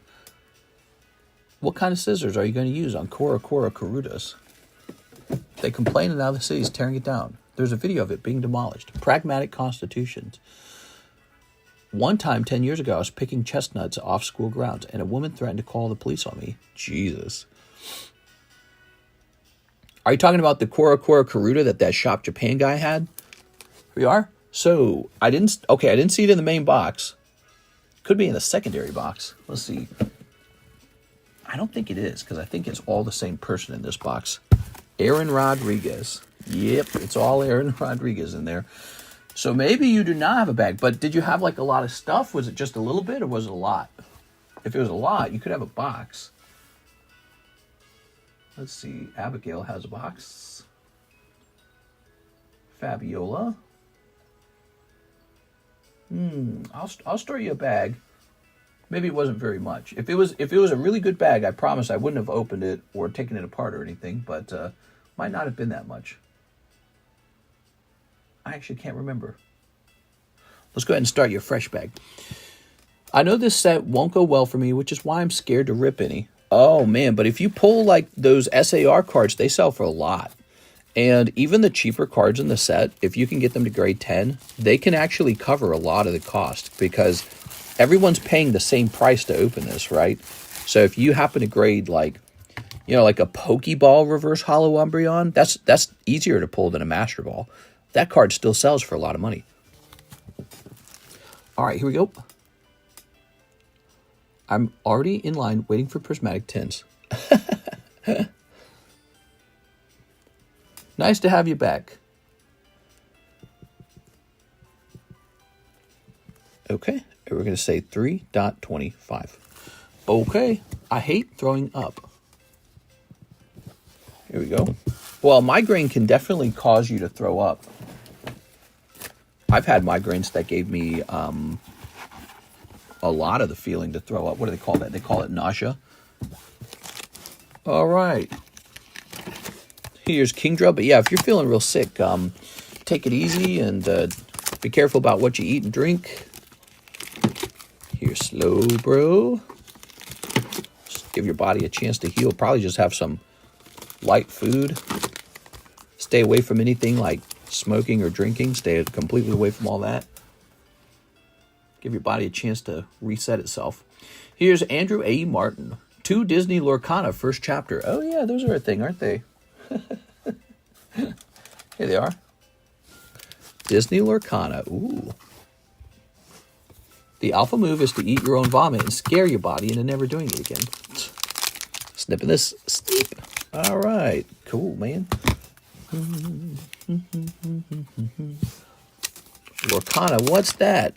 Tinkerbell, Goofy, Cinderella, Simba, Captain Hook, Maui, Stitch. Stitch is your holographic pull in the set. So how is Lorcana doing? Is Lorcana struggling? Got any Cyndaquil subs? I don't think I do. Nothing comes to mind. I think I've sold... Here's a nice Mickey Mouse.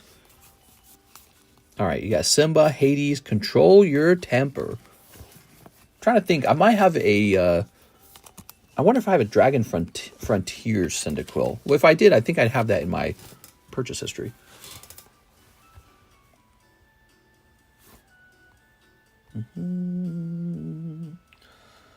Here is... Can I hit cancel on that? Let's see. Cyndaquil. Oh, yeah, it says I should actually... Oh, it got refunded. Partially refunded. Do I still have it, though? Maybe I still have it. So I think I have a CGC 9.5 Cyndaquil. That's for Andrew A. Martin. What do you think, Andrew? I'm happy to get rid of these Disney cards, so why don't you keep the bulk, okay? I don't have a lot of this left. I'd be happy to just get rid of it. Lore, what? Buying Lorcana is like buying Metazoo. I don't know if it's like buying Metazoo. Metazoo actually recovered. No, I'm just kidding. You never know. I mean, it's still Disney. Still Disney. And Mr. Wrath said that their latest set's doing good. All right. Also, from what I understand, Lorcana is now selling in Japan. Okay. Hit refresh. Disney's as well, and their new set's neat, says Wade. Yeah, see, so I do hear some good things about it sometimes. David Maldonado, the PSA 9 Turtwig. Yes, sir. All right, Mr. Maldonado. And a Korean V-Star Universe and shipping. Thank you. P.S. I've really been enjoying watching your lives. I learn something and laugh all the time. Oh, that's so nice, dude. Mr. David, are your this your first time buying? I feel like I recognize your name. If I don't recognize your name, someone else with the last name Maldonado has bought before. You are a first-time buyer. Because the other guy was Maldonado. You're Maldonado. So you're new, I think, right? All right, so this would be his then. It's me, first time. Yes, you are new. Yeah, we have a Maldonado, but you're Maldonado. Maldonado. Nice. So he ordered a really good set, by the way. He picked out the V-Star Universe Korean. We have the Korean set available right now. So, well, do we have a lot? I don't know if we have a lot of that. Let me go double check. All right, give me a second.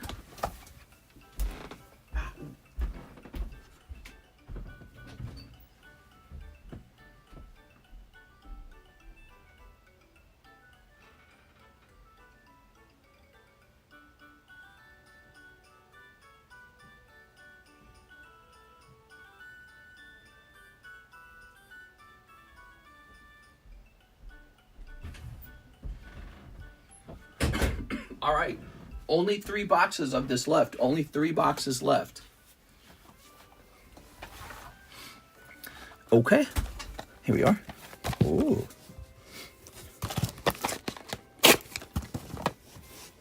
Very nice.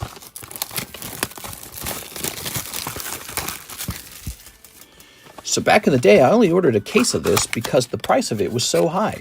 It was almost as expensive as the Japanese one. And so I never added it to the menu as a result.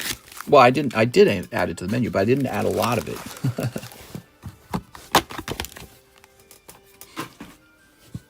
It's me. Okay, here we are. All right, NHCC wants to trade for the Magneton. I forgot about that. So, let me have a look at that trade again. Tossing this here. Snipping this. Hey, NHCC, did the package arrive to you safely yet? I know we got a shipment on its way to you, and it's a real expensive one. There it is. I really want that one to arrive safely.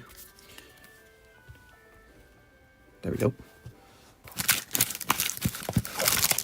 Tossing this way. That actually sounds good. I used to have Hamburger Helper on the regular. I want Hamburger Helper. Here's, aha, look at that. Dodrio running away from Zapdos. Super cool. So this is why I think Crown Zenith is going to do pretty well.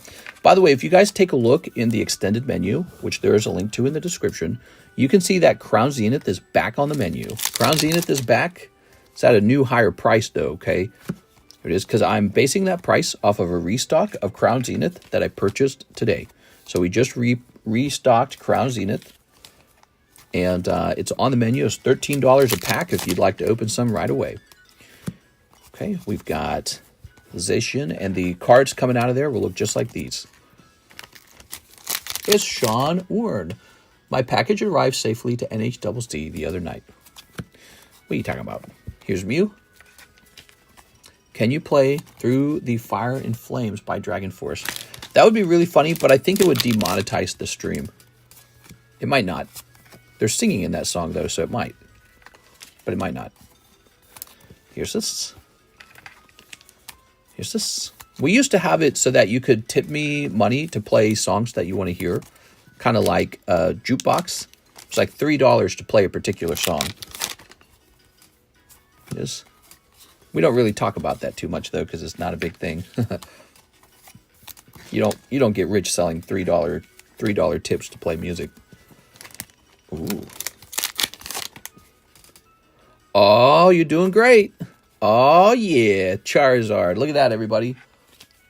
That's David's first order. He pulls a lovely Charizard. Ooh, that's out of the V-Star Universe Korean set that we have on the menu. Great box. That was your hit for the box. Here's your Radiant card. Tracking says Illinois. Okay, so it hasn't even gotten over to Canada yet. It's still on our side. All international packages go to Illinois first. All right. Charizard is so last year. One of the best Zards, if not the best Zard artwork ever. It's got Diglett in it, so can't go wrong with that. I sent a Discord message. If not agreeable, I understand. I don't agree. All right, I agree. Tossing that over there. All right. And you ordered a round of shipping. So would you like to ship straight away, or you want to save that till a little later? Because sometimes new guys order shipping right away, but they actually intend for their bag to stay here for a little while. We are? Look at that Charizard. Oh. Nice Gengar in there. I like that Gengar. I like this card too. So many good cards in this set, seriously. That's Crown Zenith on the English side for the same pulls. If you guys are wanting to open Crown Zenith, it's back on the menu for $13 a pack. It's fresh. It's actually available right now. All right. Stay for a little while. So when we do that, since you already paid, what we like to do is we write SH and then David. So now when you want to ship, you would just tell me that you're ready to ship. And I used the shipping address in your PayPal profile. So that's how I'll find out where to ship it to. And there you go. You're actually ready for tomorrow, next week, the week after that. You can keep ordering and do whatever you want. Pretty cool. All right. What a nice stream. Tonight's been a really nice stream, I feel. Let's head right over. We were helping NHCC first, so let's take a quick look at his stuff first. So we got 1, 2, 3, 4, 5, 6, 7, 8, 9. It's tempting. You want to trade those 9 for the Magneton. So the 8s and the 9s don't really have any value to me, but the 2 girl cards kind of do. So I'm going to make that trade to him. But first, I'm going to take my phone over there with me. I actually have NHCC's slabs upstairs with me because he wanted to trade them, so I brought them upstairs already. It's 9 slabs, so it'll take me a minute. I'm going to go grab them all, okay? So you guys stay here. I'll just be right over there. I'm thinking of getting a couple other things. Yeah, it's very fun and tempting to get stuff out of the live shop. It's very fun. All right. Oops. Oh, you were one of the guys who bought a Diglett, huh? That's cool. I should do more drawings. All right, give me a moment. Let's see. Oh, you wanted me to take this one. Okay, hold on.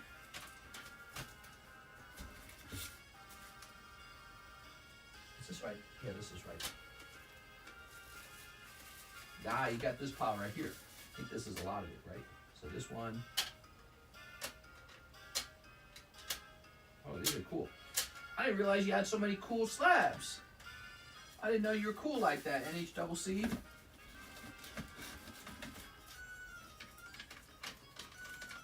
All right, this one. This one. This one. This one. I think I got them all. Yeah, we got them all. Wait, maybe not. Hold on, one more. There's supposed to be a smoochum in here, right? I'm looking for the smoochum. I don't see the smoochum.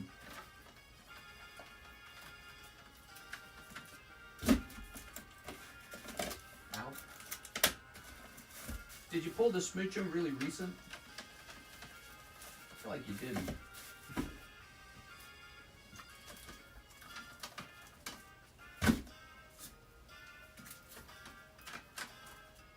Oh, there's the smoochum. All right, I got the smoochum. I got it. All right, NHCC, thank you for the trade. I have just completed the trade with NHCC. Whew. Jesus. Took me a minute there. He traded a pile of junk slabs mostly.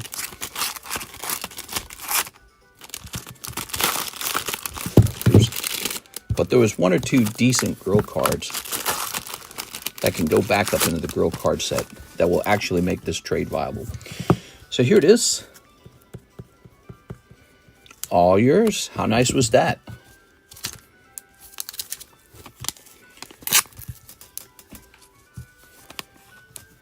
That is a trick, to take a bunch of junk slabs and try to trade them up into one good slab.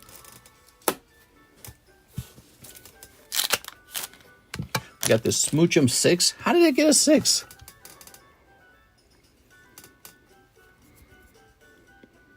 I don't understand the 6. I really don't. Oh, I see. There's a bump there. That's right. All right. Okay.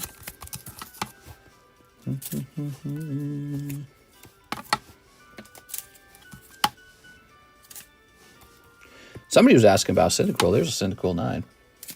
Now it's these grill cards. So we got this grill card. We got this Punisher here.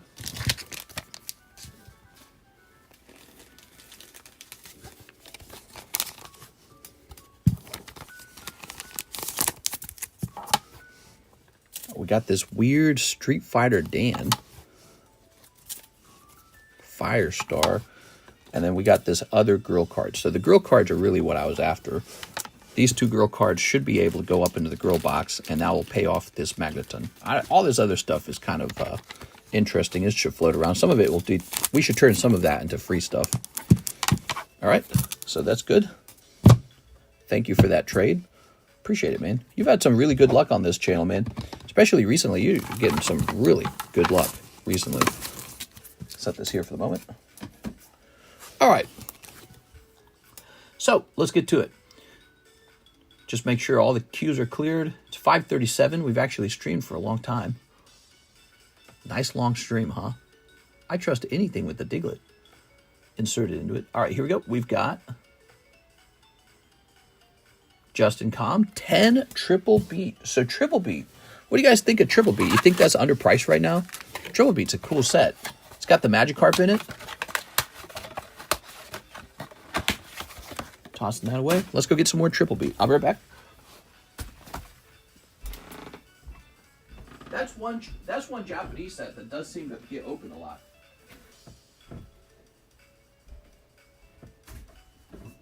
Oh snap. I think this is my last box of it.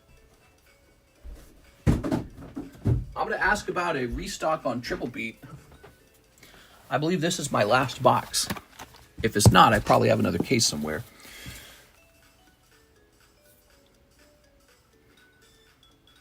I'm going to ask.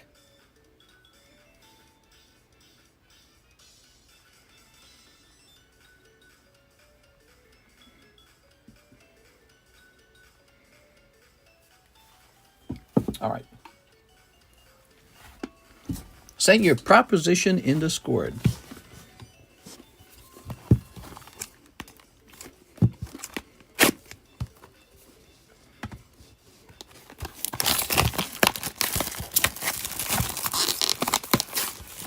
If a girl card black labels, it'll be worth more money. And I know you like money. I'm like Lucy from Charlie Brown. Here we are. 1, 2, 3, 4, 5, 6, 7, 8, 9, 10. There we are. Ta-da. I need restitution. Here we are. Ooh. Snipping this. Oh. Oh. Okay.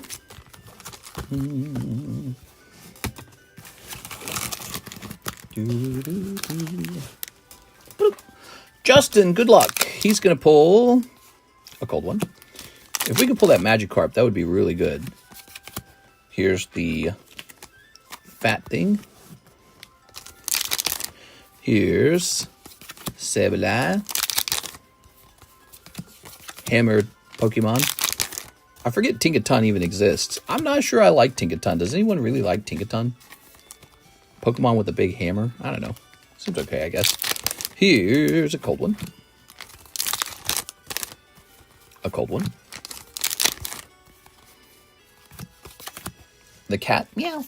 Quickmaster, who's more popular, Chansey or Vulpix? Well, Chansey is a base set holographic, but I actually think it leans toward Vulpix in general. All right, double Tinkatons, Justin Com. Thank you, Justin. Appreciate it. Justin with the JU. Ninetales, come on, baby. Well, that wasn't the question. The question wasn't Ninetales and Chansey. Aha. Thank you very much. I know y'all love the 90s. Okay. Trophy is one of the better Scarlet Violet sets.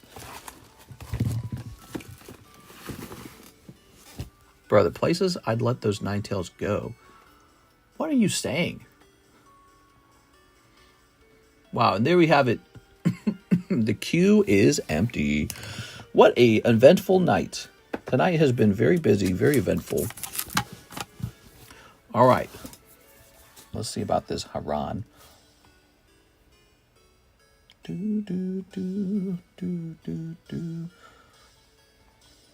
Haran 049. Okay, Haran has gotten a little cheaper. 65, huh? So 65. Let's put Haran in for 60, but we'll remember that there's a $5 deficit. So we'll tack $5 onto a different one. 1, 2, 3. Haran's going into the box.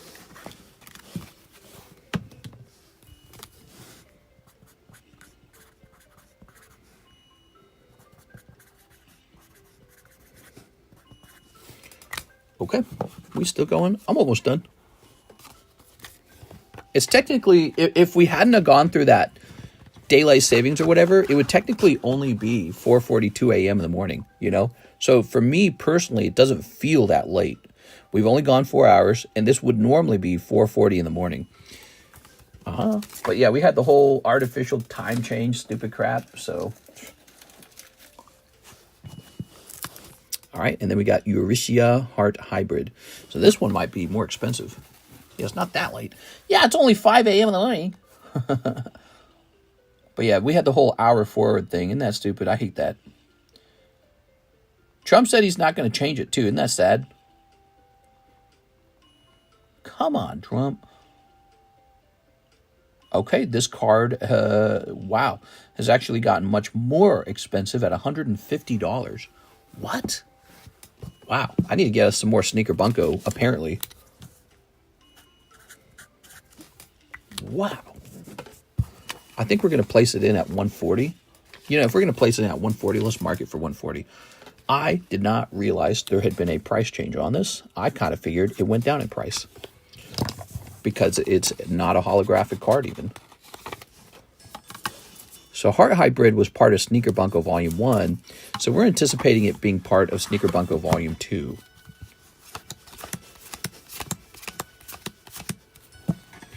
That's my 13th reason why I shouldn't say that. All right, there we go. I was fully expecting this one to get cheaper.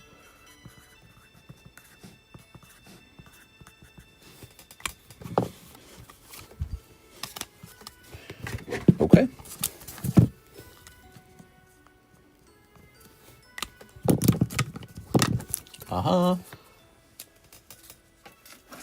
There it goes. Lovely. Whew. You guys know about the Waifu Shuffle? It works exactly like the Poke Shuffle, except instead of it being Pokemon slabs, it's actually girl card slabs. So anyone who likes to collect a nice girl card slab might be interested in that box. Who wants a Gold Star Mudkip? Here's a Gold Star Gyarados. This card just sold in auction for $18,000. Did you know that? I paid $19,000 for mine, I think. Yeah, $19,000. $19,000. That's after taxes, of course. So the guy who won his in auction probably had to pay taxes too. So his price in the end was probably very similar to mine. There he is, Gyarados, Gold Star Gyarados. Just bought him. Pop 37. This is one of my favorite cards in the whole hobby. It's the Gyarados Gold Star. I love that he's the red Gyarados. And here's this Mudkip. Bought him back in the day for 3.8. And you see him for sale now for like 10,000. Gold Star Mudkip. Wasn't daylight saving time invented by farmers? Yes, actually, Baseball Mitts told me that. He told me it was invented by farmers. Let's see. Mudkip, Gold Star. Let's see. The cheapest Mudkip today. Oh, wait, that's Japanese. I was thinking it's this $12,000 one, but that's Japanese. Oh, my God. The cheapest one today is this $40,000 one. Is that Card House EU? It is Card House EU. Such a recognizable background. They used that recognizable background.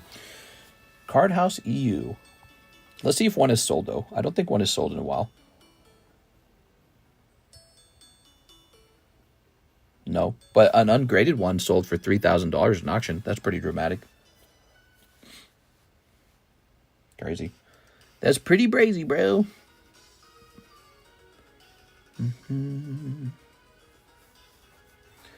Scooby-Dee-Boo, booty-boo, doobie-doop-beep, booty buns. Skibidi, skibidi, toilet. I can respect a solid troll attempt. Thank you, thank you, thank you. I do my best. All right. Put this back. So, I've got a couple of these as well. Here's this Firestar, huh? I don't know. I think Firestar is going to go up in the girl box too, but just for 20 bucks. 20 bucks, Firestar 9.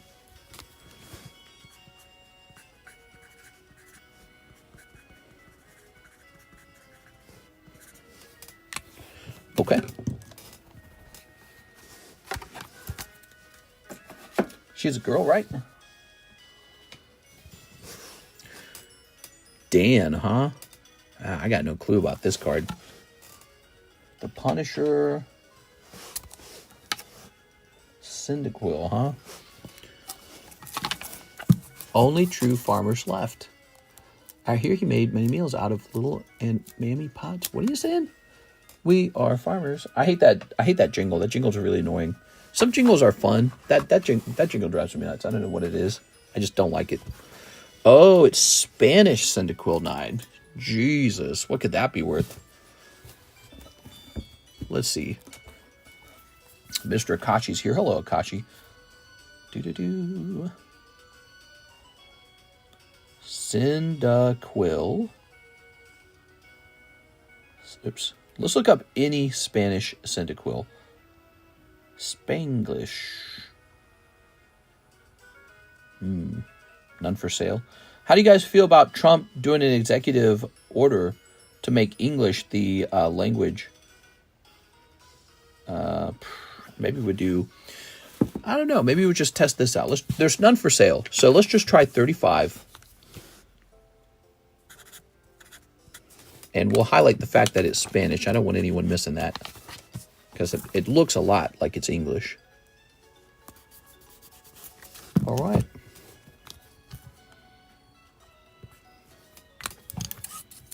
Spanish. All right. Mary should post on Twitter she got another lily. Did she really? Do you know the Food Max jingle? The Deathbed song by Pow Fu pisses me the hell off whenever I hear it. You're getting karma returns from something great you did for me, says John John. All right. What? Well, guys, it has slowed down a bit. Does anyone else want to put in an order? You guys think that over. Why don't we get some more of these Mickey Mouse cards up here? So these are from night. Oh, it's the same card over and over again. That's what's going on. Why do I have so many of these? All right, never mind. We're not going to put this Mickey Mouse card up here because I'm pretty sure I already have one of those. Never mind. That is why those were sitting there. But we do need something new to put on the table. I really think we need something new.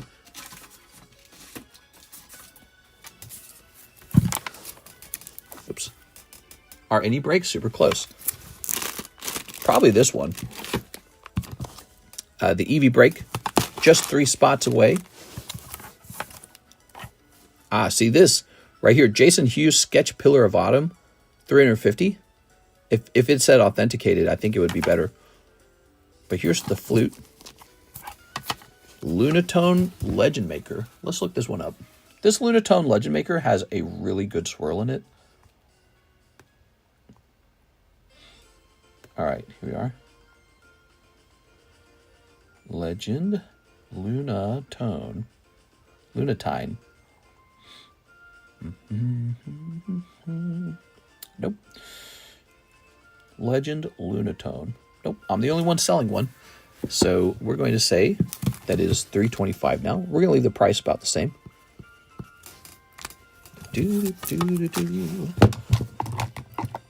How much for the socks? It's because of me. Oh, right. Brandon wanted me to look at something. Hold on.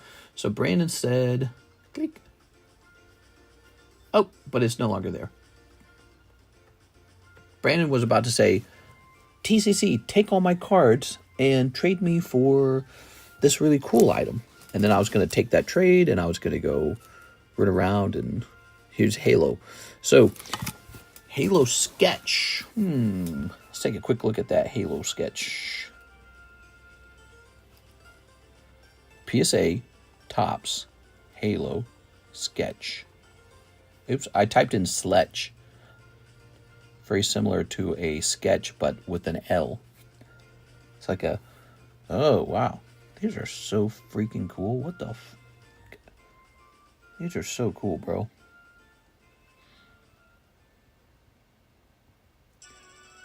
Oh my gosh. Scooby-Dooby-Dooby-Doo. Doo-doo-doo-doo. Dooby-Dooby-Doop-Doop-Doo. So the cheapest Halo sketch... Scalo... is $400, it looks like.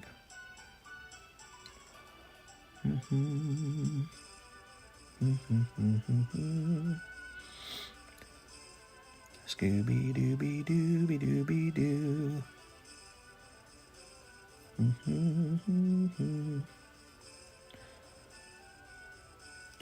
He cut all 3 big breaks of mine. Who did?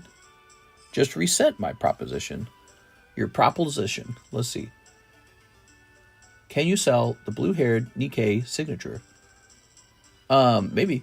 Which one is that? Is that one that's in the middle of grading, or is it that one that is over here? Let's see.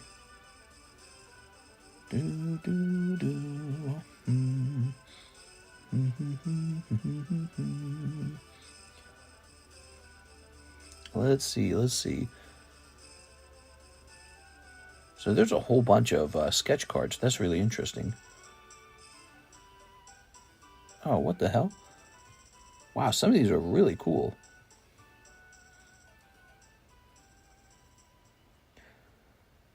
It looks like one artist would sketch the same drawing over and over and over again for a while.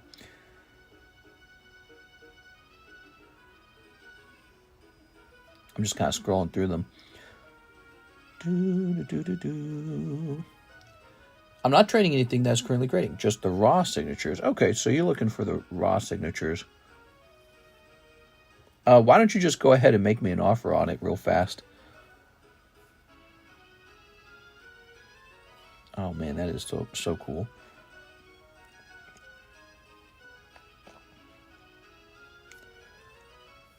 Scoop doop doo doo doo doo doo doo doo. Let's see. Wow, so there's a really limited number of sketch cards, it seems like. What's interesting about them is when you see them all next to each other, you realize some are much better looking than others.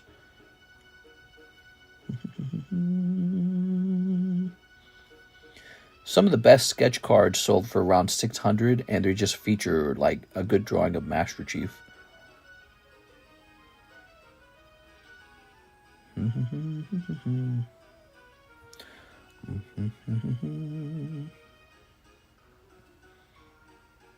All right. Let's just go all day, mister. Hey, I say we just go all day. All right, I'm checking the order queues again. They look empty. So I think now's a good time to wrap up, everybody. I think we're wrapping up here. Might as well just go all night. It's funny you guys should say that.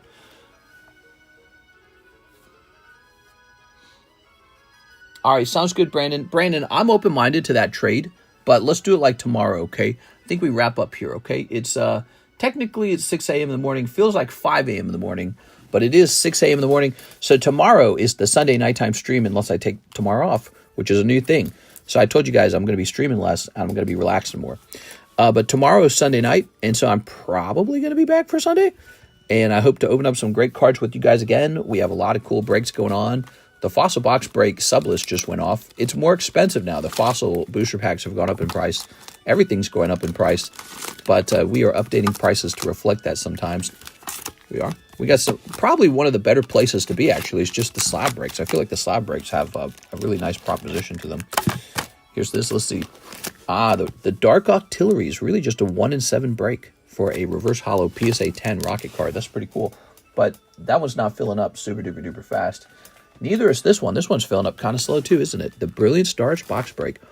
What do people have against Brilliant Stars? There's so many cool cards in here, including an Alt-Art Charizard. I don't get it.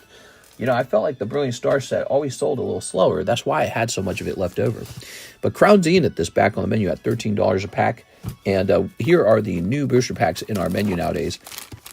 Haha, the new Final Fantasy set is here. Halo, One Piece OP11, EV2, Battle Partners, which is now $4, I think. Oshinoko and Topps Finest.